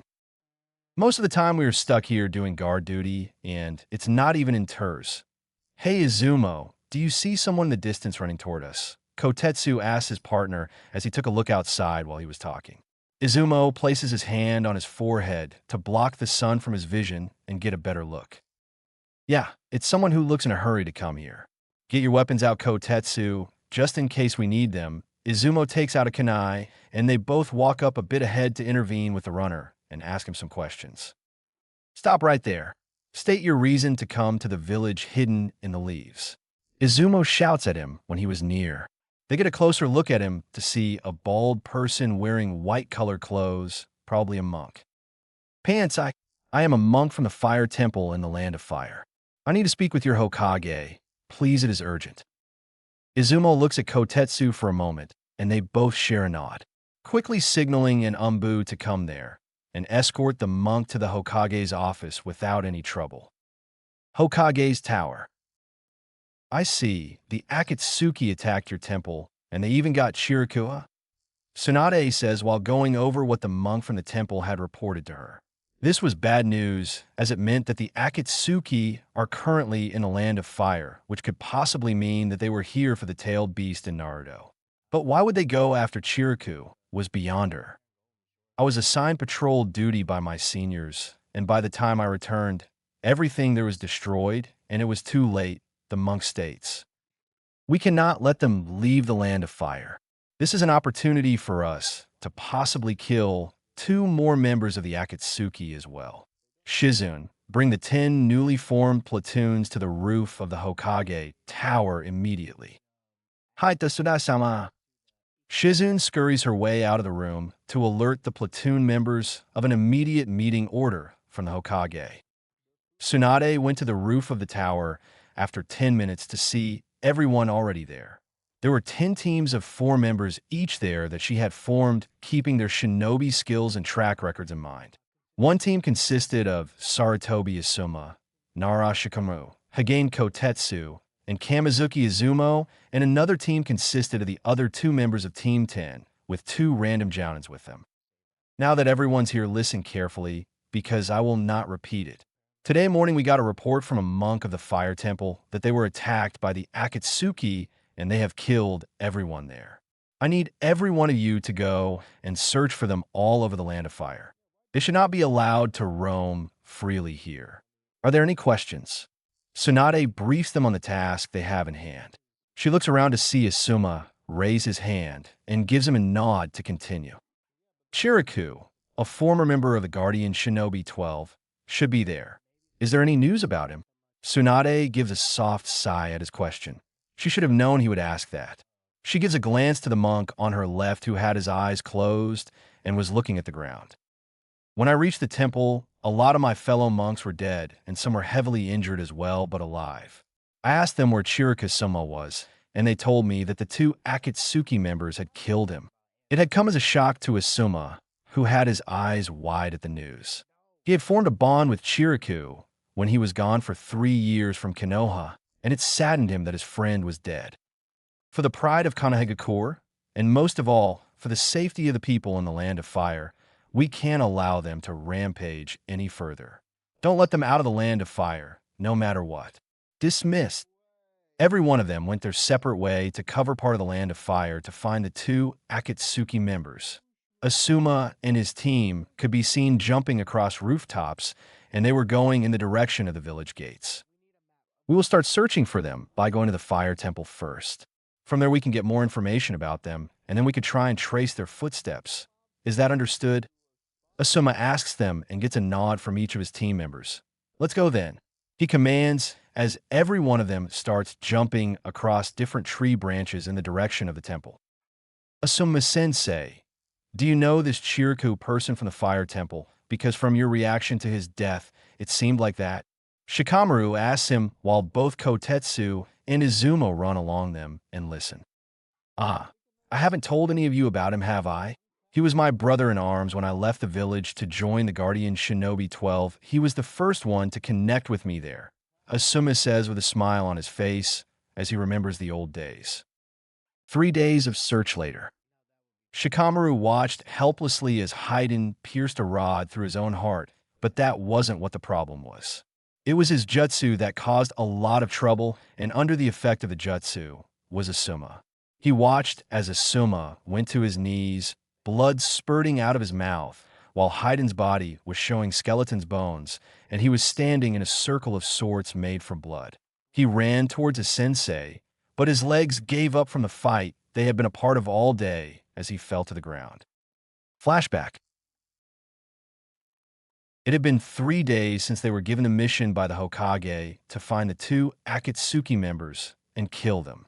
They had gone to the temple where they learned some new information. Reading it from the bounty book, they had speculated that the 2 Akatsuki members would have taken Chiriku's body to a bounty collection office. Going over a map of the Land of Fire, they had to search 5 bounty collection offices that they could have gone to, and thus 3 days had passed since then trying to find them, and they were on the hunt again after resting a bit, making the current day, day number 4. Are we certain that we will find both of them here? This is the last of the offices, and thus far we haven't had any success, Izumo says as they are on their way to the last possible location of the Akatsuki. We will find them there. We have to find them there, otherwise I don't know what I will do, Asuma said with absolute certainty, making the 2 Eternal Guard Shunins a bit motivated to find them. Shikamaru was the one who saw the desperation on his face. Asuma-sensei, I think this Chirika monk meant a lot to you if you're desperate to find the 2 Akatsuki members. Even if we do find them, do not make hasty decisions because of your need to kill them. They had been running for 30 minutes in complete silence when they cleared the forest area and saw a building in front of them. Looking closely, they saw, "Wait here," Asuma suddenly voices and makes a halt sign with his hand. There you see him in that dress, black with red clouds. That's our guy. He says as all of them get a good look, if one of the Akatsuki guys. He was sitting on the steps of the building with a large triple-bladed scythe on his back. Okay, I have worked out a plan, but you will have to follow it as I describe, Shikamaru says while he looks around to see any signs of the other Akatsuki member. Hayden was sitting on the steps outside the collection office. He couldn't stay in there as it reeked of rotten flesh in the basement, so he had come out. He could never understand what it was with Kakazu and his craze with money, always delaying them from capturing a Jinchuriki. Because of it, he heard the sound of footsteps behind me. Took you long enough, Kakazu. I was dying of bore. He was saying when he heard shurikens being drawn and looked back to see 4 shurikens heading towards him. Quickly drawing his scythe out, he blocked all of them out. He jumped back a bit to create some distance between what he saw was a Konoha shinobi attacking him. Fell right into the trap. Kagame no Jutsu. Shadow imitation technique, success. Shikamaru said proudly. He had his hands in a ram sign while holding Hayden in one fixed place with a shadow. He had climbed to the top of the tower and hid there to trap him. Now Izumo Kotetsu. Asuma shouts. Hayden looks to the ground to see his shadow being held by the guy on the roof, removing his ability to move. He sees 2 shadows coming from opposite each other, and in the next second, he was pierced at vital spots by 2 kunai blades. Ouch, that hurts. What is it with you jerks trying to kill me? Hayden says while blood was flowing from his wound. The shock was present on all the 4 shinobi's faces as they looked at him incredulously. Izumo tried twisting the blade more, but only got shouts of discomfort from him. Oi, oi, stop that. Don't you know how painful this is? He shouts at them, disregarding the bewildered looks on their faces. How is this possible? We both aimed for your vital spots. You shouldn't be alive? Kotetsu says, stammering a bit at the start. Is this guy immortal? Izumo questions, as he had not seen him even be fazed by being pierced through 2 vital spots. Isn't it obvious? So who are you guys? Hayden asks them, and then has a look at Asuma's sash, which is given to the one who spent time protecting the leader of the Land of Fire. That mark, I saw it on one of those monks we killed. Chiriku Asuma takes out his double kunais and channels wind chakra into them, coating them in a blue aura. We are Konoha shinobis and were ordered to capture one of you and kill the other. Seeing as you were alone, we went after you first with the intent to kill, but you are tough, as expected from the members of Akatsuki. So this is the Akatsuki, huh? What insane ability. And to think Naruto is going up against 10 of them. My Kage Nui no Jutsu, shadow sewing technique, won't work on him. Shikamaru's brain was working in overdrive to think of a possible solution when he sensed someone come behind him.